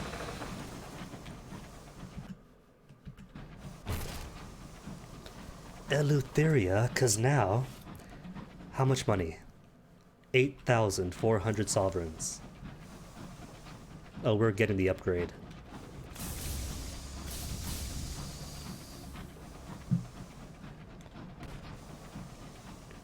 And gotta get my cavi back too.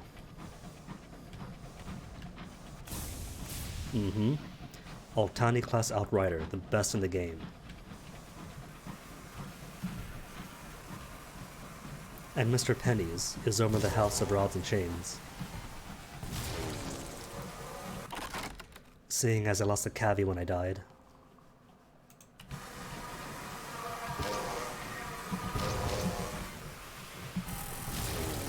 See, that was an attack. An actual registered attack. That counts. But then again, the game is rid of contact damage. Like the Grievers the other day. Sometimes, a Griever would charge, and if they charge at you, and they don't hit, that happens. Or they charge you, they do hit, and it does no damage. Sure. And sometimes it does. But still moaning, still whinging.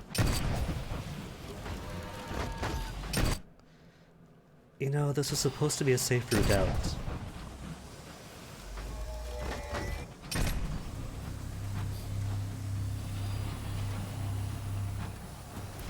Oh dang, 7 days off work to fully explore Eleutheria. Sounds like a dream come true. They're not firing, but I bet you the second I step in front of them, they go hostile. If just for a second. 1 fuel, 1 supply. And 2 over. Seeds then. 1 seed, 1 supply. The seed was a freebie anyway.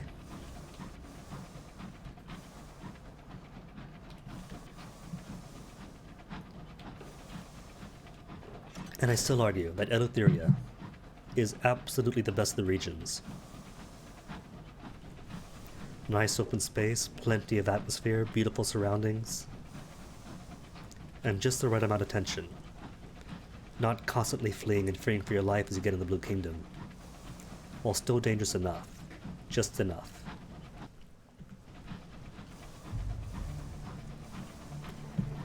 Now Blue Kingdom though, that's an adventure. Non-stop running, if you're not hunting for bear.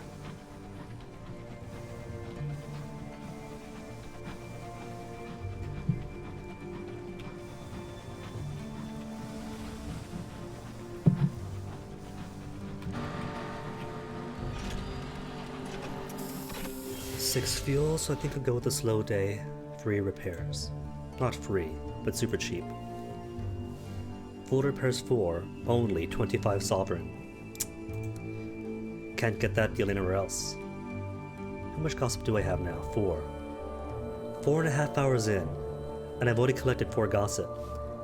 Didn't spend a single one. Just never got any.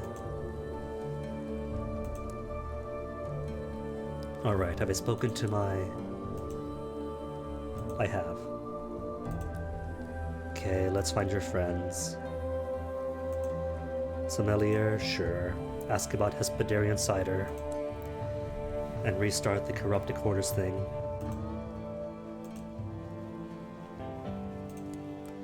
Talk to the Skylarks, listen to stories, trade rumors. Got the Sky Stories back at least.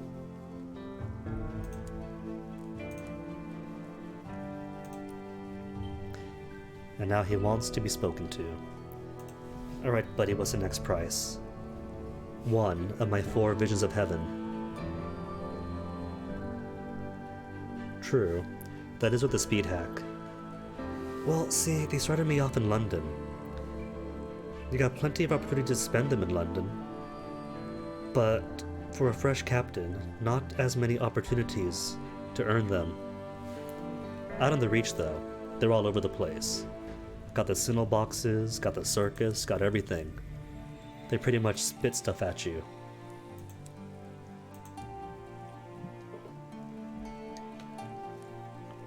London, though, all about the cash. All is well. Success will gain a vision of heaven, and 98% chance to succeed. Partial. Shh. I still maintain that partial success should not count as success.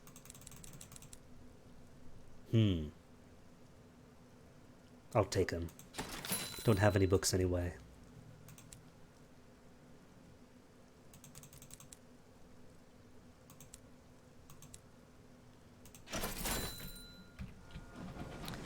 Books so far is one of the rarest commodities that I have.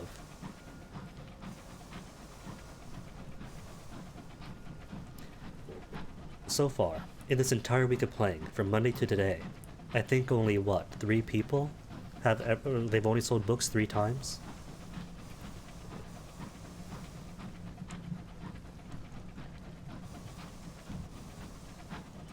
But then again, this is a Reach. And it gets diluted by everybody selling seeds. No tea. Oh man, that's even worse. Tea might be middling. It's just barely above crockery as far as expense goes. But still, it is a necessity.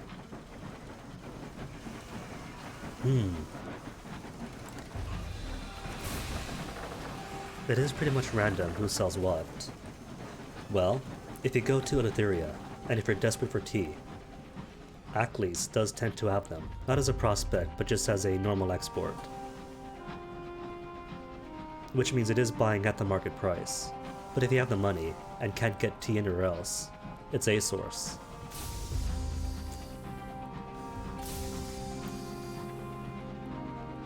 Did I get the portrait part? Doesn't matter if I didn't. It's just 100 sovereigns in one favor.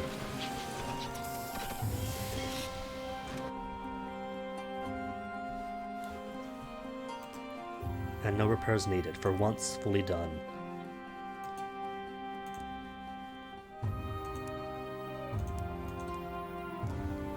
Bronzewood for the Prosper Engine Yards, for loyal captains, which I'll pretend I am. Munitions for Lustrum, sure. I'll hold on to it for now. And nothing else for the circus or anything else, right? Nope, that's it, that's everything. Cool. Eleutheria Ho then. Before I go though, keep forgetting. Sign of commotion, fight things out.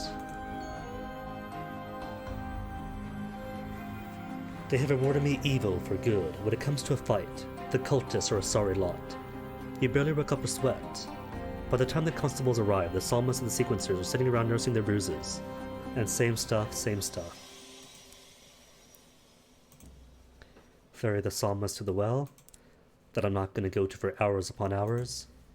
Cautious driver to the family doctor.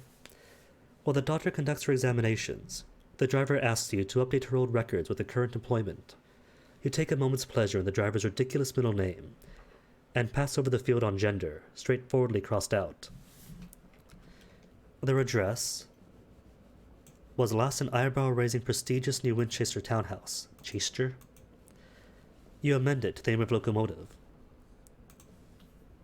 Ah, the doctor says, peering to the driver's ear.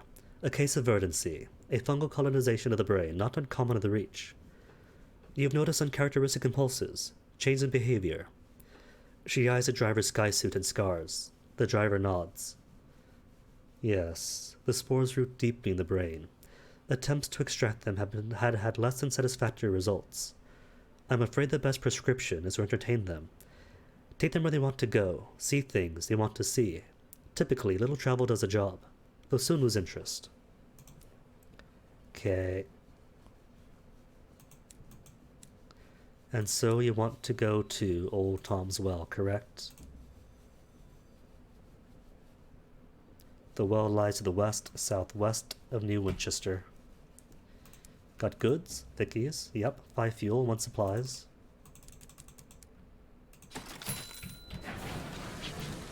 Supplies are good at the circus.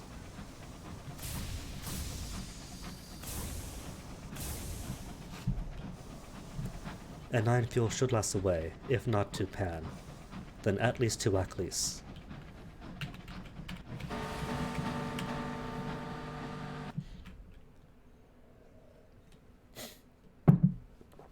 Victory Hall. Let's get more secrets out of you. Could trade artifacts, but don't need those yet. Secrets, though. Need them for the yacht. Need them for the transit relay to Eleutheria.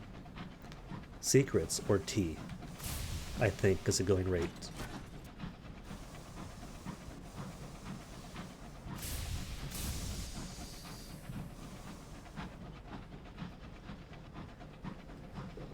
Trying to think, though. The Mangonel's pretty good for every stage of the game. But I could try for an updated weapon. The Jubilee, tried it. Not really worth the expense. Always Wrath of Heavens. But I'm gonna need what? 1 more Nightmares? Got the Enigma. But then I gotta kill myself with Scornfluke. Which I'll have to do anyway for the Navigator. A Scornfluke or Scribe Spinsters. Something worthy of King What's-His-Name.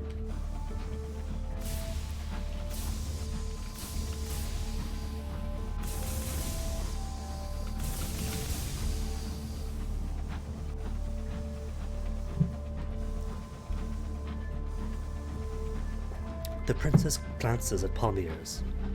I consider running away with them, but some refuse to bathe. Does that mean that the performers at Palmiers aren't swayed by her beauty and charm? The way everybody else are when their eyes light on fire and they scoop their eyes out. Failure. Couldn't recruit from here. What if I try again though? Recruit? Success. Port report, more tickets.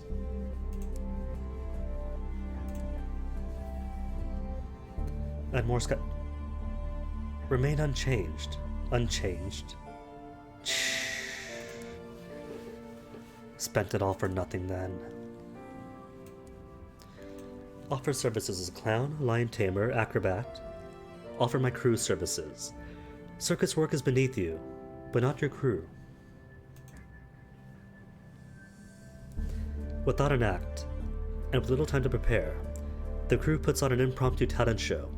The quartermaster proves an unexpectedly good opera singer, while the engineer's boy proves as capable of juggling as sneaking a little extra food for the supplies. Afterwards, the ringmaster claps on the shoulder. Excellent. Well, terrible. Never do that again. And so on and so on. Okay. So what to do for him then? Props, twins, costumes, flyers. Costumes I'll start off with. It's gonna be what? Port Prosper, Port Avon. Port Avon? Cool. Easy. Nectar. Got plenty of nectar, I'll buy it later. Onwards then, to Hybris and Eleutheria. And not Crockery Cove. North of Palmiers is always going to be Corky Cove.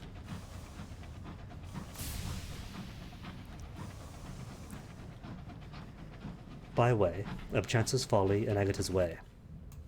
Chance's Gloom, sorry.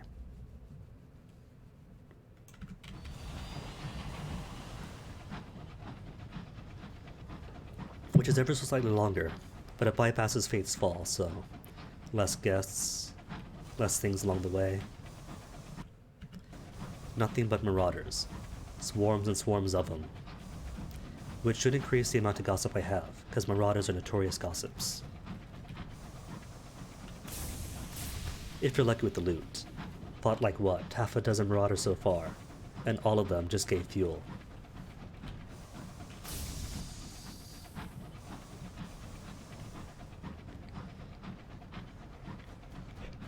Which I suspected might have been because I hadn't yet done seeds for Magdalene's. But the loot tables are random.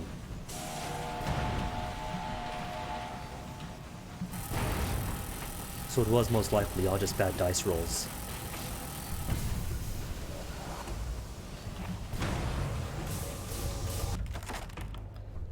Again.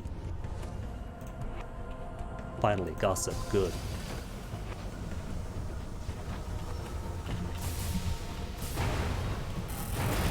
Ow, rude, too quickly. You're a reach marauder, not an Albion one. You don't rapid fire.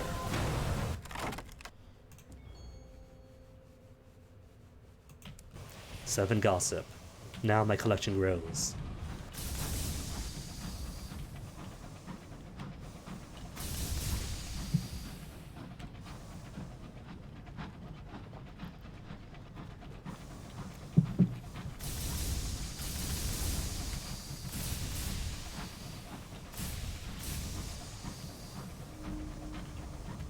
Was just going to ask if there are no marauders, because normally this place is swarming in them.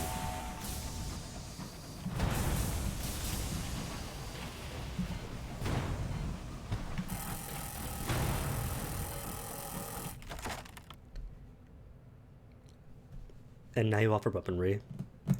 You know what? I'll take it, and keep it in the bank just in case.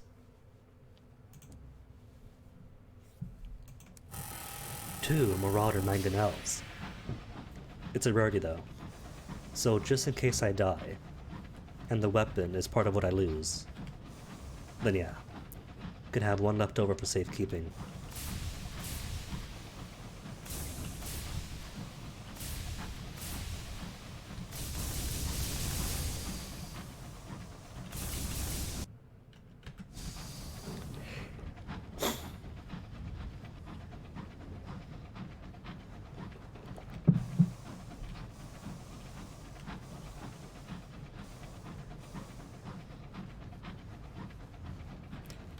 And how is that bitrate?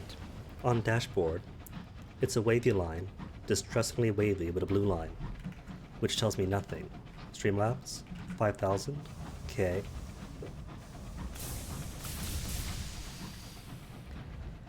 Always gonna lament the day when they took away numbers and just gave colors and lines instead.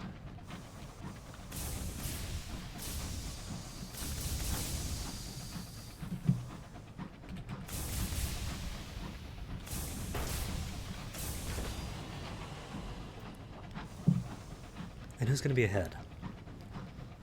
Usually at least one monster at the button of Hybris. Is it going to be Scribe Spinster or the X? The X, and right in the middle. So I can't sneak by her without getting some damage.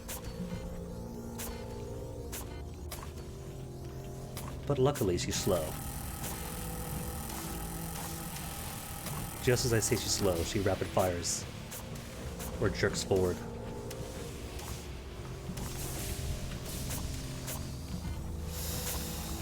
Scoot away, scoot away.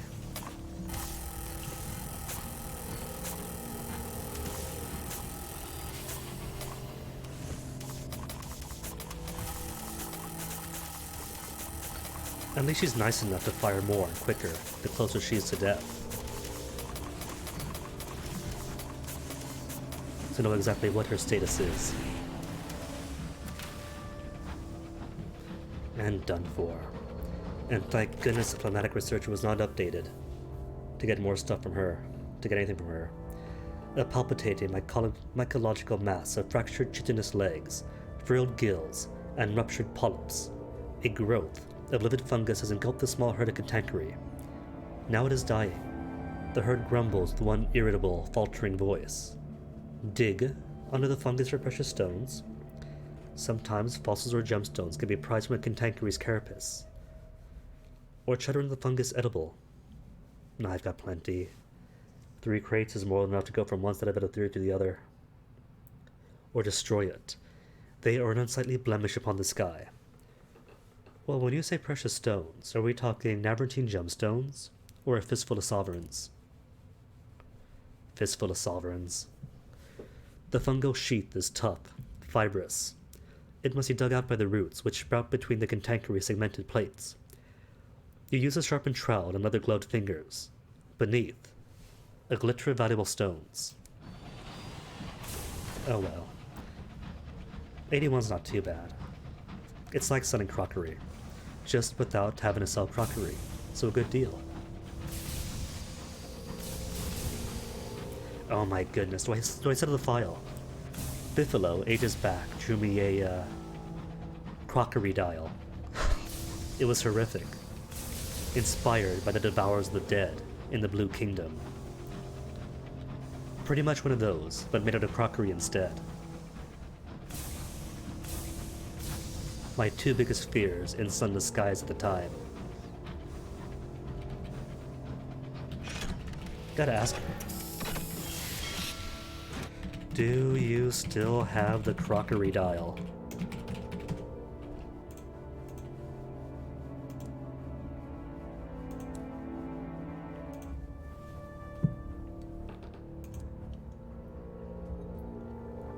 Report, Hybris as dead and empty as ever. What about Bazaar? Who's come in? Just ours? Nah. Not gonna bother with ours. What I will bother with, though, is this wreck. Even if it's ambushed.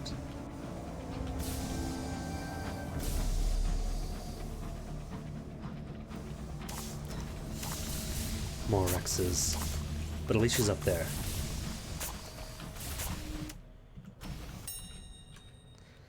Sit on the wreck, do it. Because if you're a fool and you take him on, it's free supplies.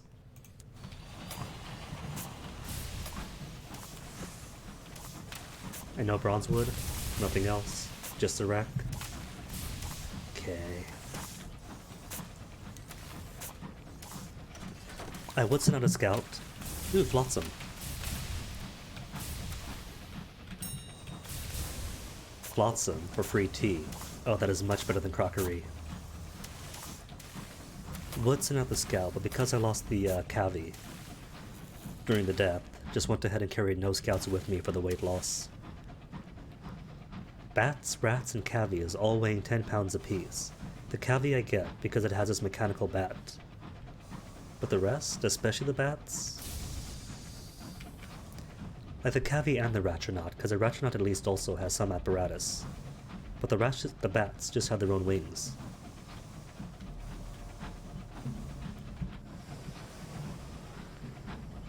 They have their wings, and they cabe dust.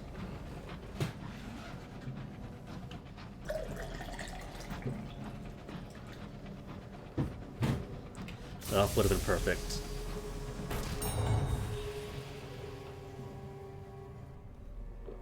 Eleutheria Transit Relay. Present myself, nothing to declare.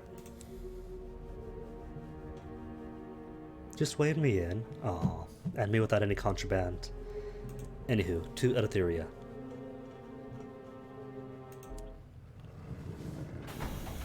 And the one good thing about the burr below already hating me is that when I transit relay out, I cannot get any more hate. The one silver lining.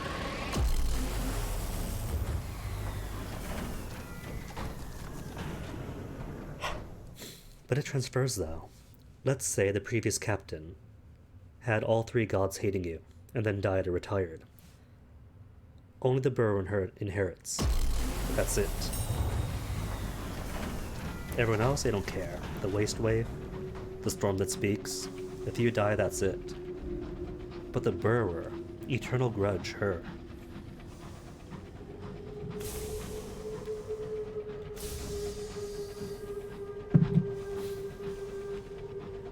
And do we have... Ooh, hello.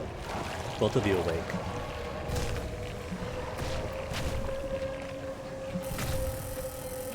Oh, I see. Because somebody... Just a small tickle. Grievers, hoarding less than bees. Alright, Visions of Heaven. It's a coin flip. But coin flips can be good. Nav routine. Oh, haven't got the hearts for it. Not enough hearts at least. Coin flip? Happy coin flip? Yes. Rather than soil your engine with viscera, you perform your investigation out of the sky. The Griever's stomach is impossibly cavernous, but a smaller organ attached to it, about the size of a pig ready for a butcher's block, seems swollen. Cutting through the muscle membrane, you find gemstones rattling inside like a pocket full of gallstones. Hello, what are you doing here?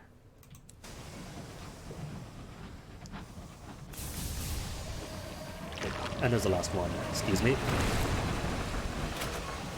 No hostile. Lights off. No, he's hostile. And I am more whole. So remain hostile then. See if I care.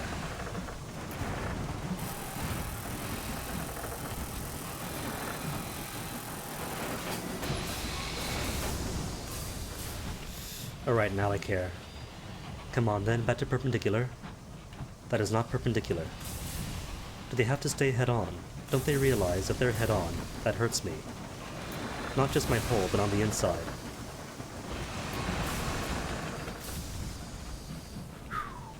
I'm going to pretend that was deliberate.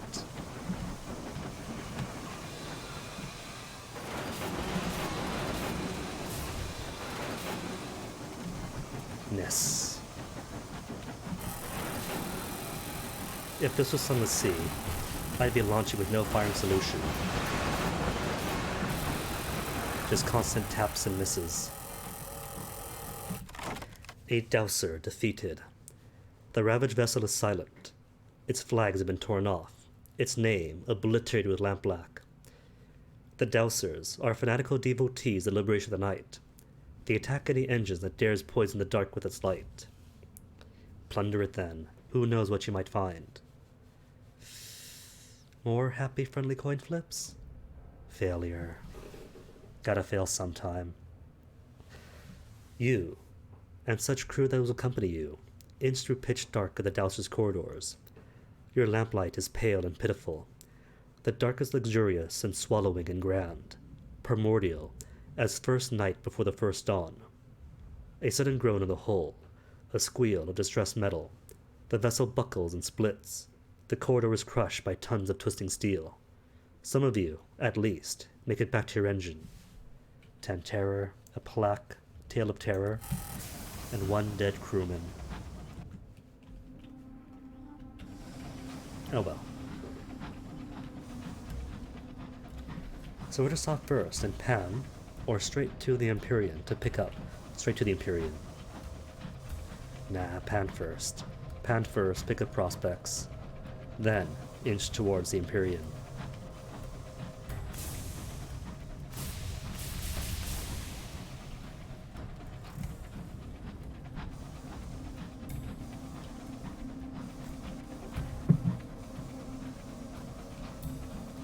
See, here I thought I was so smart. These marshes, those leaves, clearly. This is Aklis land. Then I watched a video last night that I saw on the Reddit, and it turns out that with the way the skies are divided, Aklis is always going to be in the same zone as the Reach Eleutheria terminating transit relay. And it turns out that such rules are true for every other section. Always the exact same chunks of sky, with the exact same ports and similar configurations, just in different orientations. Hence my Albion map here, being the exact same thing, port to port, rock to rock, as the first time playing. Discontent. The junior settler receives a dose of medicinal port in the infirmary, after seeing a frozen corpse spin past the window. The experience has shaken him. The dead are hungry, he says. We need to make an offering, or it'll come back and knocking at the hull. Fine, let him in. Poor company, but it's what you'd want to happen if you were found dead in the sky. It is a good deed, perhaps, to carry a lost soul home, but not a happy one. Crew-hearted, but he wore a captain's jacket, so it could be me next. And where's my nightmares? I'm up to 2 now. First nightmare, didn't get nightmares. Second nightmare, still nothing. Is it because I went to Magdalene's and spoke to the bristly mustache ghost, and now I get no nightmares? Ooh, have fun, Tool. Enjoy the game. Going spoiler free, I totally understand. Like when I first played through, even just talking with Din about like what certain things require, I was like, nope, don't tell me. Want to find out on my own? Want to bumble in, stumble, get lost, die a few times? And that really is like 80% of the experience, so have fun with it.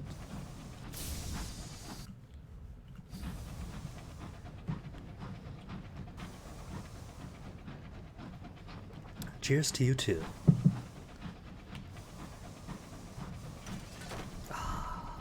That Empyrean Outrider, it's gonna be mine. And when it's mine, the auxiliary slots, the shield slots, all gonna be decked out perfectly. Wreck. 100% chance. See, it says 100% chance success, right? Except, when it says 100% chance success, it's given the possibility of failure in the form of partial success. And I argue, to this day, a year later, that partial success should count as failure, not success.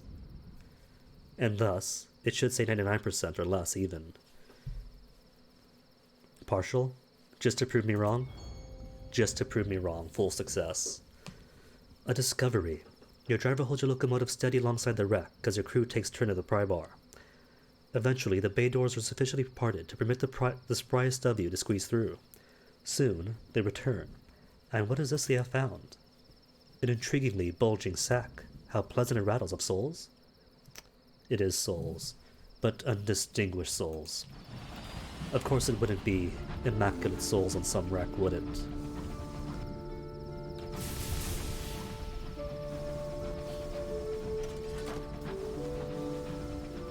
Oh no, I've caught the distractor beam. Oh, I was gonna reverse into it, have some fun, but then it turned.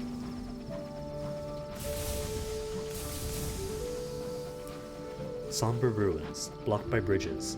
Would love to read it, but I can't. Ooh, hold on. What combo could I get here? 3-hit combo?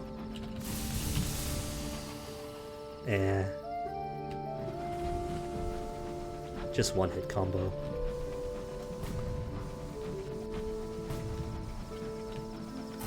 Whoops, missed.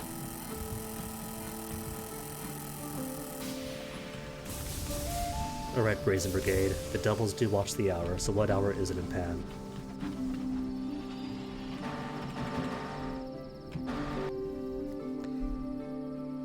It is the hour of trumpets, when devils roam the streets, oh no. That's alright though. Worst case scenario, I just lose crew. And I'm here anyway to get more crew. Confine your crew to quarters, or spy on the hunt. Spying is cool if you have the Veils for it, but I'm pretty sure if you lose it, if you lose a skill check, you lose stats. And stat loss in this game is the worst. Confine crew to quarters, with a 61% chance of actually doing it. Most citizens of Pan stay off the streets when piping is merry and the devil's trumpets sound. Success! You huddle in the galley over Murgatroyd's fungal crackers and a ration of whiskey. Outside, trumpets blare. A scream interrupts your forced conversation. You finish the crackers in silence. Eventually, the idol's merry piping changes to a lilting lullaby. The hour of trumpets is over. Excuse me. Temple of Almost Time, Grove of Far Too Late. I'll come by if I need to. They got cool stuff, each of the factions around here. But, if I don't need to come, then I don't really have any business. Alright though, Pan.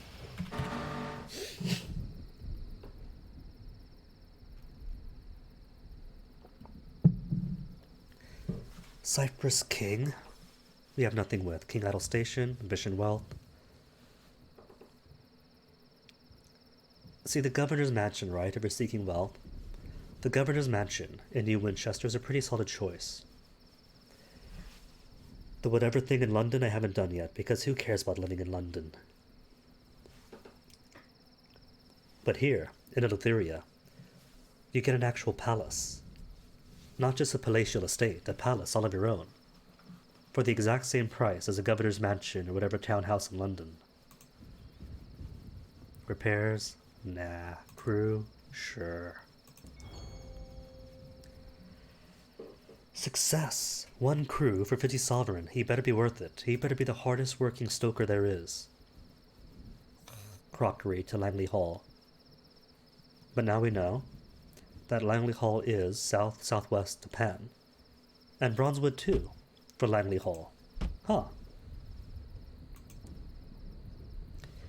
Okay, but first I'm going to go to Eleutheria, I'm in Eleutheria, to the Empyrean. What could I get here, though? The Medea-class destroyer that some swear by. 2 large weapons, so if you have just the one Wrath of Heaven, that's plenty. But only 1 auxiliary slot. Granted, some stuff can be put on the bridge into the shield slots, but still. 90 hull, cool. But bereft of auxiliary slots and bereft of hold space, I mean. And it doesn't even have a bathroom. Which I'll be back from in a second. Give me a sec and I'll be back.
Alright, back.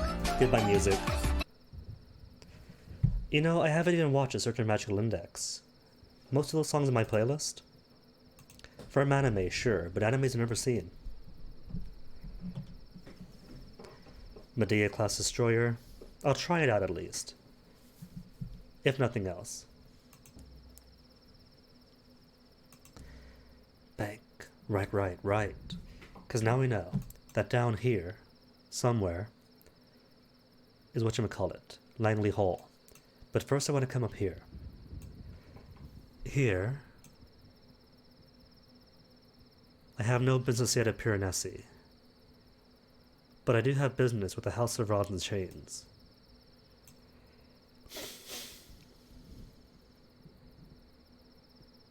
Ooh.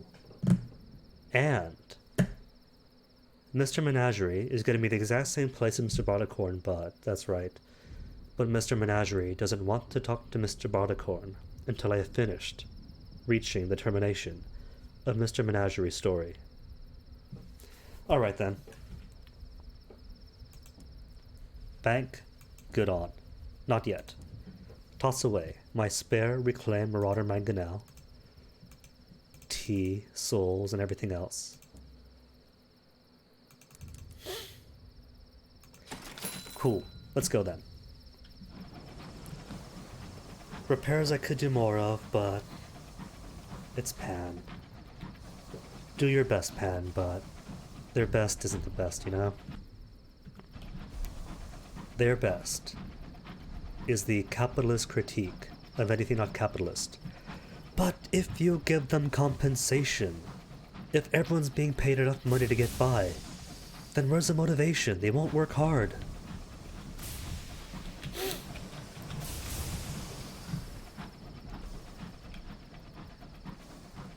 Because clearly, now granted,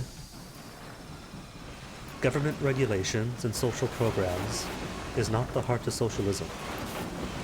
But in our discourse, that is what it has become. If you have regulations, if you have safety nets, and redistribution of national wealth into the public good, that counts as socialism to an American. And Europe hasn't fallen apart yet, has it?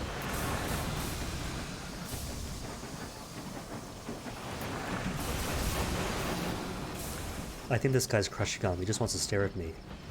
Get back here, coward.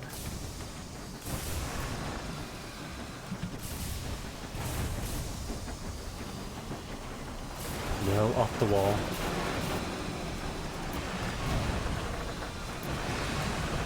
Oh, missed. Not that time. Cool. Give me hull. 66% chance. Failed, but I got hold anyway. Work is slow. Your engineers fumble at bolts, stumble on the dark hole, slip, and at a perfectly good section of plating goes spinning into the night. Then, for no clear reason, the lamps go out. The engineers scramble back to your engines and refuse to return to the task. Which is fine. Ooh, and also, my soul, let's not forget, is flawless. So I can go to Caduceus and get my port-to-port, and then, something I have never done before in my life, I could ask the devil about his memories of Caduceus. Never before have I had the opportunity, because by the time I got to Eleutheria, he was already long gone.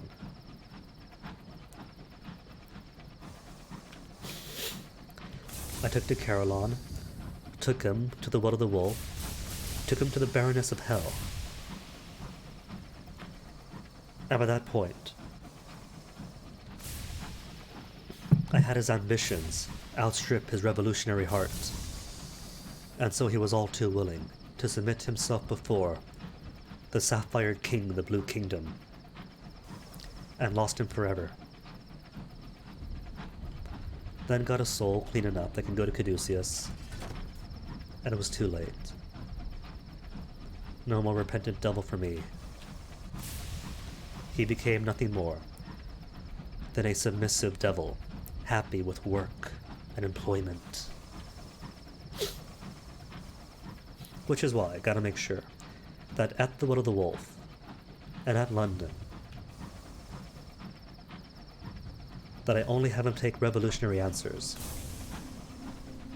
If I do give him that extra revolutionary spirit, that I can make him change his mind, force him to stay on the ship, on the engine, and make him cast aside any ambitions or affiliations with the heavens, and return to his republicanist, revolutionary ways. To heck with the monarchies of hell and the stars. Oh no. A boil of... No, no, I saw that coming. I knew it was gonna happen, but it did anyway.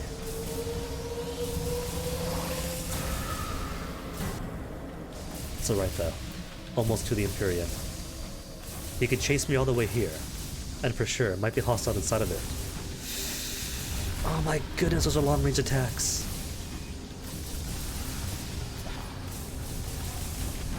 That's slightly home in on you. Nope, too late, it's hostile.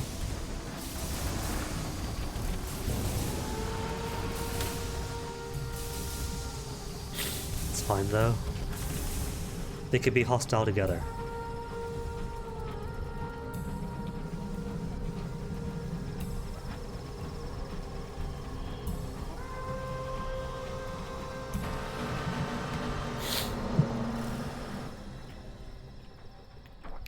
My feline eccentric, come aboard, come aboard.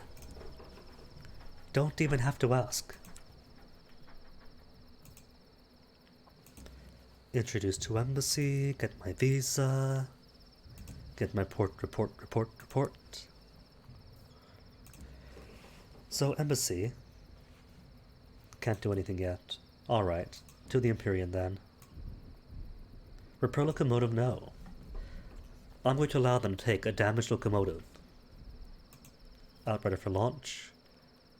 See, now I know that if I recruit when I'm at max, all it'll say is that your crew size remains unchanged at 8 out of 8. Beyond the city, the Eagle's latest ship prepares to head out into the heavens. No, wait. What if I wait first? Shops? Get the Altani class Outrider first, with plus more crew space. Everything is a positive. Plus 1 more auxiliary, more hull, more hold, more crew, more fuel efficiency. What to name this one? It's a bit more exotic, isn't it? Normally, I name them as English towns. But what is exotic to the English?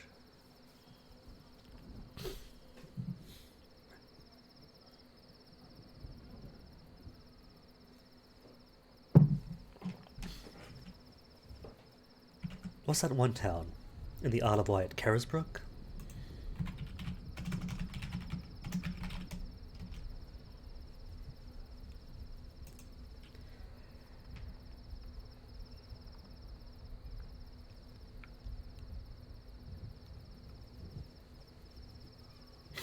That's right, it is Carisbrooke. Cool.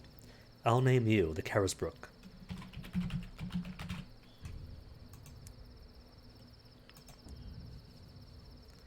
And Mazar has Thirsty Bombazine. Don't mind if I do. Check that, man. 22 hold space.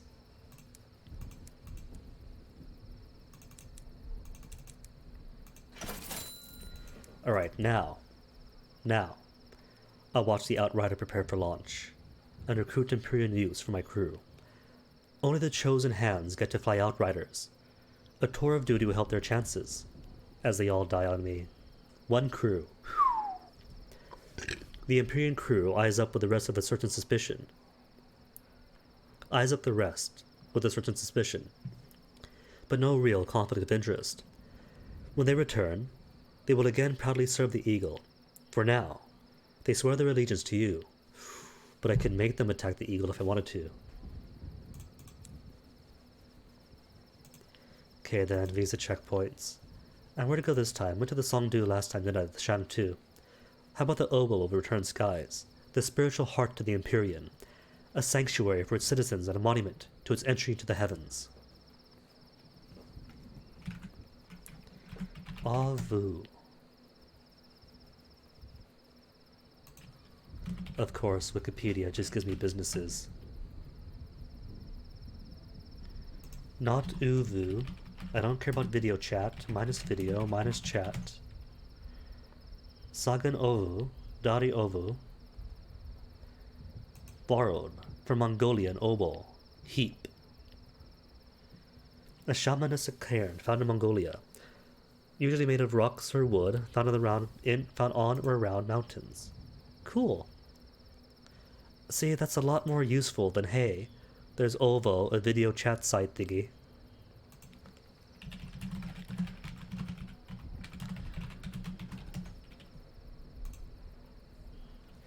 You set out to the Ovo, passing the lantern-strung streets of richer districts.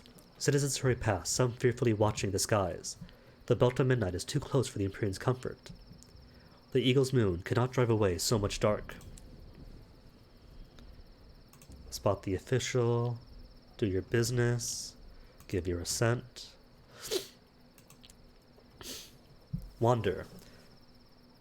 The Oval stands before you as promised, a mass of stone and bone, forming a labyrinth around a mound.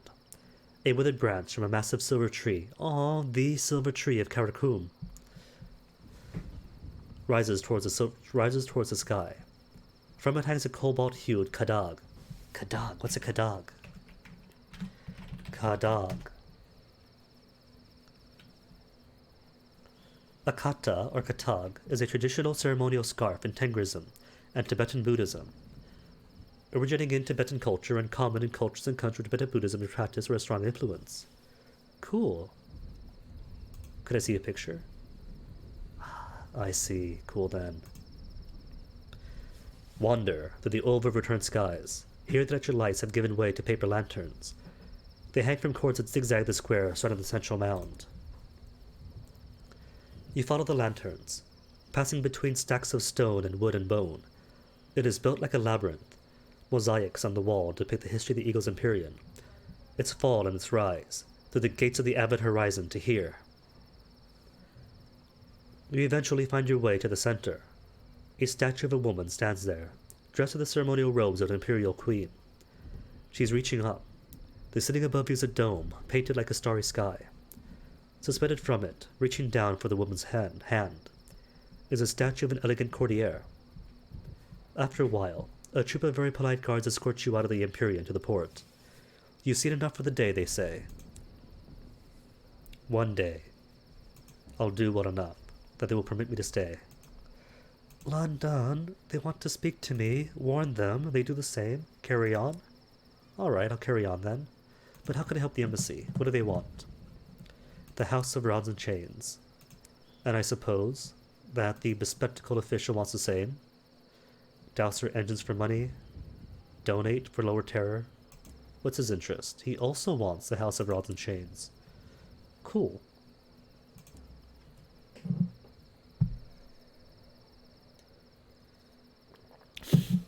$100 sovereigns for 2, so 50 each. The liberation of the night. Their ships take a special interest in our scouts and their lanterns. We return the favor. Let me show you my Khan's gratitude for your assistance. Okay, so shop-wise, got the bombazine, got my supplies. I'll get a bit more. Bit more fuel, a little bit more food.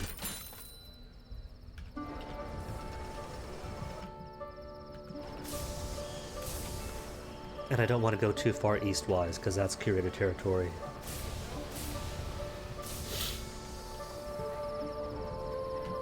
Have my egg still right? I don't think I sold my egg. Oh, that's right, it hatched. I remember now. Egg hatched and became an otherworldly artifact. Ooh, ooh. The undeparted still exists. So I want to avoid...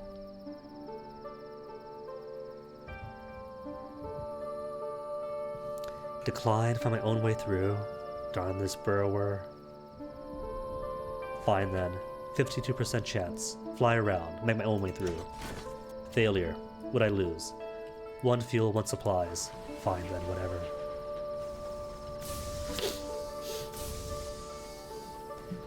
Sovereign update, you're gonna give me the chance to kill the bird below, right? You have allowed me to attain immortality, to sacrifice my eye and my humanity, to kill the Sapphire King. So now, I want something slightly lower on the great chain of being.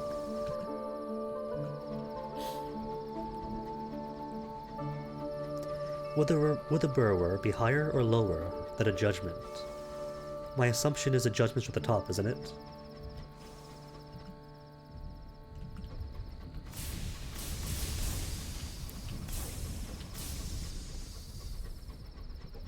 Gotta be careful, I want to explore, but this is curated territory. But look at those boosts! Those super quick crab boosts! And if I turn while I do it...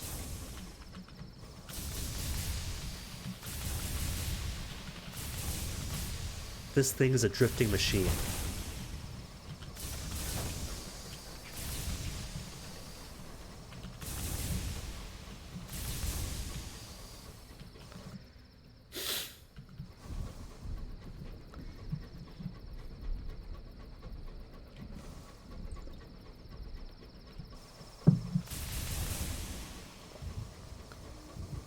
Drift. Drift.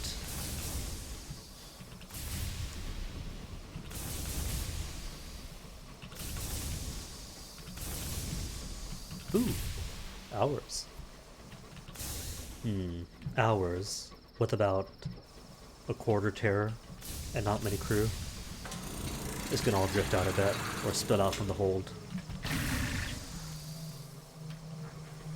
See how agile this thing is. It's incredible. Medea. I don't know the Medea family. Retrieves. Oh, really? So bull cantankerous count for cantankerous stomachs. Okay. Do it. Give it a use.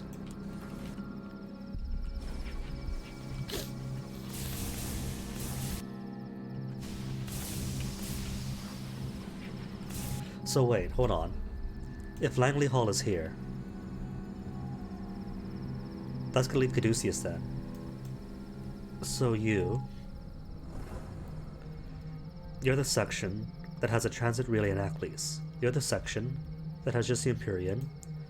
You're the section for Piranesi and the House of Rods and Chains. So this clearly is Caduceus and Langley Hall, now that I know how the map works. So if you're south-southwest, Langley Hall here, Caduceus here. Which tracks, because last time... Does it track?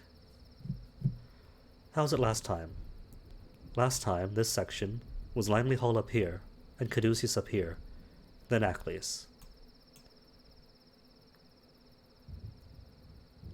So Langley, then Caduceus? What does a hint say? South, southwest. Alright, so yeah. Maybe nothing here. Then Langley Hall, Caduceus. Just right up against the transit relay. Assuming they're not flipped. And they're always aimed like this. Just clockwise around. Wait. If Langley, then Caduceus, and you're south-southwest, then yeah. In that case, Langley Hall, Caduceus. Caduceus between the House of Rods and Chains and Langley.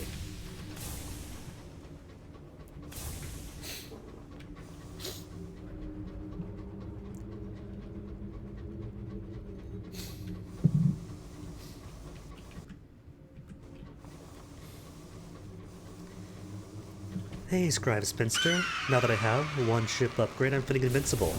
Want to prove me wrong?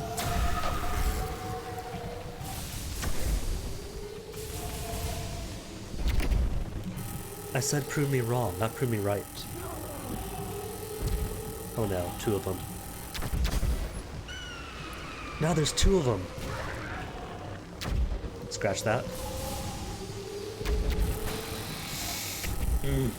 Okay, get out, get out, get out. Correspondence attack? Nope, nothing.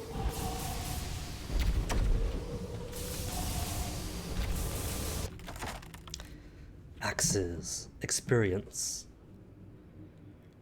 The splinter remains of the spinster's turn, slowly, The skies are full of fluttering paper. It is as if someone brought confetti to a funeral. Sheev's apartment, or experience first. The spinsters sew them to the coats and wings, yellow with age, blotched with mildew, spidered with writing. Who knows what secrets they may hold? Or just send the axes out. Scribe spinsters were wrought with axes, were wrought from Broadswood. Now popular with London train rides and cabinet makers. It's 100% chance. The axes rise, and the axes fall. A lambent mist complicates the endeavor, but eventually expedition returns with a haul of bronzewood planks.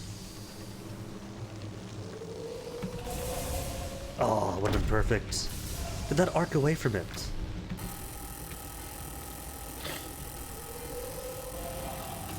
Okay, back. It's not too much terror.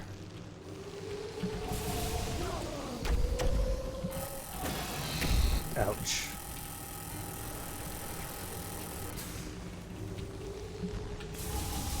Hit. Oh, too far away for that trajectory.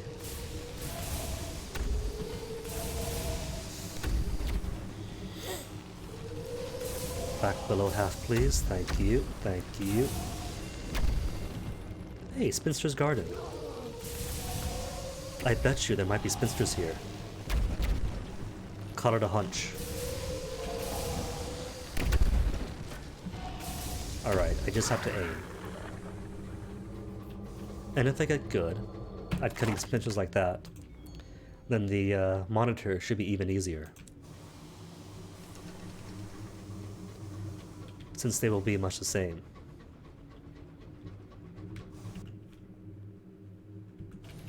Alright, forget Piranesi then. Head back to Pan. Then get stuff done. If just because my nightmare is getting a bit too much. I don't want 3 nightmares. You know? Even if the bristly mustache man is pleasant.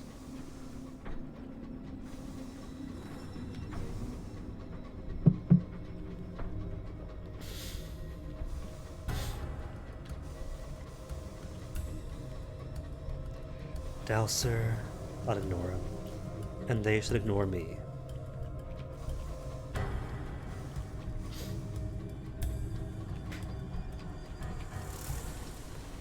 These are the ruins of Tartarin, where many roads ended. Tartarin, the roads ended. Temba, his arms wide.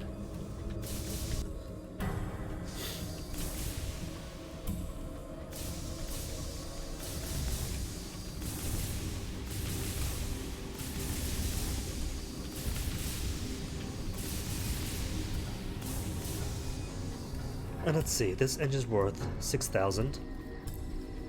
So if I want to trade up to the Medea to try it out, then it won't cost as much.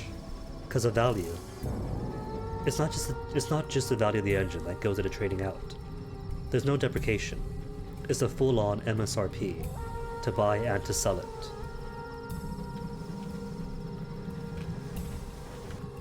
More dowsers. This place is swarming with liberationists.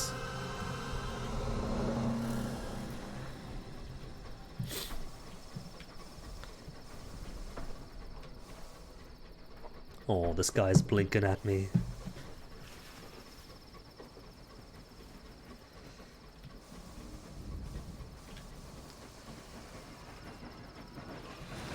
Selenium, a little bit gained. Skedaddle, catch us here in Pan. You're going to embarrass me in front of my friends. The Nocturnal School of Poets have sway here after all. And though I might be a simple literature professor, the captain, best friend who bequeathed this engine to me, was a nocturnal poet. Oh, it's been too soon, so I couldn't get the reduction. More crew? Could I? No, hasn't been long enough. And not even long enough for prospects, really. Alright then, change of plans. I'll do Ackley's, then Langley Hall, Then the House of Rods and Chains. Deal? Deal. See, now it's only 10,000 for the Medea class destroyer, and not 16,000. And 10,000 for the Malak class liner. A Graven class Juggernaut, exact same price, so it costs nothing. And I'll gain money if I switch to the Pelennor or the Bedivere. Paying me to accept less.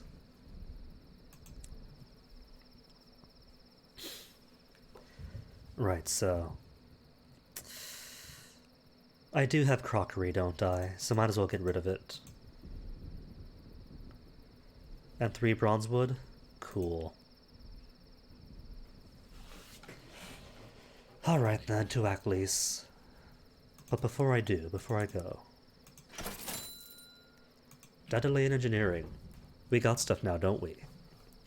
What could I get? The Tisiphone requires 12 crew and gives more fuel consumption for marginally higher speed. I'm going to say no to you. Rose and adamant plating requires 75 irons, though, plus 33 armor each. You can't sneeze at that. Gates of Ivory, 15 hold, but you need 75 veils. Golganuza. Even if you don't have 75 irons, it might behoove you to carry one in your cargo hold. If you're doing the Martyr King's Cup. Saint Fire, nah. Steel plating, 22 armor, cool, but no thank you. Ready baggage handlers, 11 hold, 50 veils. Interior support pillars, 15 armor, nah. Though they're cool though, because you could put that armor on the auxiliary slots and then use your shield slots for other things.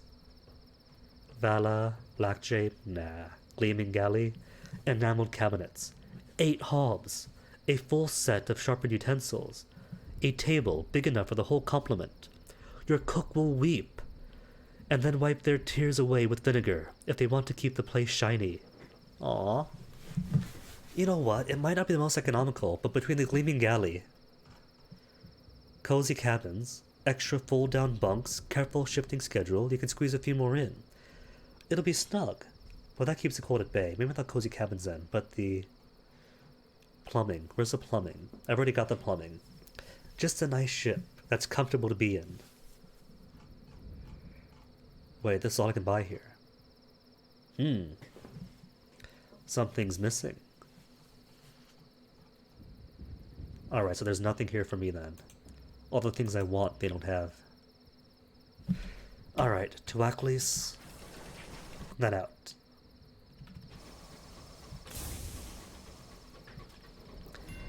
Aklis for the terror reduction. Then down out. To make some money, clear out the hold. Find Caduceus, get a Caduceus port report. And get more stuff from the devil. Cause I never heard what the devil has to say about Caduceus. Might help me inform what decisions to make along with him.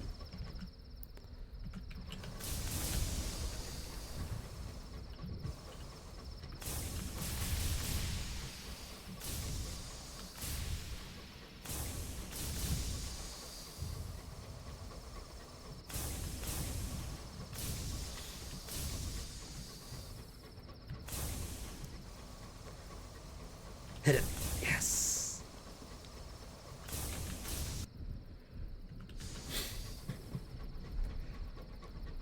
The next big sport in the skies. Hitting rock with the train engines.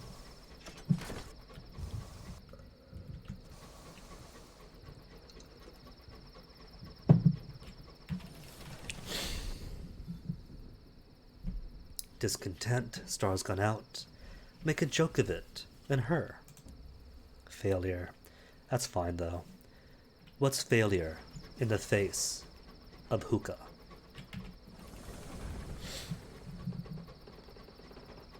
Whoops, hold on. No time for tea.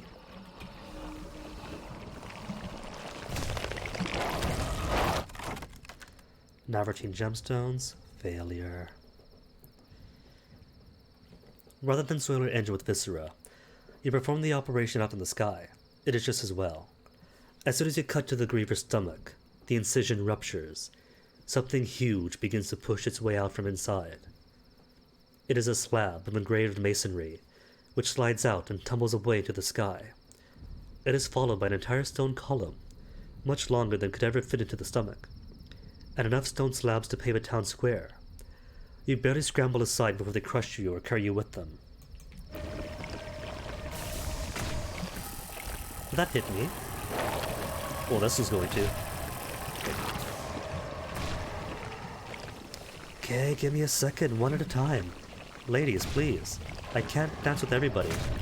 For that matter, I can't dance.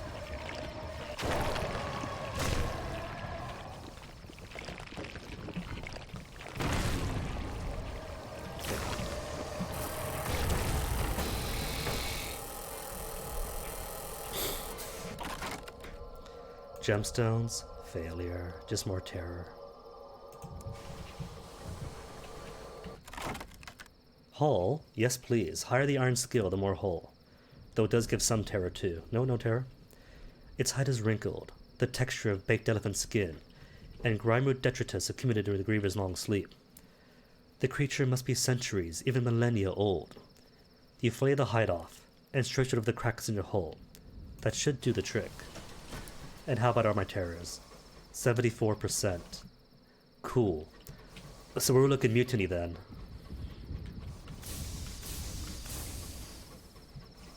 Dread settles in a locomotive, heavy and stifling as a deathbed blanket. It's okay. It only matters when it gets to 100. It just means that I cannot take any risks vis-a-vis events out in the sky. Burr below pops up right now to ruin my day. A monitor out here.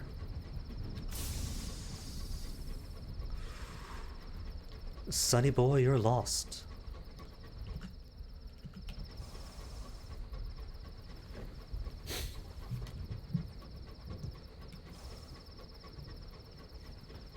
It's alright though. Once we get to Aklis, it is going to be a week of shore leave for everybody.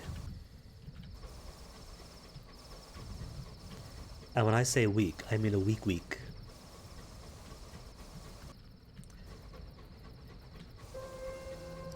Fainter's Fen, 94 experience gained.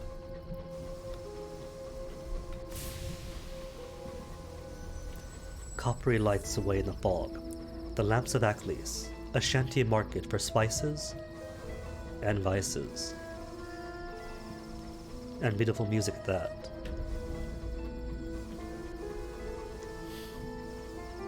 Oh look, there's an engine built into it. A few engines. Is that part of the building, or is that like the train shack, or whatever you call them, where they sleep at night? Enter the port, intervene. Compile a port report.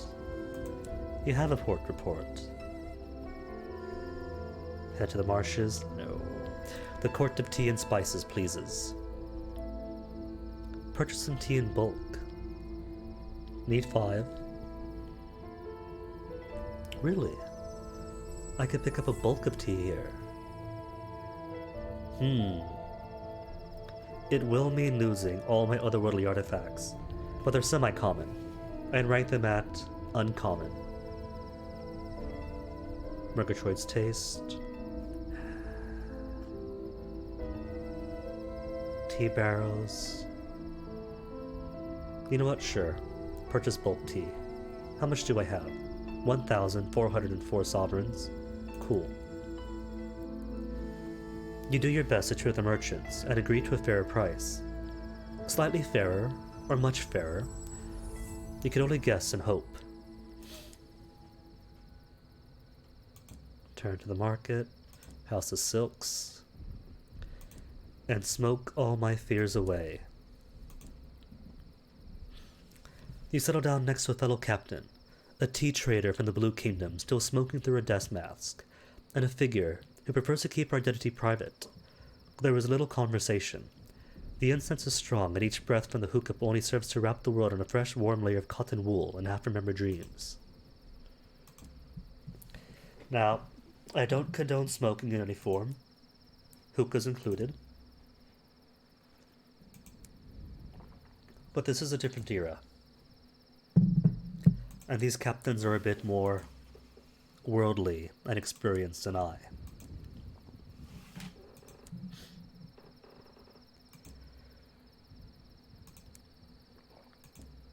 I mean, heck, I didn't drink until 23.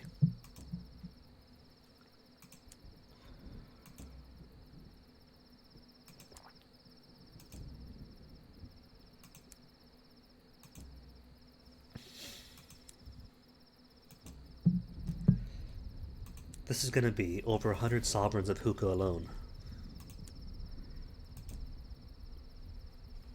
Briefly without terror. Cool.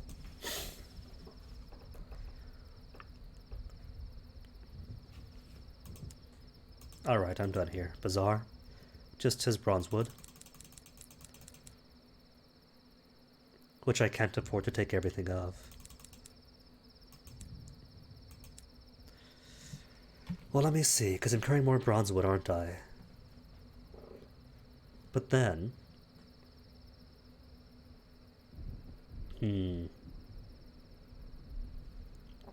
Alright.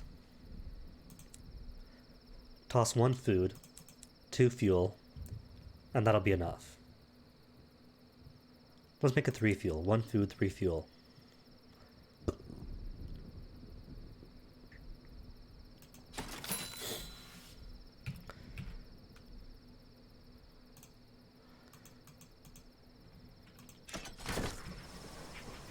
To make the quick trip back to Pan.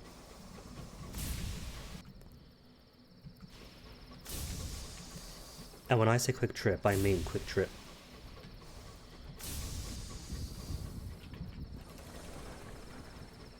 Really, the monitor here in Aklis, looking for contraband in Aklis, spices and vices.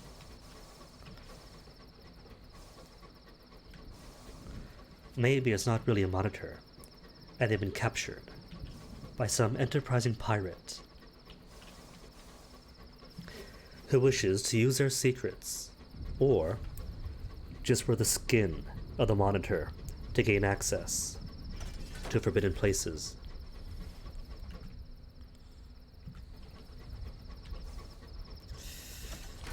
Feels running fast without this load. With how heavy as I am, with all this cargo in me, feel 0.85. Gotta get used to it at some point.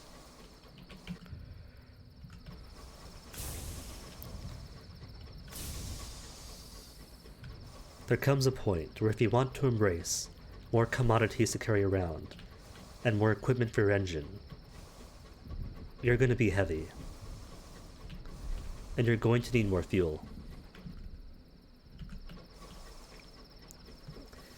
And I have just broken that point.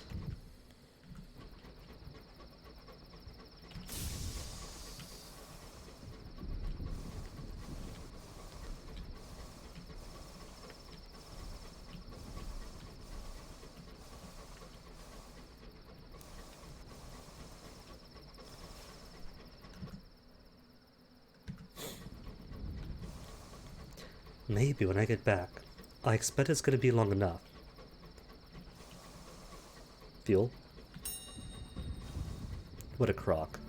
But at least I have enough crockery now to finish off that one prospect at Langley Hall.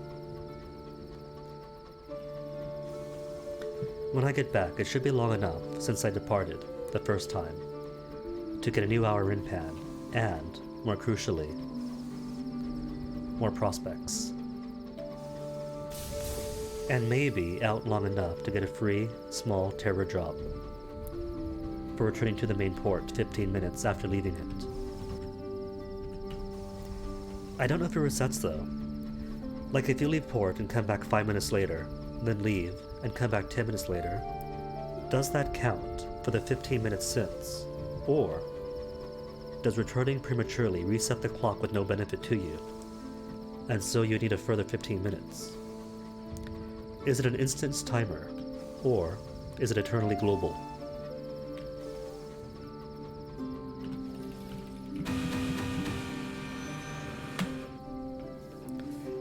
It is the hour of trumpets. Devils roaming the streets again.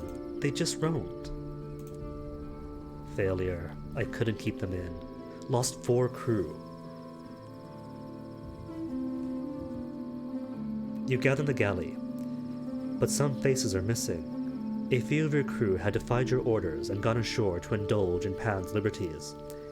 Outside, you hear the exultant peal of trumpets and the wild laughter of devils.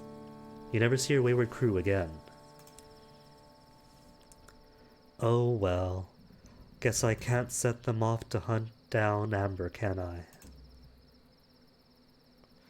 2 Eleutherian mysteries and 200 sovereigns. Wealth? No, not yet.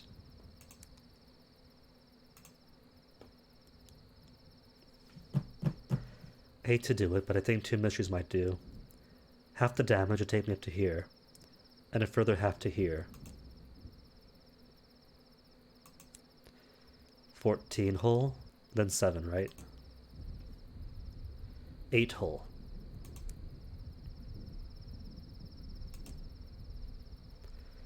And how many crew? Recruit up to 4 crew. Oh no, what even is a safe minimum? 8. Oh no, oh no, oh no. Only 1 crew for 50.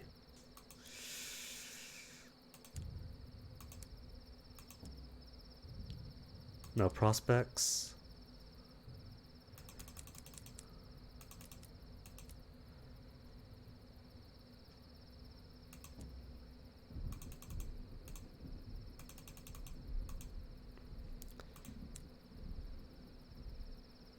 Three, cool.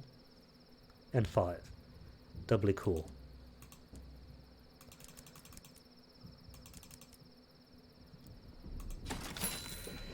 So, no, I'm gonna be minimum anyway. Because if I go back up to the Empyrean, it's not gonna be long enough since I left there to get more crew from it. So I'm going to have to run it empty for a while. Alright. Well, if I can't have crew, I could at least have cash.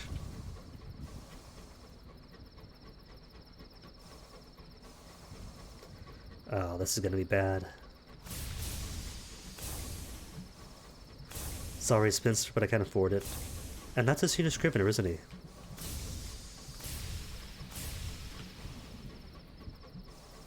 Really can't tell, he looks bigger. There's a size difference. Bit of sexual dimorphism.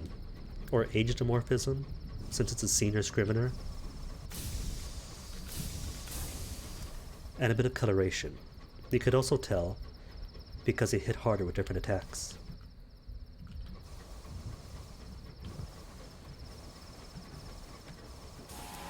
Sky Knight and Captain. You know what? Sure. If there's a possibility that he might give me another crewman, then I'll try for it.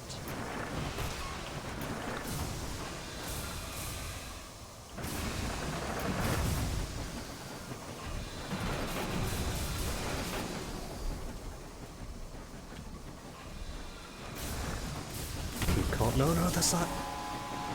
Oh. I thought I dodged it all, but I didn't. Your engine is operating with only a skeleton crew, and you're all forced to take double shifts. Everyone is tired and increasingly lax, and if I want to spend a rare moment of inspiration on a gamble, nah. Administer firm discipline, you need them sharp. If they're sharp because they hate you, so be it. No, leave them be, and let the locomotive suffer. Issue extra rations, extra helpings, and a round of brandy will defray those tempers. Bellies full and heads fuzzy with brandy, you all sleep well. The crew awake with improved dispositions, ready to deliver them standards of the work you require.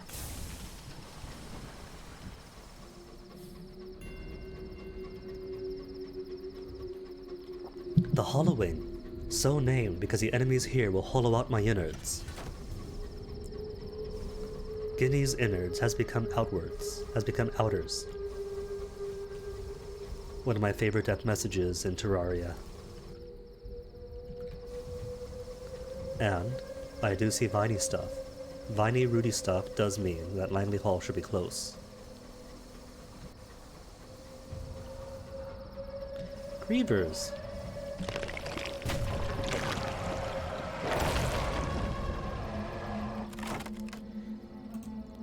Strip more parts, full repairs, perfect. No, not full repairs, one less. I hear. Oh well. Okay, the well is here. And the vines are up there. Langley Hall should be in vaguely this area.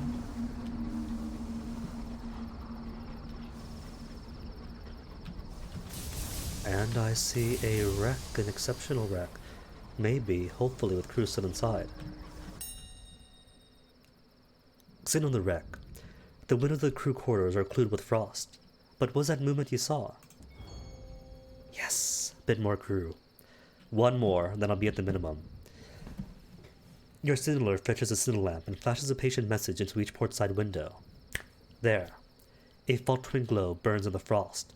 Somebody has struck a match. You dispatch a boarding party. They retrieve a survivor who is eager to sign on and a hard worker, if surly from the long isolation.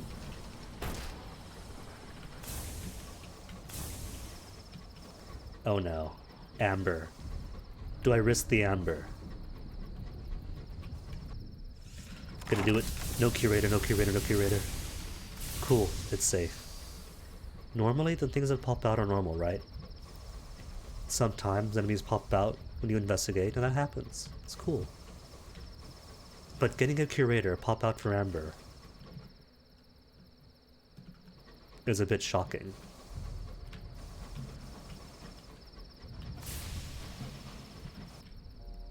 An injury. Grim news. Tend the wounded then. 75% chance in my favor? Yes. It's touch and go, but all of your patients will make a satisfactory recovery. 8,000 deaths await in the sky. But today, you thwarted them all. Sweet. See, there are loads of roots here. There's a bush. There's a huge root system. And Langley Hall is all about huge root systems.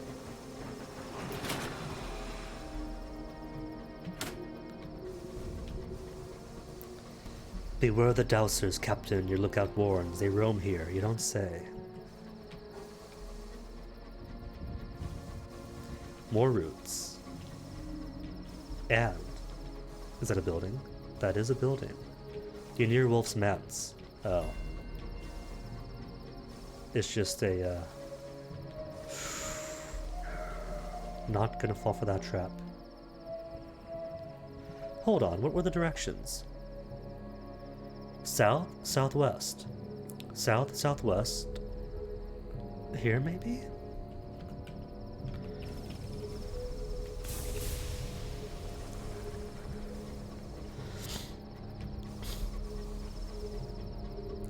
I got no money.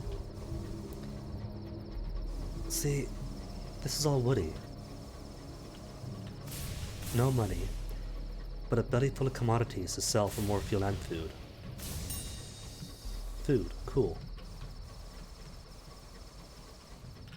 Spinster, not cool. Alright, here it is. This is all the root system.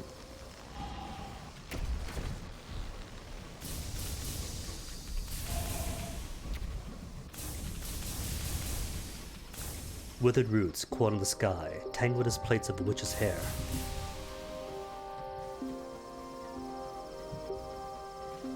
And so Caduceus then should be right over here on the other end of the Well of the Wolf. Well of the Wolf? Whatever what it is. At Langley Hall, you can be whoever you were meant to be, a crewman says softly. Aww, his eyes are hopeful. Is that it? I see a house. Guest house, maybe? Limbo clap. More structures. The greater mingling. Little mingling.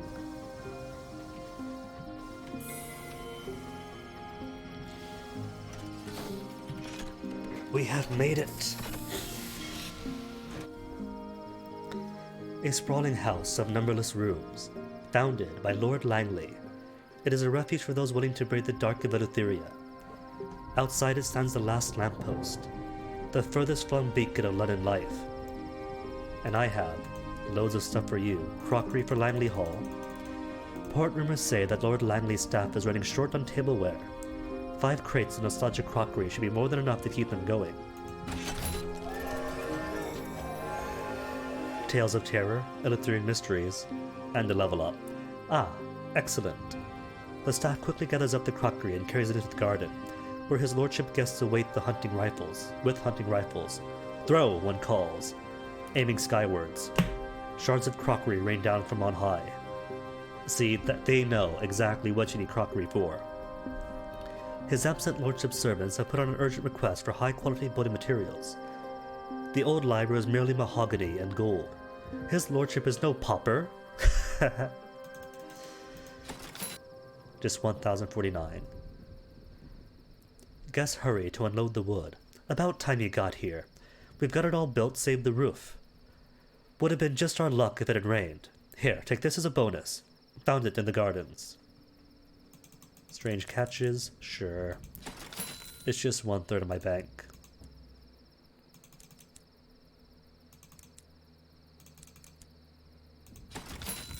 Cool. 9 fuel, 4 supplies. Should make it for hunting Caduceus getting back. A cottage the size of a cathedral. Mellow candlelight shines through its frosted windows like split treacle. Here, the vanished Lord Langley founded a home away from home, a London for the exiled, the lost and the lovelorn. Distance is suspended inside. No one has ever claimed to have charted the entirety of the Limitless Hall. All are welcomed here, provided they are welcoming of all here. Welcome, traveler. A man in a faded postal uniform greets you at the end of the battered jetty. He carries a shuttered lamp in one hand. Its light, the deep amber hue of the last lamppost. Hello, hello. A new guest? This way, please. Let's get you somewhere warm. He produces a set of keys and strides towards the oak-paneled front door of the house. He knocks thrice, and then unlocks the door. This way. The sound of laughter spills out. I don't have a laugh track, so that's going to be the laughter. Inside, an endless house party is in full swing. Guests who enter Langley Hall rarely leave.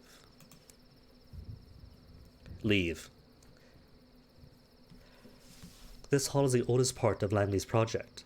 From here, staircases wend their way to other rooms, halls, landings, and wings of the cottage.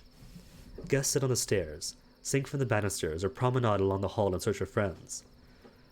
The closest door to the entrance is wide open, revealing a cloakroom the size of a village green. Fires crackle in 7 hearths. Someone has set up a bar. Port report? Langley Hall is widely considered to be a folly and a fool's paradise. Have those who say such visited? Langley Hall is a labyrinth of well-intentioned jollity. Parties snake from the front door to the back kitchen by way of 1,000 bedrooms, bathrooms, beaded rooms, and ballrooms. The wine flows like water, and the hour is always hazily too late. Those that come here rarely leave, and those who do rarely do so for long. They have made a home of Langley Hall, or at least, Langley Hall has made a home for them. Leave. Now, sign the guest book. Just a formality, the post office says apologetically. Don't worry, we don't have many here. He leads you to a little side room where a buffet replete with dips and breadsticks has been laid out. He produces a huge leather volume under the table, and moves some hummus so he can set it down. The spine indicates this is volume 3. Tell us how you like to be addressed, whatever you like, who you really are, or who you want to be. He hands you a pen. I could be madam again, or milady, but I think this gal shall take pride in her profession, and the effort and work they put into it, and shall remain to be called Professor.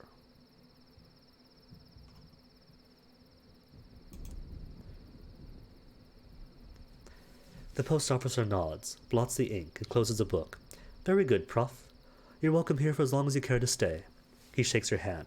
One thing. Just a note of caution. If you go exploring, we don't know how far the hall extends. I doubt even Langley does. Explore? Inquire after Lord Langley. It is only polite to introduce oneself to the master of the house, and the host of this endless party. The post officer looks deeply uncomfortable. Not sure if I ought to say. His lordship's business. This is his party, see. He found the house and wanted guests. Invited those of us who, for one reason or another, weren't suited for what London has become. New London made him sick to his stomach, he said. The post officer runs a hand through his hair. I won't betray the hospitality, but I'll tell you what I know if you agree that, if you do find him, you'll respect his wishes. And that is what this place is about, respecting each other. Except, you'll respect the intentions of Langley Hall. Or say you will, at any rate. The postal officer bites his lower lip. It's a topic of choice here. Where's Langley? Have you seen Langley? He sighs. Anyone who says or no, they know the answer is lying. But if you want a place to start looking, when he was with us, he favored a particular chair in the lounge. An old friend of his is still in the little drawing room, and he was on good terms with the cook. He considers you for a moment. What if he doesn't want to be found? What if, wherever he is, he doesn't want to come back? Find the cook in the kitchen, armchair in the lounge, find the friend, find the drawing room. Can I explore? A house bounded on the outside, but inside endless. Langley Hall extends as long as it likes, without interference with the laws of measurements, architecture, or probability. Some floors are littered with rooms like the inside of a beehive. Others contain but a single bedroom. Doors rarely connect to one or more rooms at a time. Lord Langley, having apparently preferred his guests get some exercise when moving from their bedroom to the library in search of a nightcap. Exchange a chart for help with a map of Langley Hall. Exchange inspiration. 15 staircase spelunking. Kitchen requires spelunking 10. Little lounge requires 20. Drawing room 50. Laundry cupboard 80. Solarium 40. Intrude upon the bathroom. Spelunking 30 and affiliation Bohemia. Study, academy, and 60. Sure then, what's one chart? An amiable cartographer has made a mission of mapping all of Eleutheria. He resides in Langley Hall, where he started his venture. Of course I'm not seeing the whole thing, but I thought I'd best try to see the rest of the region instead. I'm not getting any younger, and that seems a more achievable goal. The Piranesi is going to give me some trouble, let me tell you. Okay, take my other chart. Giving me the kitchen door. Ribaldry can be heard from within. The smell of hot pot wafts tantalizingly towards you. Tantalizingly. Your exploration's been on fruit. You found the kitchen. You could practically taste the pepper in the air. You are assailed with the wave of warmth, and the aroma of bacon cooking on the cavernous stove. It seems a real party's in here. Champagne corks pop. Someone's playing the viol. Cards are slapped onto a wooden table. A dozen flushed faces turn towards you, all beaming. Talk with a notorious flirt. She disarms would-be suitors with bon mots that stay just on the side of good taste. My goodness, even the curators will throw you back. She finishes her absinthe in one long gulp. Help with the cooking. If I was staying for a while. Return to the hallway then. I don't have enough hearts or luck.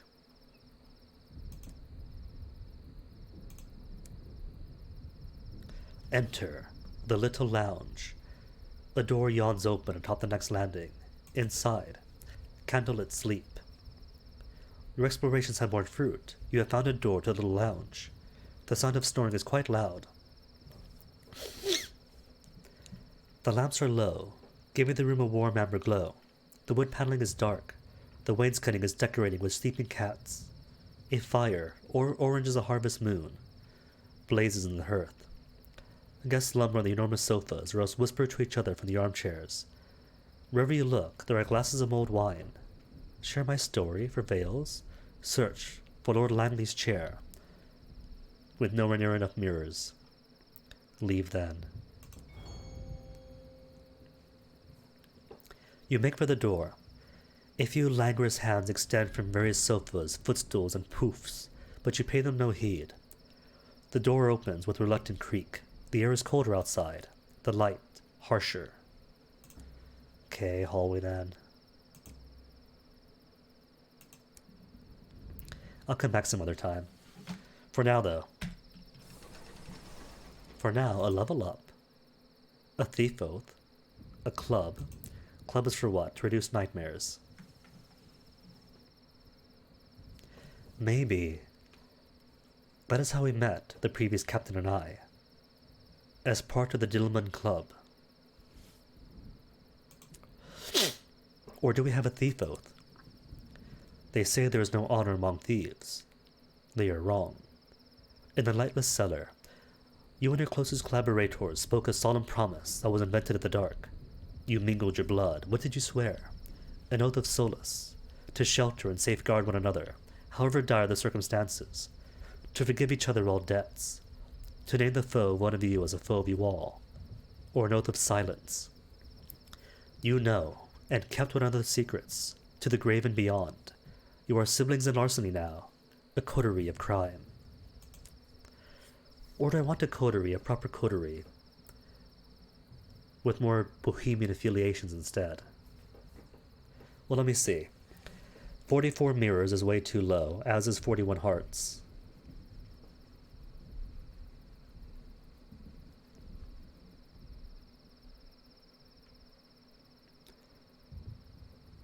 Alright. Our club. We were both. Affiliation establishment 2 or more. We were both in the Dillman Club then. That is a continuity between the previous captain and this one. Or maybe we helped each other get in.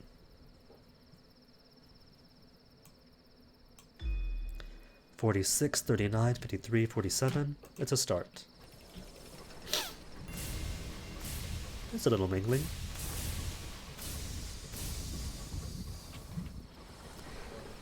Next stop then, Caduceus.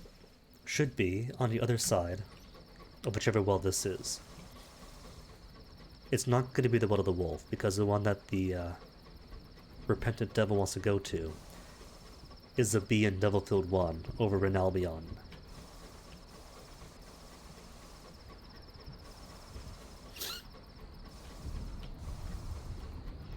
I just realized Langley Hall is full of vines and roots. Caduceus is full of roses.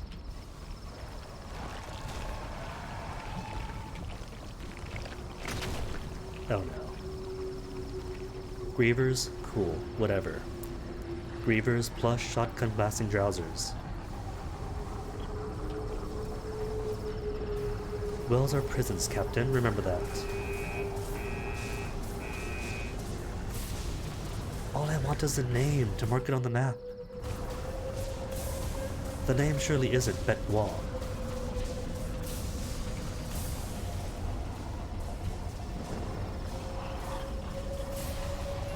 There we go, Well of Wonders.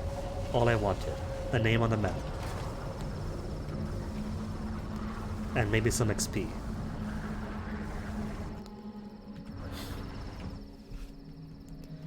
And check it. Everything really is far towards the end, except for Aklis.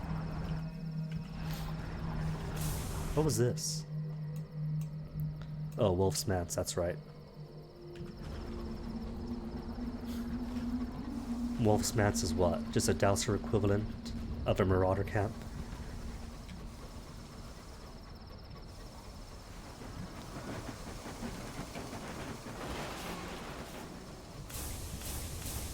Roses. A distant grumbling. This place is home to disgruntlement of Cantankerry. Is that what you call somebody from Caduceus? An ululation sounds from the cave mouth nearby. Press gang the hermit into your crew. Drag them from the cave. Put them to work. The blind hermit's emaciated muscles are no match for your grip. You drag the terrified wretch from the cave, where the cold Eleutherian light glints in the tears of milky gray eyes. Limp and defeated, they put up enough for the resistance. Is this really what I want, though? Slave labor like that? Just grab a random hermit from a cave, nobody's gonna miss him. Press gang him to work. If he's too weak to resist, is he even strong enough to work on the engine? What am I going to do with him?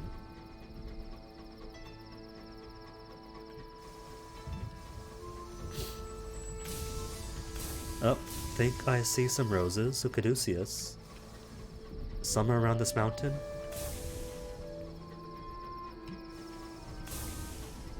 Wait a minute.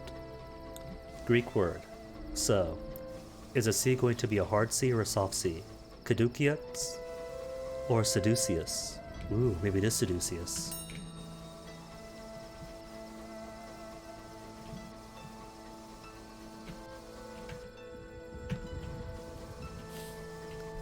Seduceus does sound fitting, so I think Seduceus it is from now on.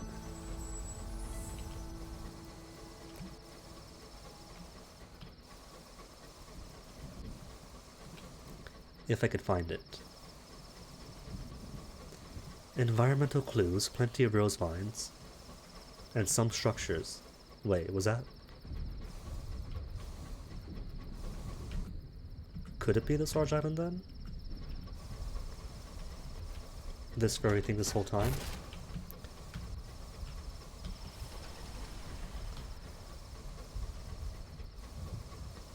Or is it further along? Because those temples, those structures do look tempular.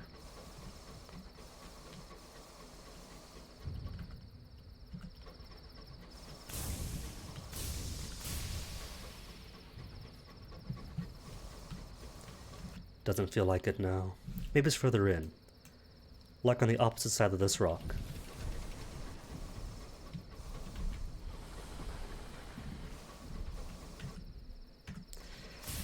Yeah, just an island. But at least, being on my safe minnow now, there's no more risk of Bristol Fashion or any other skeleton crew events popping up.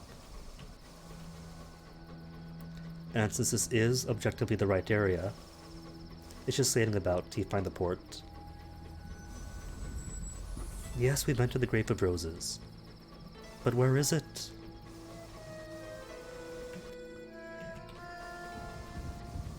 I think it is going to be behind that rock.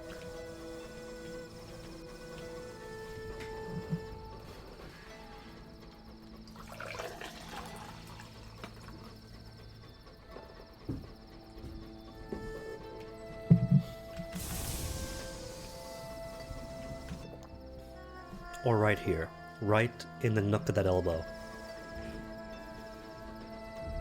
The repentant devil looks nervous. Seduceus. A reunion should not be avoided. A reunion? You don't say.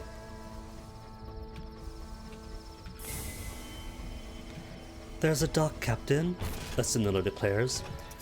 The crew relieved at the thought of salted lambs. A temple at the top of a mountain, reached by a long pilgrim road. Inside, statues of devils bearing instruments march towards a throne. The smell of roses lingers, and I linger towards the bathroom. Back in a few. But given the time, this should at least be the last bathroom break of the day, I promise.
Alright, Beth. Just a quick, short bathroom break after all, just like promised.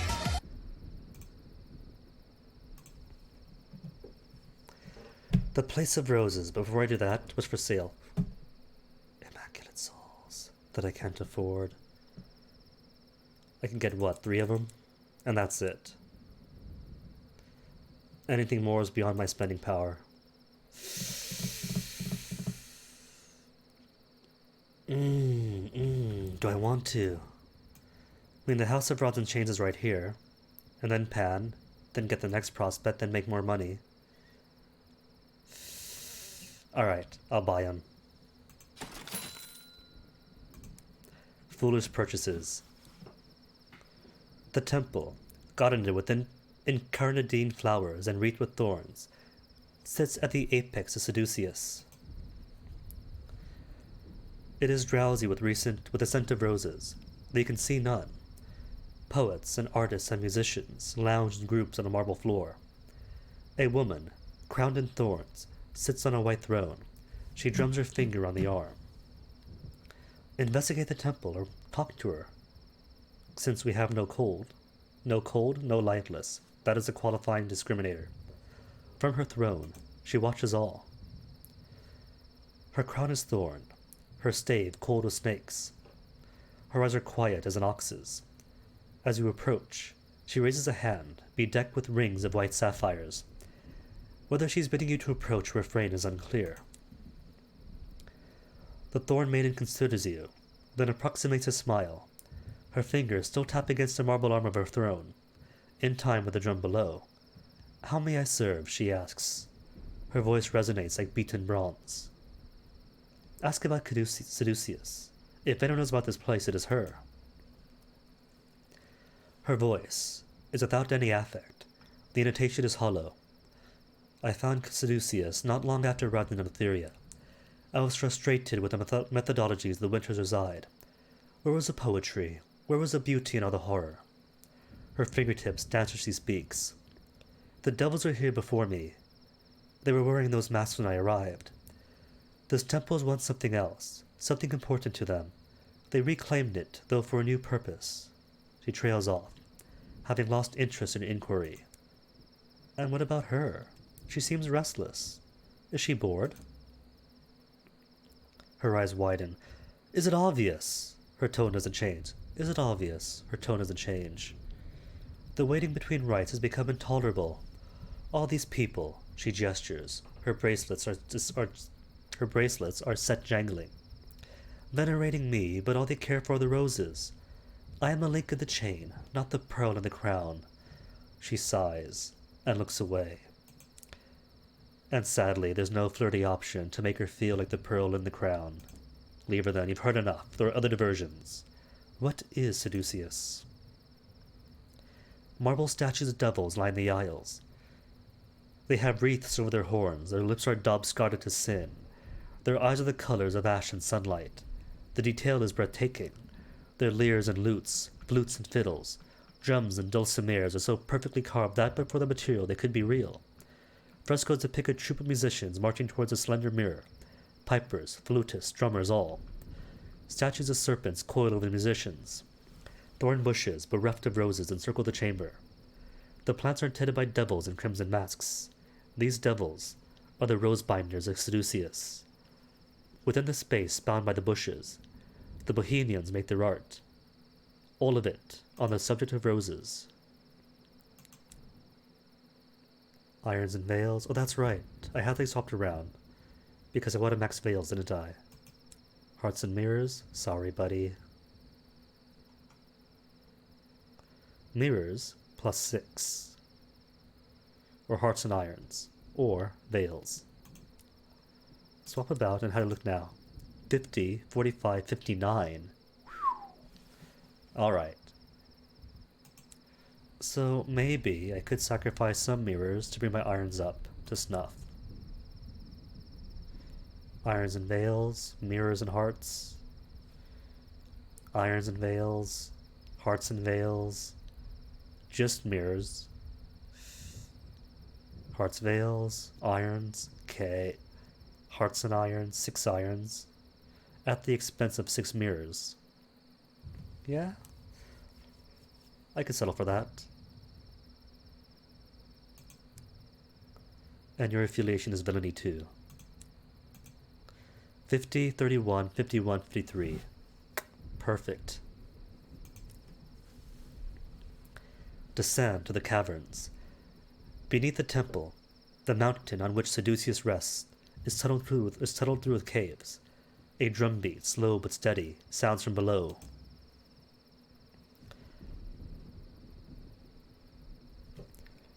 Underneath the dome of Seducius is a warren of caverns, a labyrinth of caves, walled with slabs of volcanic black glass burrow their way through the rock. A steady drumbeat thrums through the walls, echoing from somewhere deeper. Follow the rosebinders. 2 rosebinders, a devil and a deviless, wait in the main cavern, their eyes like coals in the dark. The deviless beckons you on to follow her. You are led down darkly gleaming passages, heading deeper, under the main temple of Seducius. The devil walks at your side. He occasionally uses his thyrus to strike the ground, as if testing the depth of your descent. You emerge into a cavern lit by moonish light pouring through a crack in the roof. A broken temple stands before a pool of dark water. The deviless bids you kneel by the pool and drink. No cold, no lightless. Drink deeply then. You kneel. As you kneel, the deviless places a red cloth around your eyes. The devil touches your forehead with a thyrus as he pushes you towards the water. You'll feel the water lapping against your chin, your mouth, your tongue. It tastes rich as wine, velvet, smooth and wild. The drumbeat here, with your ears pressed against the rock, is louder. It grows louder still, insistent and incessant. The cavern vibrates with it. The deviless pulls you from the water. The drummer deems you worthy, she smiles, bright as a new moon. You may participate in the mysteries of our arboretum. Okay. Which means I get to make a port report. I could participate in the Rite of the Roses, but unless I have loads at 3 each time, 3 moments of inspiration for 1 go with the Rite of the Roses. So yeah, maybe not this lifetime. An isolated temple, approached by winding pilgrim roads. Roses fall about the ruins on the temple approach, but none within the temple walls. Here, devils in rose masks tend flowerless shrubs. Poets and musicians write rhapsodies on roses that never appear. A woman known as the Throne Maiden presides over it all, while in the caverns below the temple, drums sound in the dark. Poets whisper to you the rites performed by the Throne Maiden, of sunlight somehow brought into Eleutheria, of revels done when the roses fall. And Bohemians, what's up, buddies? Visitors come and go from Seducius, but all are generally of a similar temperament. A louch youth with acres of golden hair invites you into his little company. They sit before the throne, painting roses on each other's bodies. A rose black as a liberation blooms on his white chest. A pair of twins have daubed patterns of roses linked like chains. It begins on her right neck, and ends on the nail of the smallest left toe. Aw, cute. An elderly poet, his mustaches ringed with roses, explain that they are merely passing the time. We are somewhat listless between the rites, he explains. When the sunlight pours through and we may yet taste the roses. And for the ebullient decadent, don't yet have a paean for Persephone, but I require. That's it. Just Bohemia affiliation. Dude, easy. Who's got Bohemia? You're Bohemia, +1. Who else? Villainy. Bohemia, cool. Need what, 3? That's 1 more. Villainy. Establishment. No, I can't do it yet. Alright then, let's switch back out.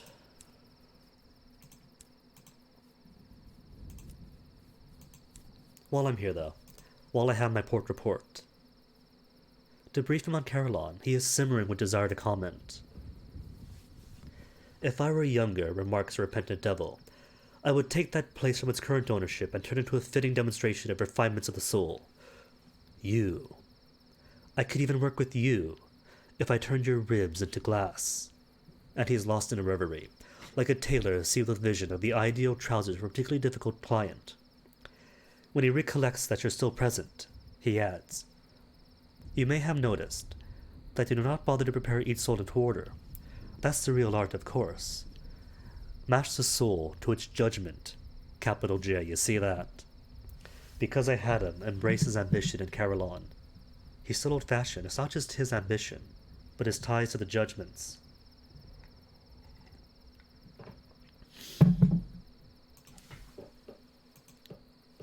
And what about the Will of the Wolf? He looks his most forbidding when you pry into this question. "There was a friend, a colleague, from the earliest parts of my life. She died, as far as I know, in the fighting before the devils went to Seducius and escaped the judgments.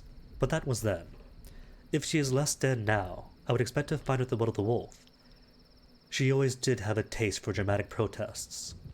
He looks unapproachably morose for a few minutes, then adds, "I have no taste for places that celebrate defeat, but I will go there if I must." And about his friend in London, the Baroness, he's told you that much. "My contact in London belongs to the older aristocracy," he says. "We will find her, perhaps, in the rooms of the palace stables, chewing on the gilding of the stage carriage 10 years past his last parade. If not there, then someplace similar. She does not much like humans unless they happen to be the crown prince of the dissolved monarchy, or the general of an exiled army. The fact that you're with me would not pacify her. The last time we spoke, I took off one of her legs. So bring a tribute, immaculate souls, which I just bought plenty of. Ask about my soul, he lies and says it's immaculate. It is magnificent, he lies, and so on, and so on, and so on." Alright then, what we're here for, Seducius. He must have passed through there at one time. "After the Will of the Wolf," he says, "the devils could no longer remain in the sight of the judgments, not if we intended to live. We escaped through Seducius into Parabola, the place it is not, and from there onward.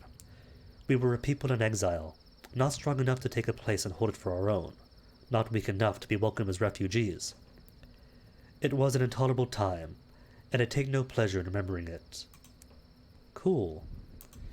Bit of lore we didn't have before. And I still have no idea what this Caged Chorister Bee is about. Show him your Chorister Bee.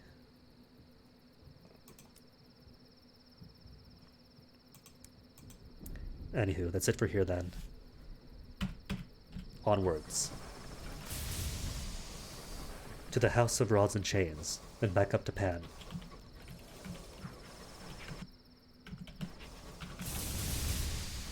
I think what I'll do is I'll go by way of the Rim of the Sky and minimize my contacts to the undeparted.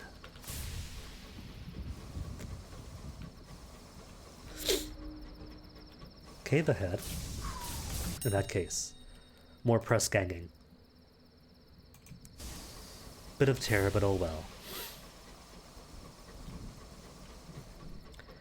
And now he's got a friend. 2 crew out of 9 are blind hermits. Weak, maddened. Oh no.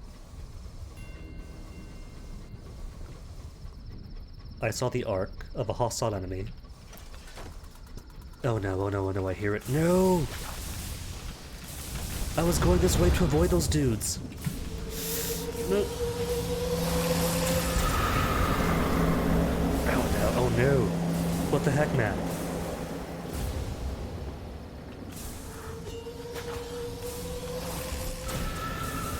Alright. This has become highly problematic. So, I'd never been hit by those before, now I know they're just...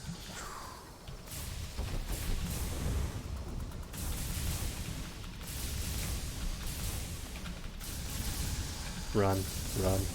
Get between us.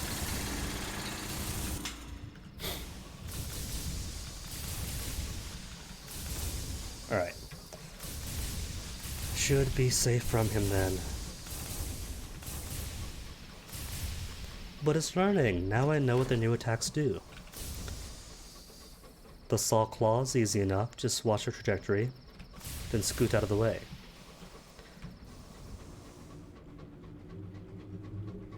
But those other persistent things it summons, Not gonna risk that. It could be a tale of terror. It could be a free Eleutherian mystery. And there's always gonna be a chance that an undeparted pops out.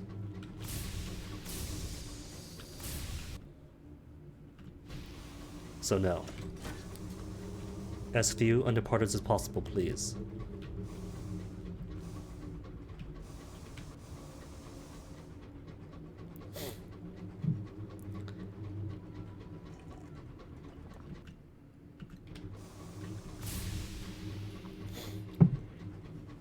The Lunula. I don't have any enigmas, do I? No, I don't.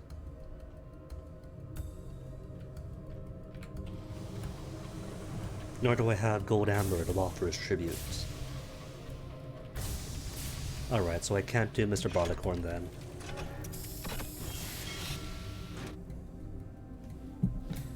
Mr. Menagerie is passing through the House of Rods and Chains. A tattered poster by the station advertising services of Mr. Menagerie, purveyor of fine scouts. No, I do have an enigma. Where was it then? Didn't see it. First then. Listen to a story of things past. Mr. Menagerie is keen to tell a tale of this collection, but requires payment first. Mr. Menagerie shies away from the looming door. It retreats further into its cowl, so even as Garnet's eyes are lost in the gloom. A mistake to come back, a place of chains, a place of servitude, a place of torment and treachery. This last tone is intoned in a voice like a toppling tombstone. The light blinds, the light blinds, the light binds and blinds. All things in places in a chain. Our place is our worth.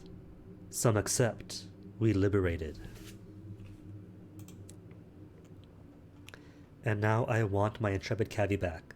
A large guinea pig wearing a plumed helmet is dozing in a hutch. 50 mirrors, I got it. Mr. Menagerie extends a long finger to prod the dozing guinea pig.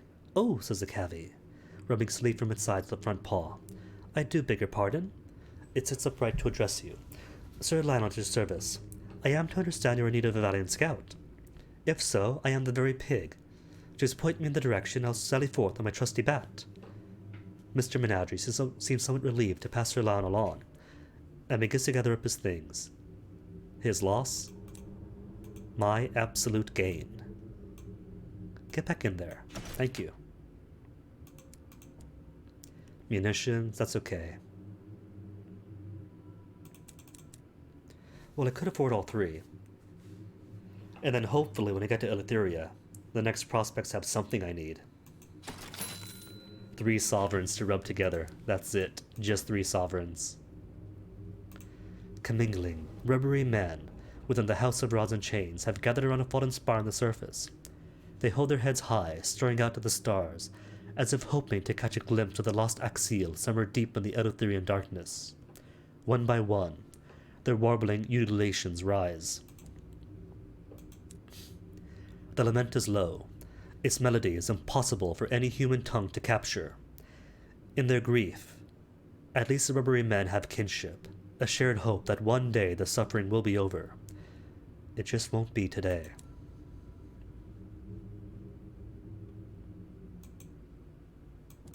Attempt to open the chitin door is all I can do. Who is port report first? Where's my next hostage? Coom, passenger. No one? Well, there's a lament of the old sun at least. Words without language, pain without end. They sing of their lost home and the waves of shared sorrow. They remember how they came to this place. They sing and remember.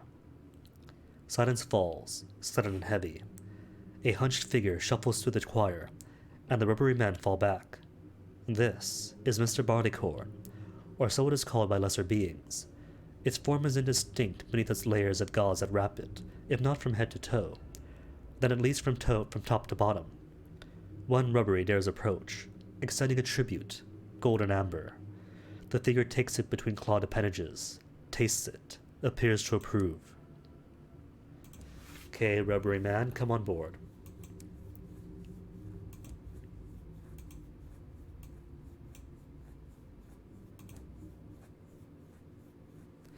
Tribute 1, Searing Enigma.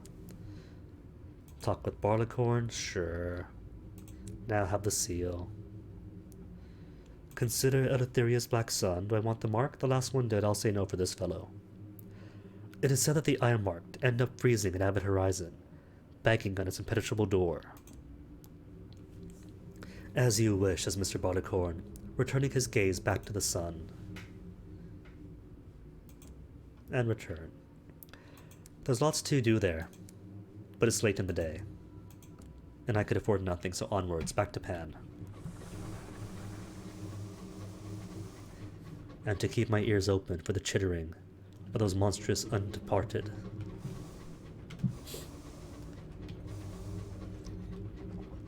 See, it's 3 p.m. now, right? 3:44 in fact, almost 4. And just now my nose is perfectly unclogged. All this morning, most this afternoon, all stubby stub. And now that it's almost over, it's perfect, it's fine.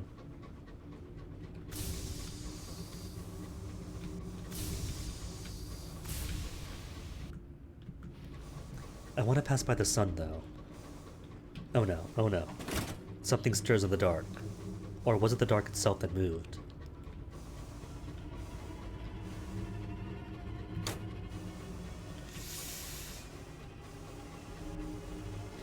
A black and seething sun.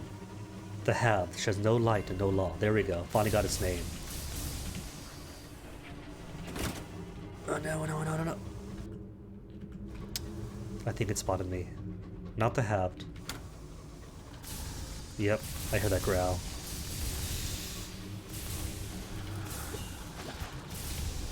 Go away! Scoot, skedaddle! Impatient winds hound your vessel. Beneath their moan, you can hear whispered voices. They called to you, inviting you to leave your engine and enjoy their revels in the vault of the sky. Didn't we already make a deal with them? Cast your windows wide. Ignore the fate of your crew. Listen to the secrets that the wind will share. For 50% chance success, no. Distract the wind with a secret for 63% chance. Well, I have 19 secrets, so okay. They are curious about mortal affairs. Perhaps you can trick them into leaving your crew alone. Yes. You whisper your secret to the window, and the wind snatch it away and worry at it. Then, they begin to fight over it. You take advantage of the distraction to steam away, leaving the knot of throttling winds behind. Fly lightly, Captain and crewman says. You do not want to wake the Grievers. The Grievers I'm fine with. Grievers are puppies in comparison. They are puppies. They eat anything. Huge stomachs. They love to nuzzle and tackle into you.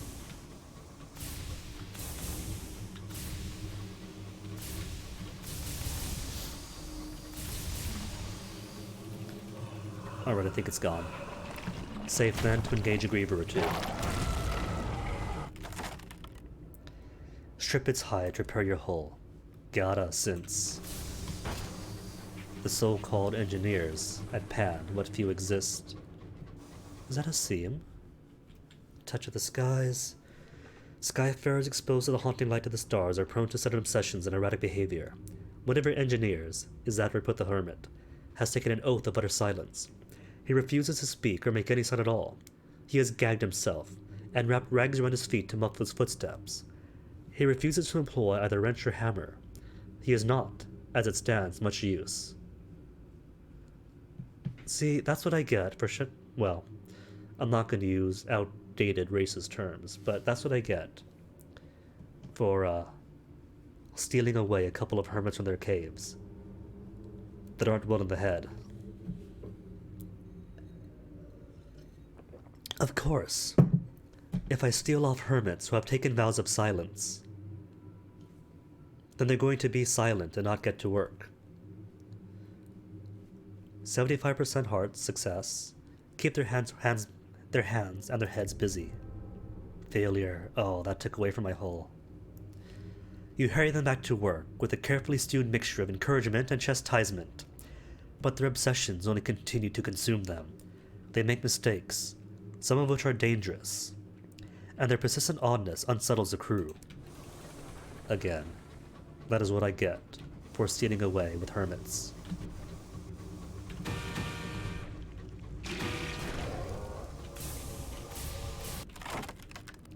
Listen to his last complaint for Sky Stories, Sovereigns, or food.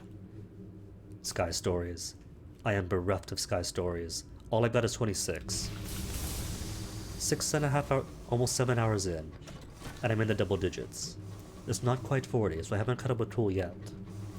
Their rate was what? 4 to 6 hours for 40 Sky Stories. But it's not too bad for spending the first hour in the Reach or so, not the Reach, St. Albion.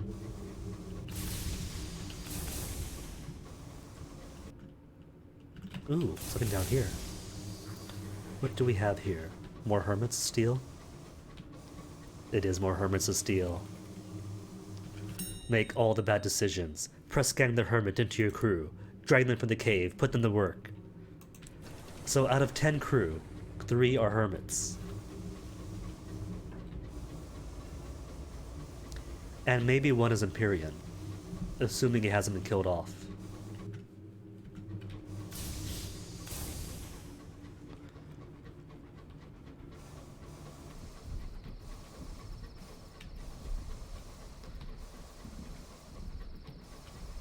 Isn't this cool though? There's arches and windows. And on the map, it's also arches and windows. Functionally, it's all one landmass. You can't shoot into those windows or arches. But, on the map, it's reflected. Well, I guess it wouldn't be extra work, would it? It's just paste it over. Just with no detail, fuzzed out some.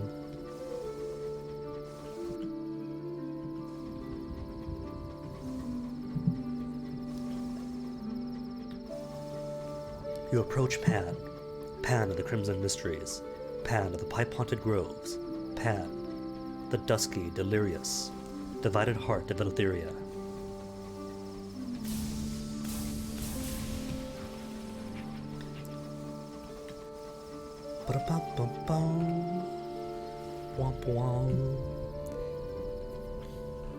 Hour of Veracity, when the Word Eaters are abroad. Oh no. I can't access my crew, my officers. I would have a 100% chance success to take escorts with me and go about my business, if I had 12 crew. Twice, Eleutheria has been turned upside down by storytellers. Now the profession is prohibited in Pan, and here I am, a literature professor.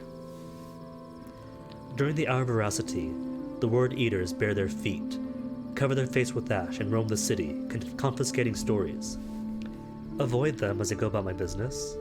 41% chance, so you know, it's not too bad odds. During the other hours, the Word Eaters are everyday citizens of Pan.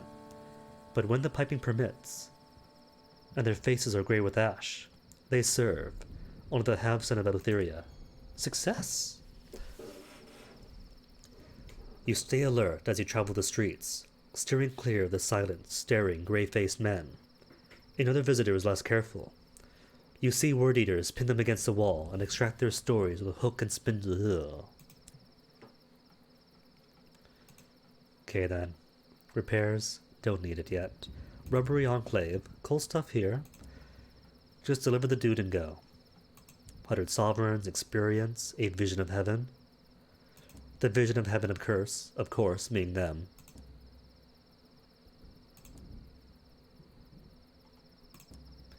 Okay then, crew. Is it going to be 1 again? No, 2 for once. Murgatroyd, run. T for Rackley's, after which is going to be Thirsty Bombazine for Lustrum. And this time I do have enough Bombazine. Alright then, T for Rackley's I'll take. And gemstones for the Empyrean. How many? Navartine gemstones to bribe officials. 3 should suffice. Cool. So 5 caddies of tea, and 3 gemstones.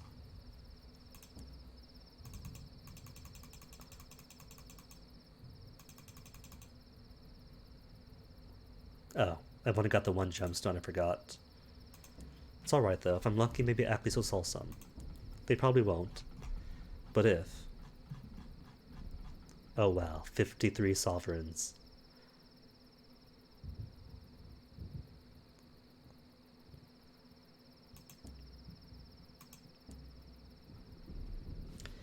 So all I could afford... Just food then. 3 fuel for Acklys is perfect.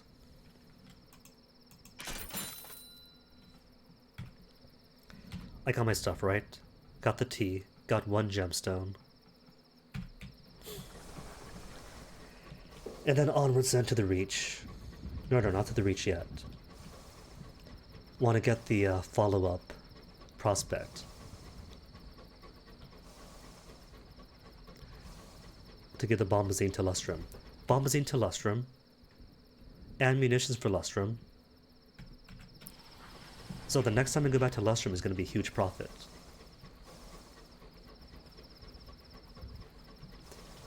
The munitions is a small thing, really. It's not a huge amount of money. Well, it's what, 7? Was it 7 or 9? 9 munitions, so maybe. 9 munitions is at least 1,000. And 7 bombazines a lot. Sorry, Spinster, I've only got 2 food. Ouch. Whatever happened to no tag back? Whoops, wrong way.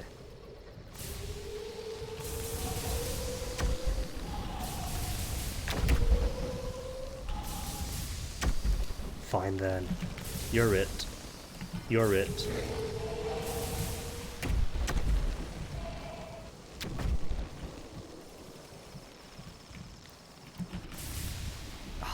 Close.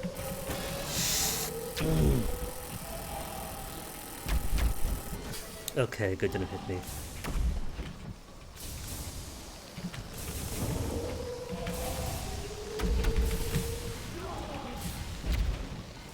Imperative that you're able to dodge and know how to.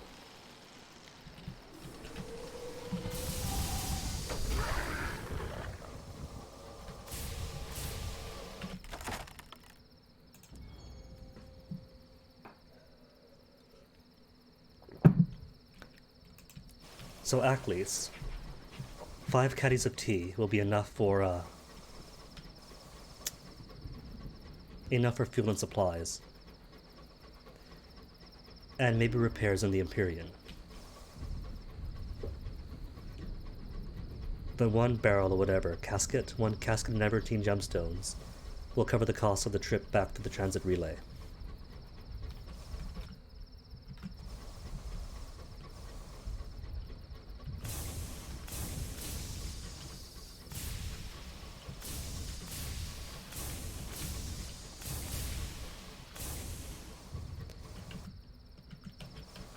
Gotta uncover all the map.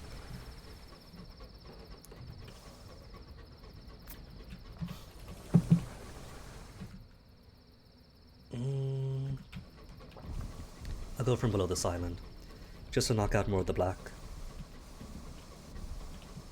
It's like playing Link's Awakening as a child. You don't have to go everywhere, but if you're given a giant square of maps, then you want to fill in everything. It's an impulse. And it's more fun that way. More fun, and it comes with a tangible benefit.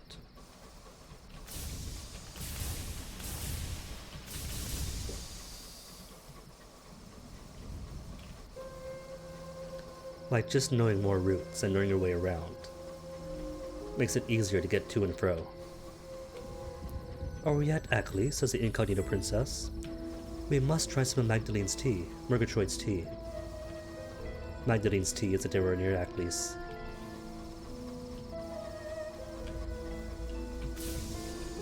And they probably use Murgatroyd's at Magdalene's anyway.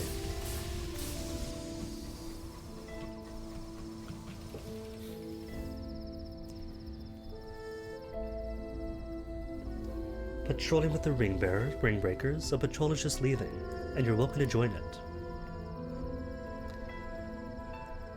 Once the poison mists of the swamp, they lower their weapons and begin to play. You quickly find yourself in the middle of a game of hide and seek, full of unusually advanced tactics. Join the game with the ring breakers, not a game, the leader insists. Strategic training, or hunt for tea poachers in the swamp. 55% chance, or forage of the swamp. 57. Fine, then I'll play with them. Your size puts you at a disadvantage against the ring breakers. Most of whom are small enough to crawl through the hollow tree stumps, and hide in the tall marsh grass. It doesn't help that they are far more used to hide to the poison air. Nevertheless, they agree that for a grown-up, you weren't entirely rubbish. This is high praise indeed. Okay, sell my tea. 190 each, and each 190 is a full complement. Full complement of supplies and fuel for a trip out.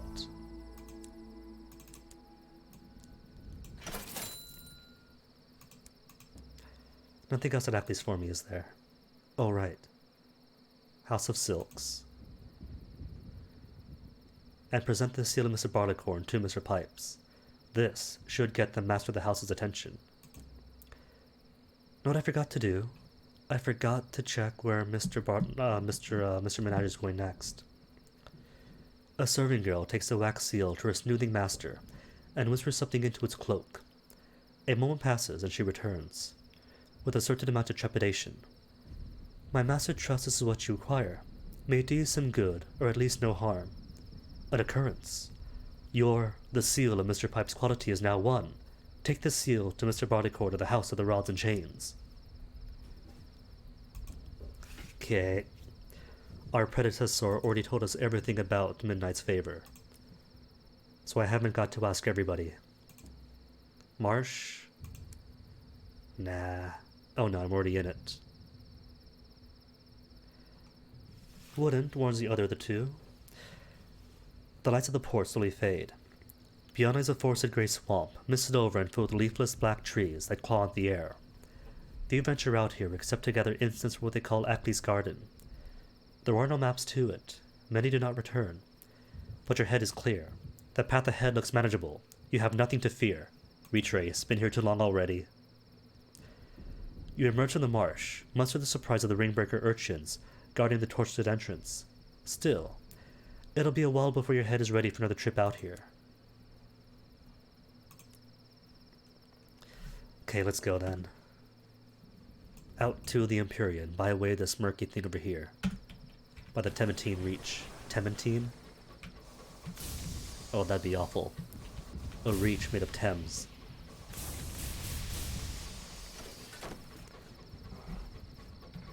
It's telling that the Thames song is just a dog song. Bump, bump, bump, bump, bump, bump, bump, bump, bump, bump, bump.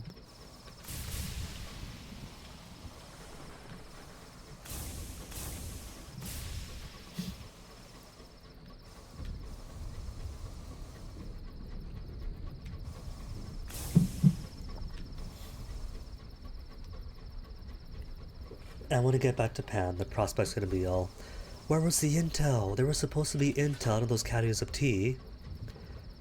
Bring this to my good-for-nothing sister in Lustrum and yada yada yada. Free supplies? The tuxedo. Mourn the dead. It is proper. Haven't got near enough veils to be confident in that check. So rather than lose crew, might as well placate them and keep them happy. And less mutinous. Less superstitious.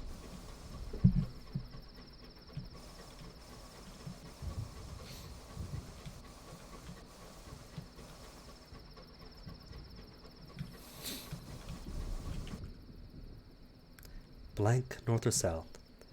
This could be a big crossroads, or it might be a big island. So north. Not gonna risk it this trip. Either way, I get to fill out the map. Fill out the map with loads of fun. You enter, homuncula, littered with blank, wreckage of unwise end blank. Layering, perhaps you might want to put the words above the foliage. Though I do appreciate the quasi-off Sherlock thing of having the words be part of the environment, and thus able to be blocked off by the foliage.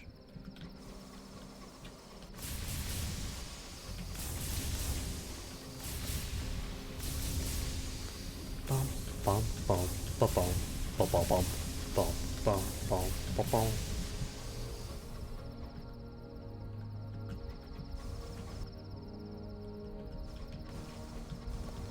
Oh, hello, Dowser. Oh, I want to take him on, but is it risk getting caught up in those double missiles? Don't miss. Oh no. Alright, now they're both hostile. Run, run.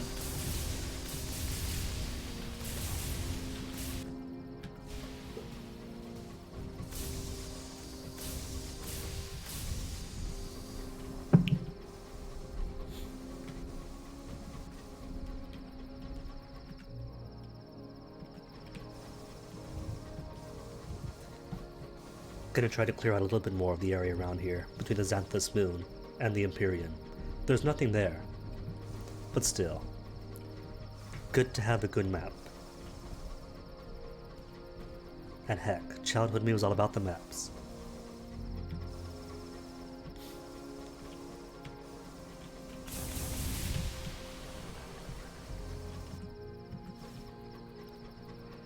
Nothing here but a massive island, but now I know.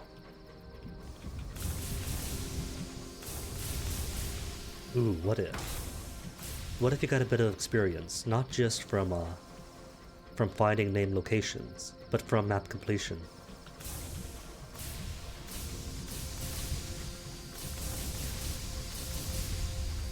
Mount, 94 experience. You could argue that surely named locations does count as map completion. If you go to a place and you find the named map thing, the named location, then you fill out the map, you got experience for it. Yes and no. Because it can be finicky whether you actually locate the thing or not.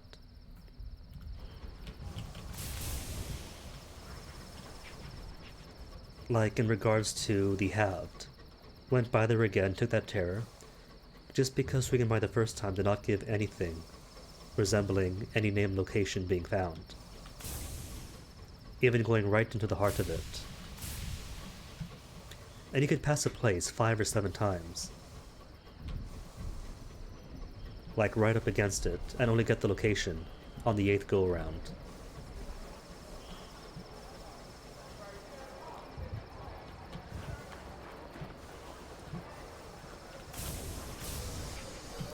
Less fuel, cool, perfect. Nothing but full barrels to buy then. What did he want again? Right, intelligence on the house. Well, what if I give it to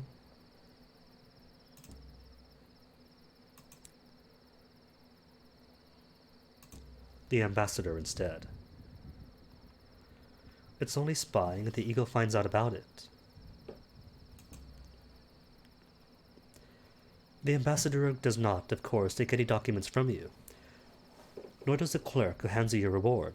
As you leave, however, the bespectacled official does watch you from a distance.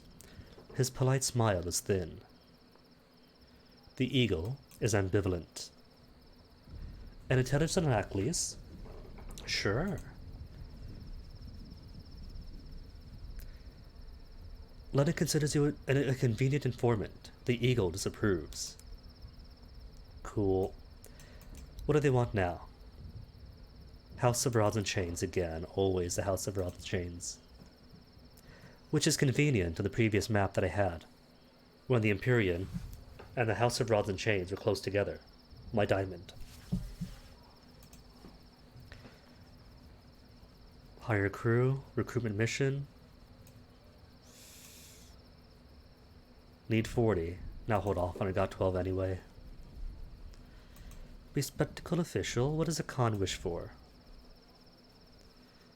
He wants the House of Rods and Chains. Okay, so we're still friends. 1 Navartine gemstones. Sorry, buddy. That's all I can give you. And books. Okay, I'll take the books. It's only $3.50.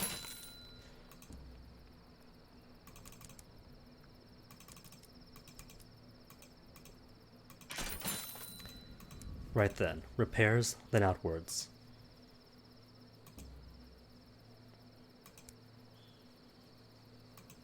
Outward repairs to launch. During the ceremonies, all are welcome to celebrate and toast the Eagle's power.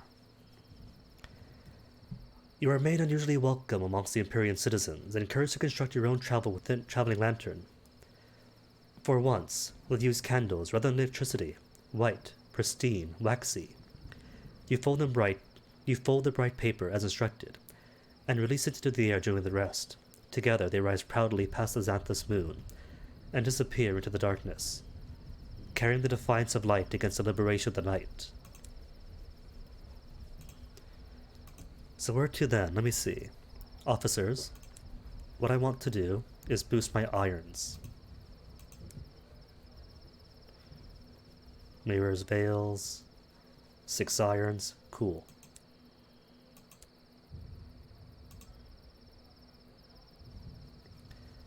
Was it Shantu or the Khan's Market that has a tankery races? I think it was Shantu. Music and games to distract from the encroaching dark. Nope, just Festival of All Conquering.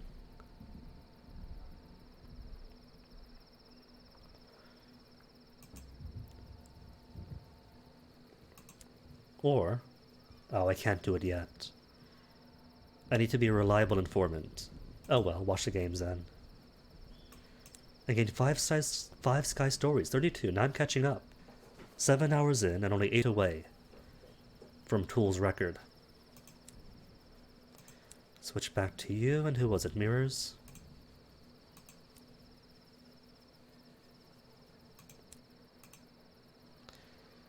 $50, $45, $59. Right then. Who else has irons? 2 irons, 6 irons, and hearts. There we go. 50, 51, 53. Nice and even. And break the ice with an offer of approved reading material. When she's not tinkering when the engine, she likes to read. Or be expensive. The Ministry will not approve these books, but perhaps the eccentric will. You've seen her reading, when she can find time away from the engines. Alright, I think I'll hold off, because I haven't ever given her a trunk of illicit literature.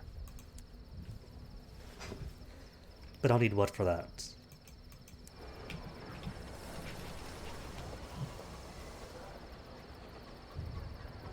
Villainy, I think. Affiliation with villainy. To get started on the smuggling quest line. How was my villainy? Just the one. So yeah.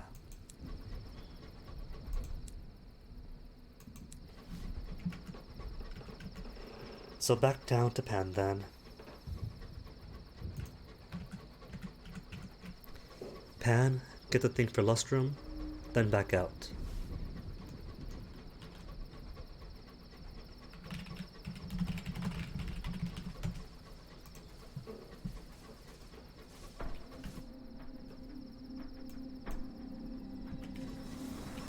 And straight through. It's after 4. I try to end before 5. So exploration will have to wait. For when I cannot say. It's gonna be February this weekend, isn't it? What's the date today? The 29th? The 31st. Yeah. So February this weekend, like tomorrow. Goodbye, January. It's been fun. Spending all of it sick or in classes. I could have done without the sick part, though. Could have been a wee bit more productive if I wasn't hung up for the first half.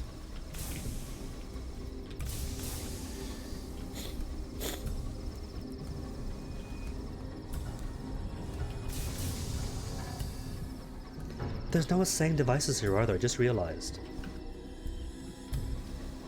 I don't remember seeing any of the shop at Pan.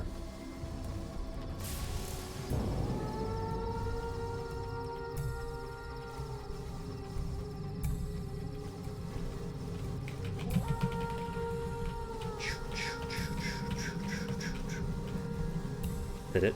Hit. Nice. And how about I provide you for the rest? Nope, couldn't hit it. Got it. Not as clean, but I got the point.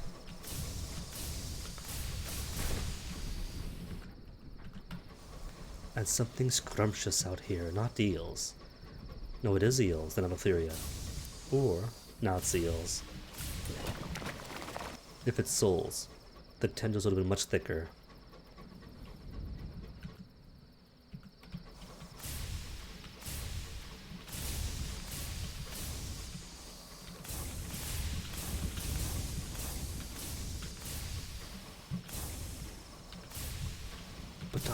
Bum, bum.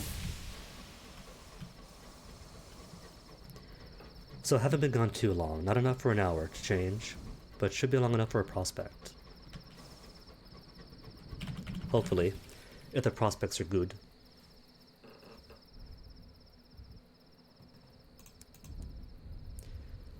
Murgatroyd's files. Secrets within Bombazine. Amberly Murgatroyd's assistant flags you down. That tea you brought to Aklis. It was meant to have information hidden in it for us to share with visitors. It didn't. But Mr. Murgatroyd can't know that.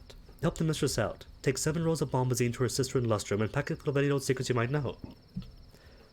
Cool. As I expected.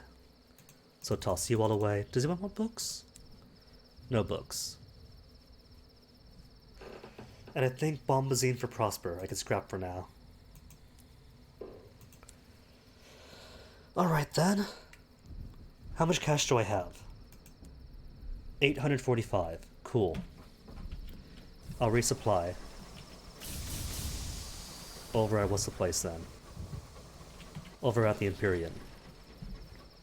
Head back up, by fuel, by food.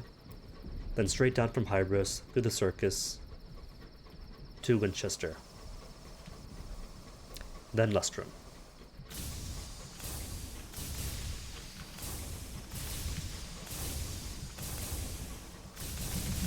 Oh, I missed it. And now that we have the shiny new Altani class Outrider, I could take on a curator made for C1 and not be too frantic about losing to it. Inscribe spinsters out of my turns are a bit more impressive.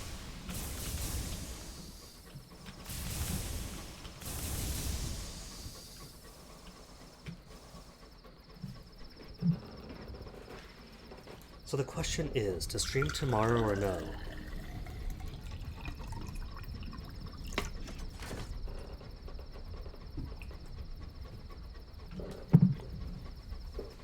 The Saturday streams had 2 functions primarily.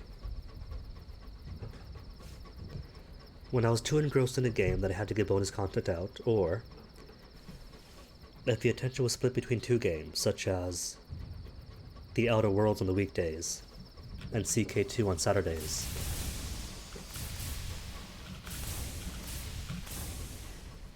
Guess that all depends on how productive next week is going to be, doesn't it?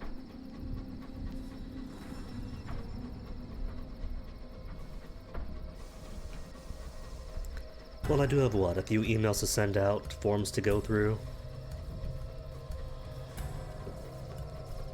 So there will be streams next week.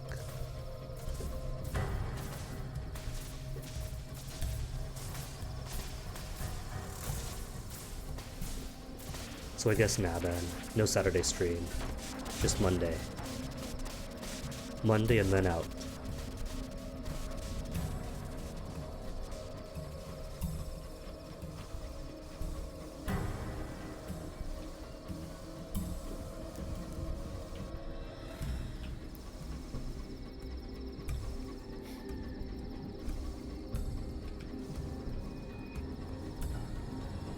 And now we'll get to see what happens when one sole crewman by himself is left to mind.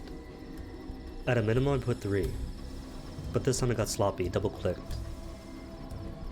Because I didn't realize that if you select to put 1 crew member in, that right afterwards the top option is going to be go back to work, and not toss more in.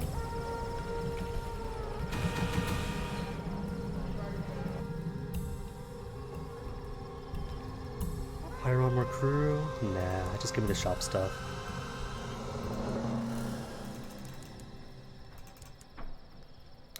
Five and 8. A bit more fuel.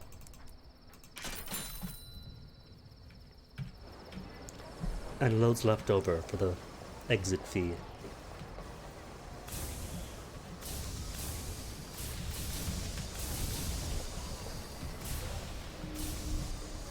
This relay station returns to the Reach. It is of strict control of the Empyrean. And this is a Khan's palace, right? Right. See, passed by it before, but didn't get to just the right place to do it. To get the name to pop up.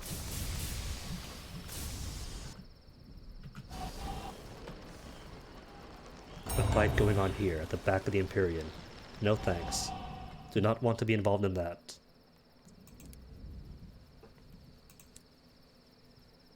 Travel to the Reach then. No matter how you pay, we'll get you safely there. He stands up straight, displaying his Eagle's Empyrean uniform proudly.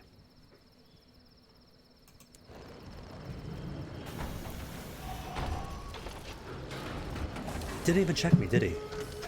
Did he wave me on? Was I even paying attention?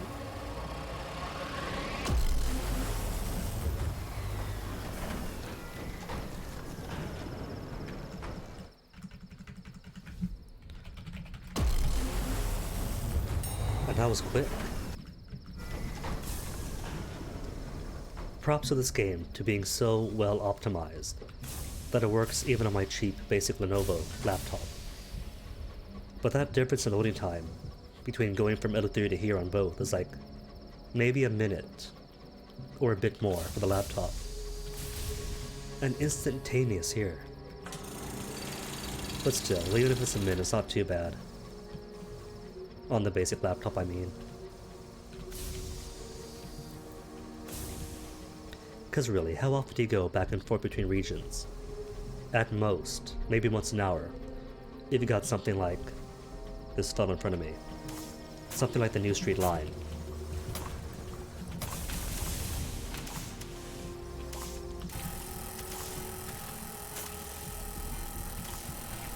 Come on, eat quickly, thank you. Missed. Ooh, she's got the jukes too, doesn't she?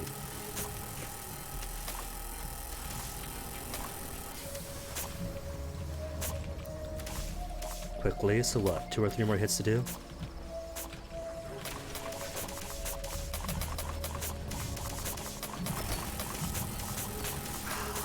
One more even.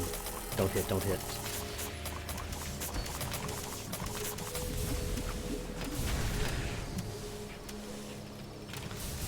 Not bad.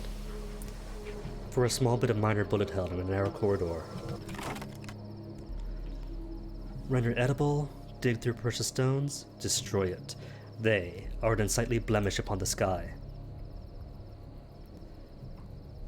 Your guns thunder again and again, till the conglomeration is pulverized. Your crew cheer like spectators at fireworks. Yay. We have done it.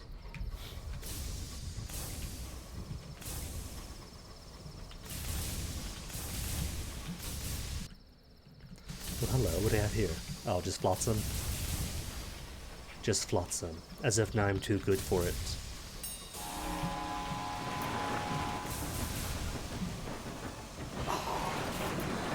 Went right through it even.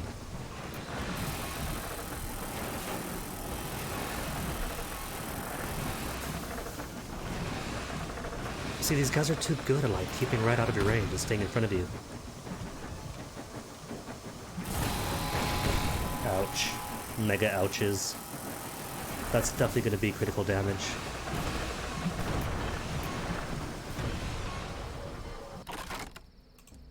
Hold on. I'll take the experience and a scratch.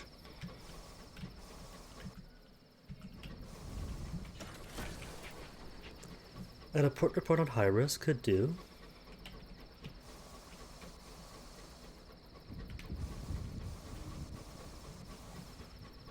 The incautious driver's fingers twitch in protest at Hybra's sleepy atmosphere. Right, gotta take him to Old Tom's Well. And then from there, find out, no, it's not good enough. We gotta go to the Albion, right, to Albion, and find the rest of it.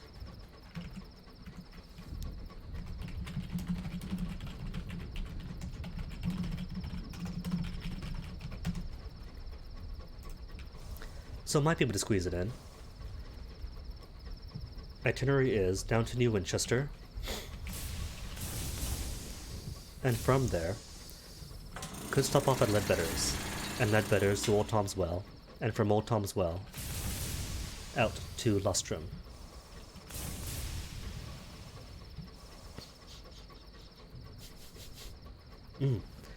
Have I got the things for the phlegmatic researcher? What does he desire? Cantankerous stomach I have. Titanium petal don't have. Fungal crinoline. Pops up randomly. If I had one by now, I'd have one by now. But I could stop by Titania, since Titania is pretty much all healed up now.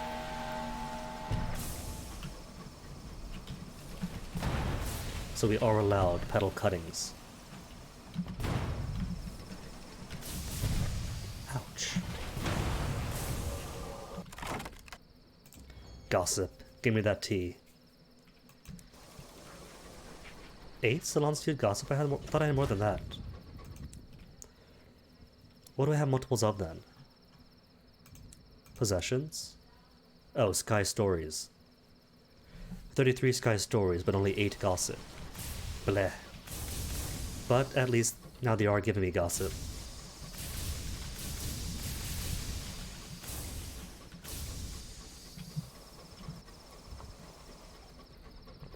Not that I mind the constant free fuel they were giving me earlier. But fuel's cheap anyway, you can't buy Gossip. Nightmares, you are not alone. Tonight, the stars are hard and cold, sleep eludes you. Go for a walk. The corridors are quiet, save for the thrum of busy pipes. Passing along an outer window, you are surprised by a face.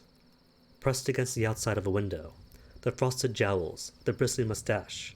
It is the same corpse that drifted onto your path of your vessel. Ignore it. Oh no. 2 nightmares again. See. The carmine hue of the stained glass gives the face a ruddy cast, like an uncle who's overindulged at Christmas. Over the next few days, you see the face on several other occasions, always at a different window. No one else on the crew mentions it. Acting as if we've forgotten our best friend, Ghosty Man. Oops, more marauders. Can't take a drink yet.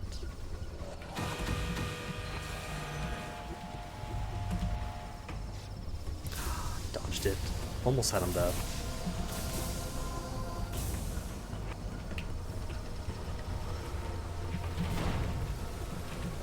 A little bit less heat, please.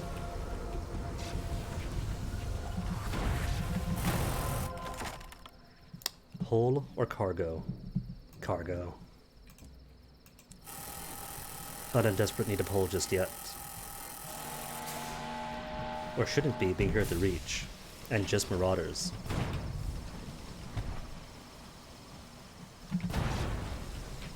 After all, the first enemies you beat in the game within the first 3 minutes, how hard could they be?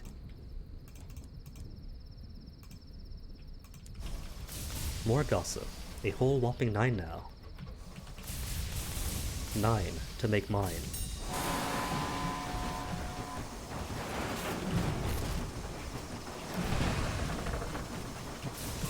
Good less. Gotta keep the dodges up.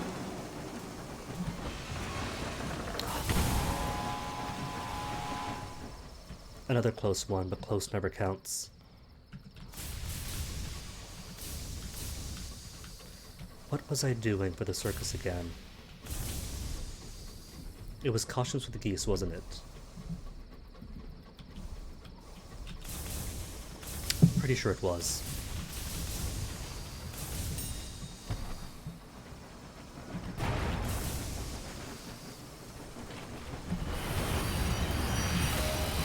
Whoa, don't it? Oh! That's huge range.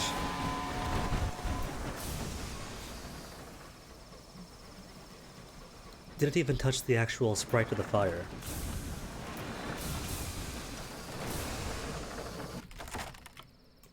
But the effective range of it. 10. Double-digit gossip.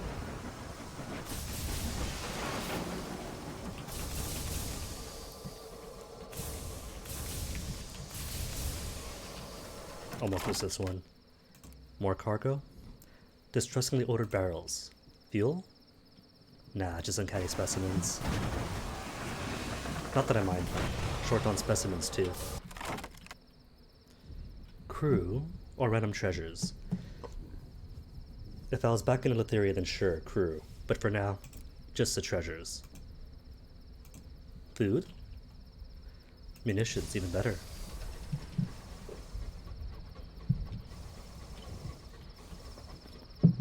Munitions aren't the most valuable commodities out there, but they're at least better than crockery. And more common it seems for prospects than tea or other mid-class ones are. Port Prosper wants munitions, Lustrum does, now the Cavies do too.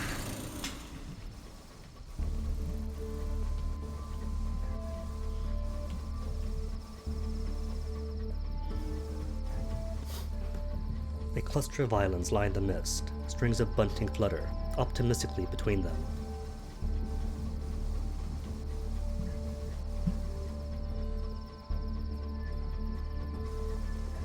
The bunting always reminds me of this one phone game. What is it, Alto or something? It's pretty fun.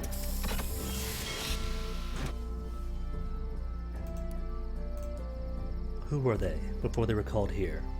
The broken, disavowed, the fugitives. Every visitor has their own story, and a hole in their heart. A few demonstrate acts with which they hope to join the circus itself. Others talk about plans to leave this place and resume their lives. Not today, but tomorrow. Or the day after that, perhaps. Cool. 9 whole whopping tickets. That's a lot more than the what? 23 I had the last time? 30? Sky Stories unchanged. Visions of Heaven unchanged. Bah, not worth it then. Undistinguished Souls.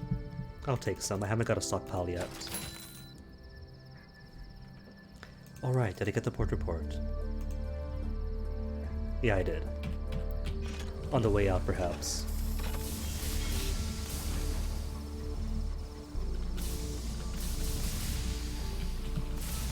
Miss the rock. Burrower again. Ocker fog rises about your locomotive. The air requires a caustic copper tang. Your driver complains that they can't see a damn thing.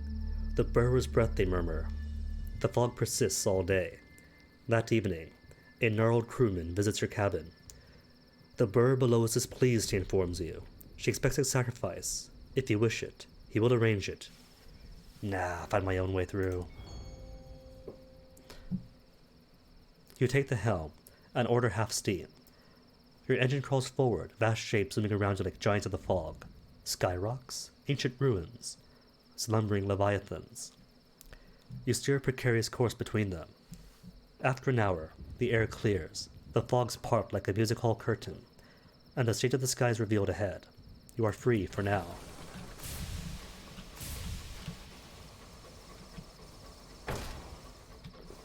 Got it. Touch the pebble.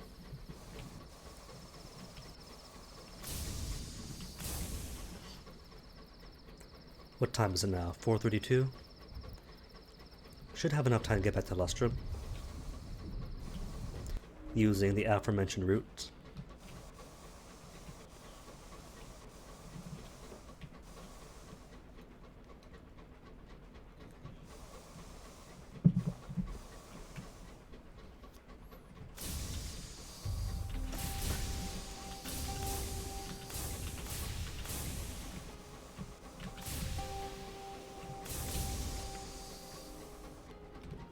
Oh good, says the eccentric flatly.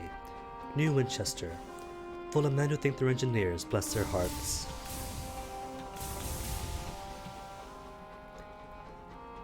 The endless similarities between the feline eccentric and the feline previous GF. Went the engineering route herself, and she was a bit haughty over her peers as well. To gratitude, Yanni, more secrets for me.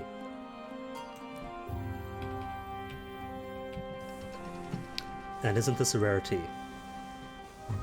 20 secrets, but barely single digits of the gossip. You would think it'd be the opposite, the gossip being just a bit more common, the way the blue blue blue blue blue, than me being able to speak, than secrets. Explore the city, nothing else here. Repairs, sure, give it to me. Critical damage quality has gone, but it always says that, even if you just repaired. Like if you do partial repairs, twice in a row, both times will remove critical damage.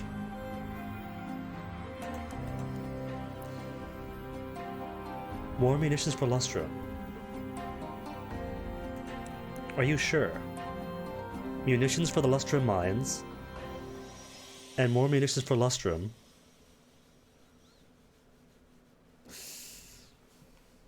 Alright, sure, why not? And Carillon Collection, Connection, 5 barrels of unseasoned hours. Cool thing is, if I take that one... Sorry, buddy. Navartine gemstones are lucrative, but I haven't got any Navartine gemstones. So what I could do is just take all the bombazine and all the munitions to Lustrum, head there first, sell them, and then pick up my hours for my singular slave working the mine. But first, very last bathroom break of the night, then back to it.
Alright, I'm back. Enough of that. Bathroom break, done with. So let's see, how much exactly do they want? The Bombazine is at 7. But everything else then? 9 plus 5. 14 munitions. Dang. Would I even have room for anything else? Do I have? I do have 14. And no room for anything else. Well, gotta spend money to make money, right? Have I got any more space? Additional cargo bay, just 5 at a time. Is that the best I have? Winch and pulley, plus 8 hold. But 1,000 each. I can't afford that. And even additional cargo bays are just 5 at a time, or 500.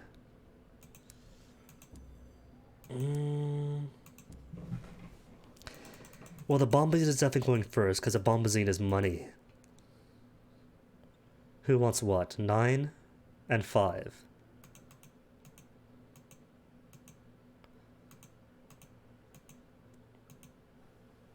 Alright, that'll have to do.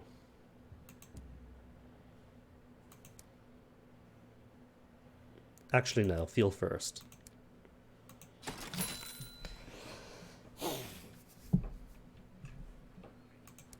And alright, I'll take more crew on.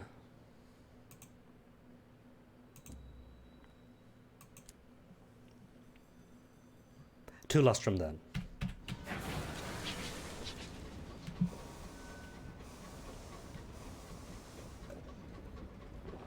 Lustrum, then Old Tom's Well. Then Titania, then I'd better. Or you know, I could just skip Titania. I've already got the House of Cavi there, so what more do you need? That's pretty much everything important.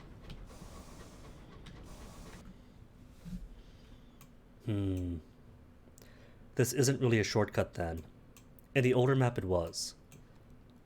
You either go down this way, slightly long route, but all you guys one curator to Lustrum, or straight down through one horrifying thing and a buttload of scribe spinsters.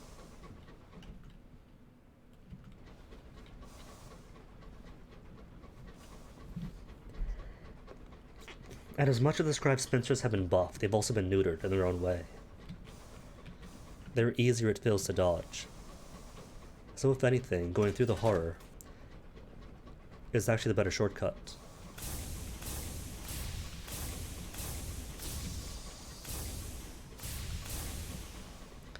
Via the desolation of Saliba. Just sail right through, dodge left, right. Serpentine.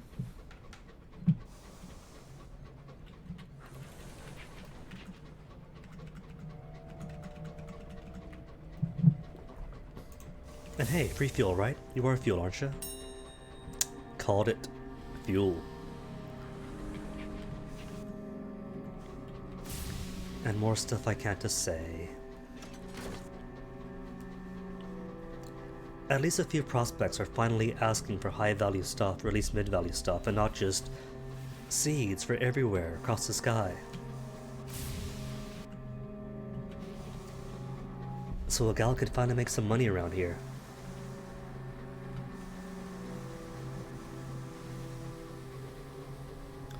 Also, in regards to speedrunning the game, didn't find anything on speedrun.com. And I didn't Google very hard, but there was a YouTube video about a 96-hour speedrun. All I saw was the title and the preview, so I don't know how serious it was.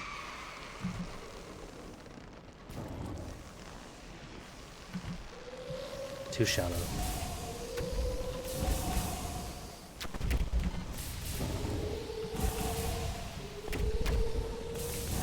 Less heat, please. Oh, no, not gonna hit. Narrow dodge. Hit. Ah, perfect. And she's bleeding.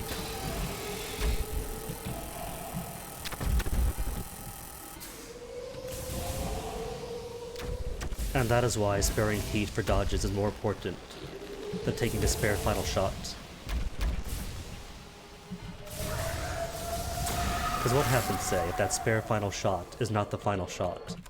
Then there you are, dead in the water with no way to dodge.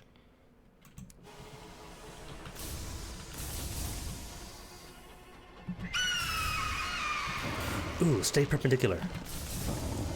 Come on, you know you want to. All the cool kids are perpendicular. That's not being a cool kid.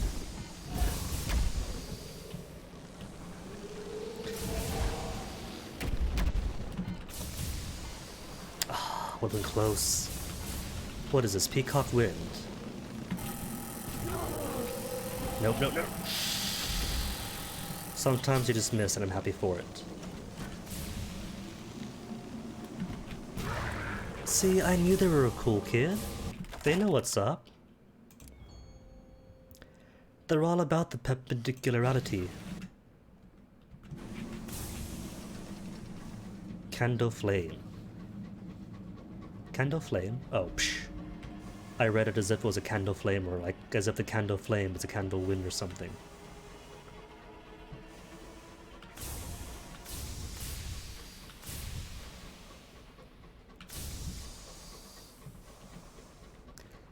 And now the desolation is desolate.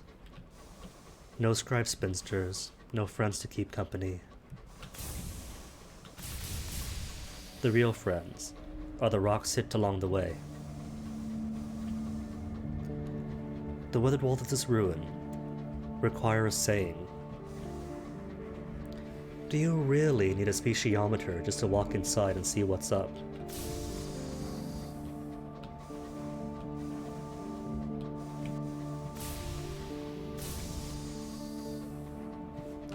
Apparently so, but still. All you really do is step on board. Climb on, poke around for a bit, same with any other dock report. Vagabond's resident, follow him along, yada yada yada. Explore the mansion, notice how ornate it is and how dirty it is. How could he afford such a place? Quite so, sir, struck a luck in the mountain. Butler? Sugar spun mountain, garden, whatever. 3 sky stories. It's curious. Gotta get Ratrum now. And Sweet Jane, I got nothing from you. I've been too much of a coward to even fight monitors. But considering the close calls that the previous captain had all week long, and the close calls just this morning alone, it is for good reason that I've been cautious. Munitions out of 5, munitions out of 9. Well, you're both out of 5. Wait, supply 9 or more. Supply 5 or more. Want to finish you off first then. Get your bonus done with. And then more guns!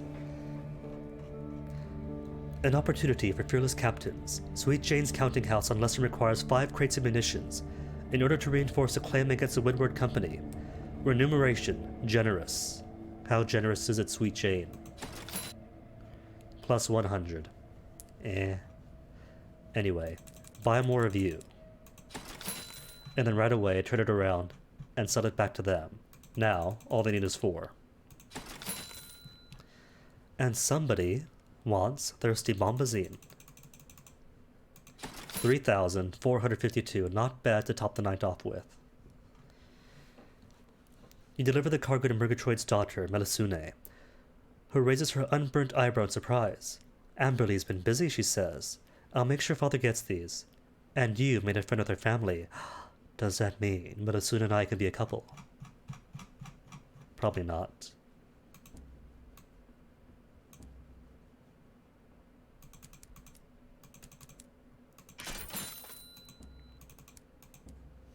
Claim fields, right. Claiming my own first.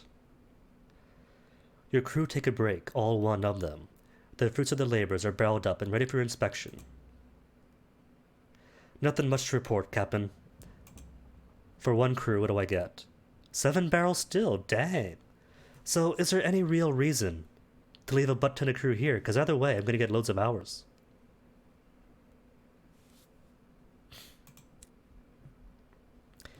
Anywho, drop 5 crew in. My safe minimum is 8.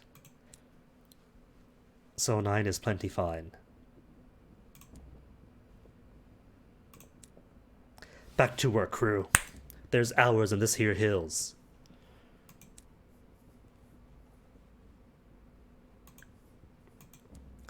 So, now that I cut my teeth on hours,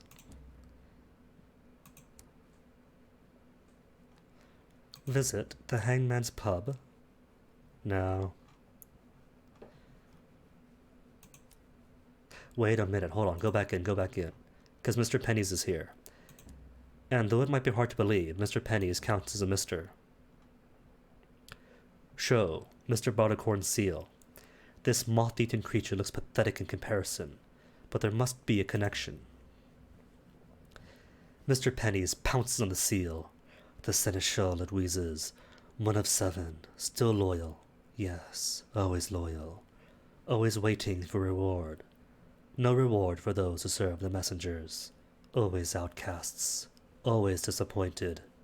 Here. Take seal. May help.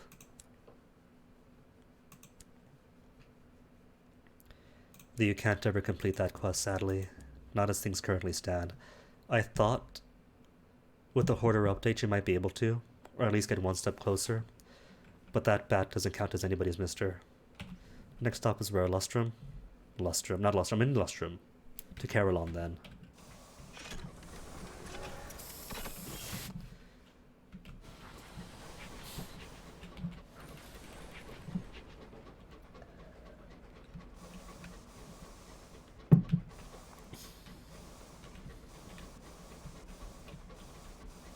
Such eerie silence out here.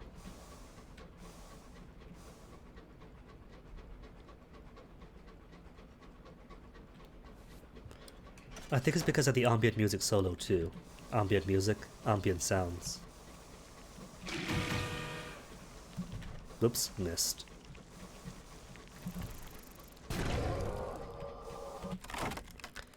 Going to lose my status as a cantankerous sniper. What were the odds for this one? 90% chance, dang. Would have lost crew there. Should have, with how my luck has been. 90% chance success is a 10% chance of failure.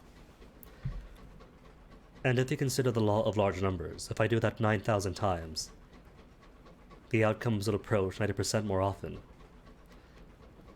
But for the first 100, it is within the range of probability that the first 100 times I do it are all failures.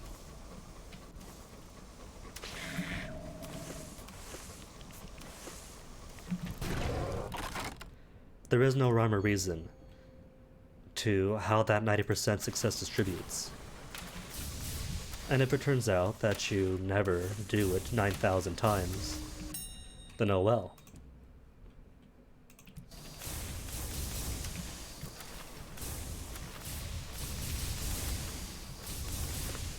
As long as there's 8% of failure, it'll never be 0. Even 99% is always a risk.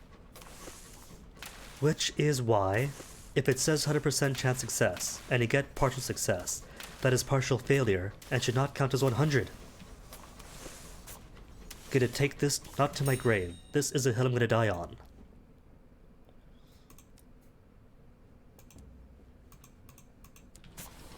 Seven Visions of Heaven. See, all it took is 7 hours and 55 minutes to get close to a decent stockpile of stuff. And it's not entirely decent.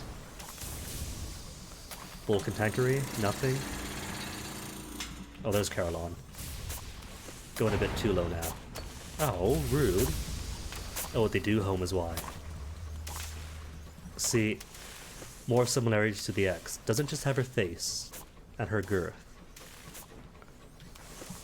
but the chasing after me for a while after.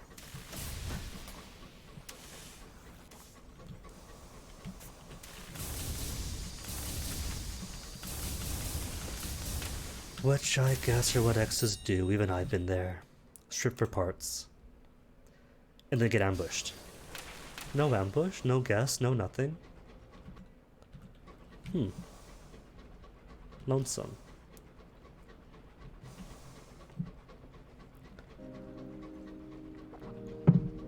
Oh, now you start music. Up here, no music. Way back here, music. Carillon. They say scouring is good for the soul. I prefer a spa. The princess's smile is bright.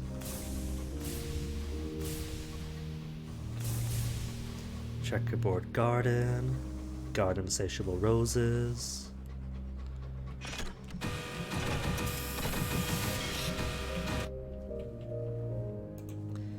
Okay then, the brewer might hate me, but I can still contemplate and get less terror from him. Wait a minute. How much is my affiliation? 2. Bohemia. Establishment, that'd be 3. 3, 3, 3. You're already establishment. So still 3. Alright, so 3 establishments is the best I can do.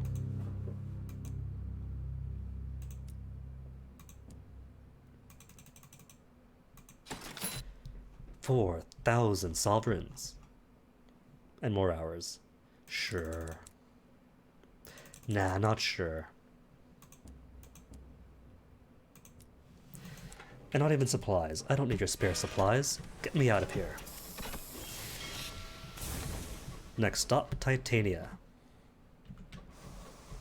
Titania, get a cuttings, then Ledbetter's, get the cuttings, then Old Tom's Well.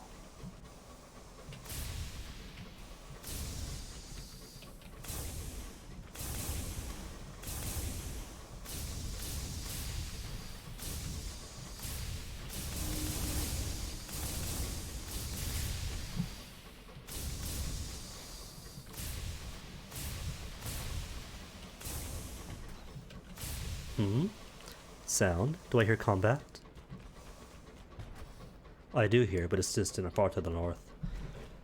It's too far out of the way for me to check up on at 4:56 p.m.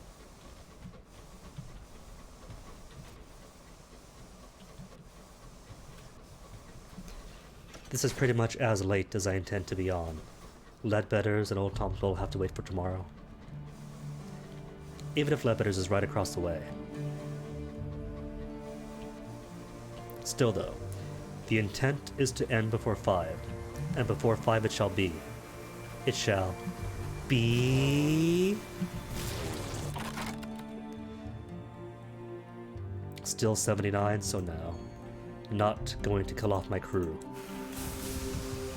I've only got the one.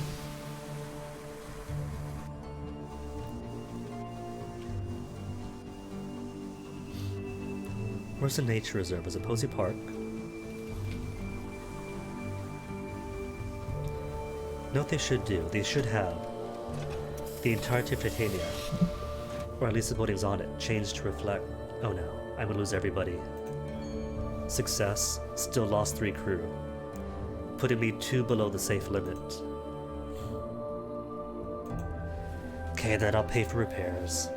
This is gonna be what, 10, 20, 10% damage? So it's just 10 sovereigns. Somebody had a scratch of paint is what it was.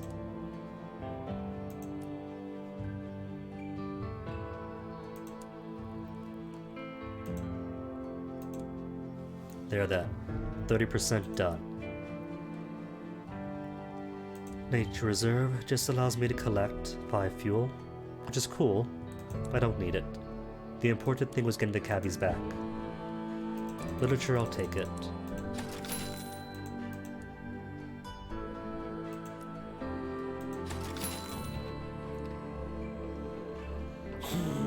Oh right, hold on, I forgot. The cutting. How could I keep forgetting? Rhapsodic Mayor. Allow me to take from you a cutting of the pedal. Cool? Cool. And that, I think, will be it for the time being. 8 hours and 1 minute to stream. 4:58 p.m. So, away we go. Who's gonna host? Who should we host? With the smallest host in the world of one viewer. Myself. Turns out, right, if you're streaming and you're watching your own stream on, say, another browser or another window, the laptop or phone, whatever, you count as a viewer for yourself.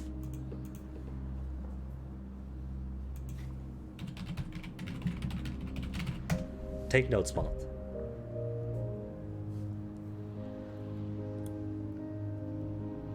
Geeky's online, Geek Etiquette.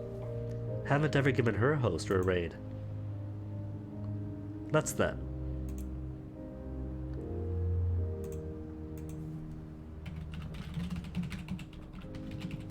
Good evening again, Captain Buttons. Welcome back. But I feel like I have already. You know what, that's fine. Geeky's cool. We are raiding Geeky.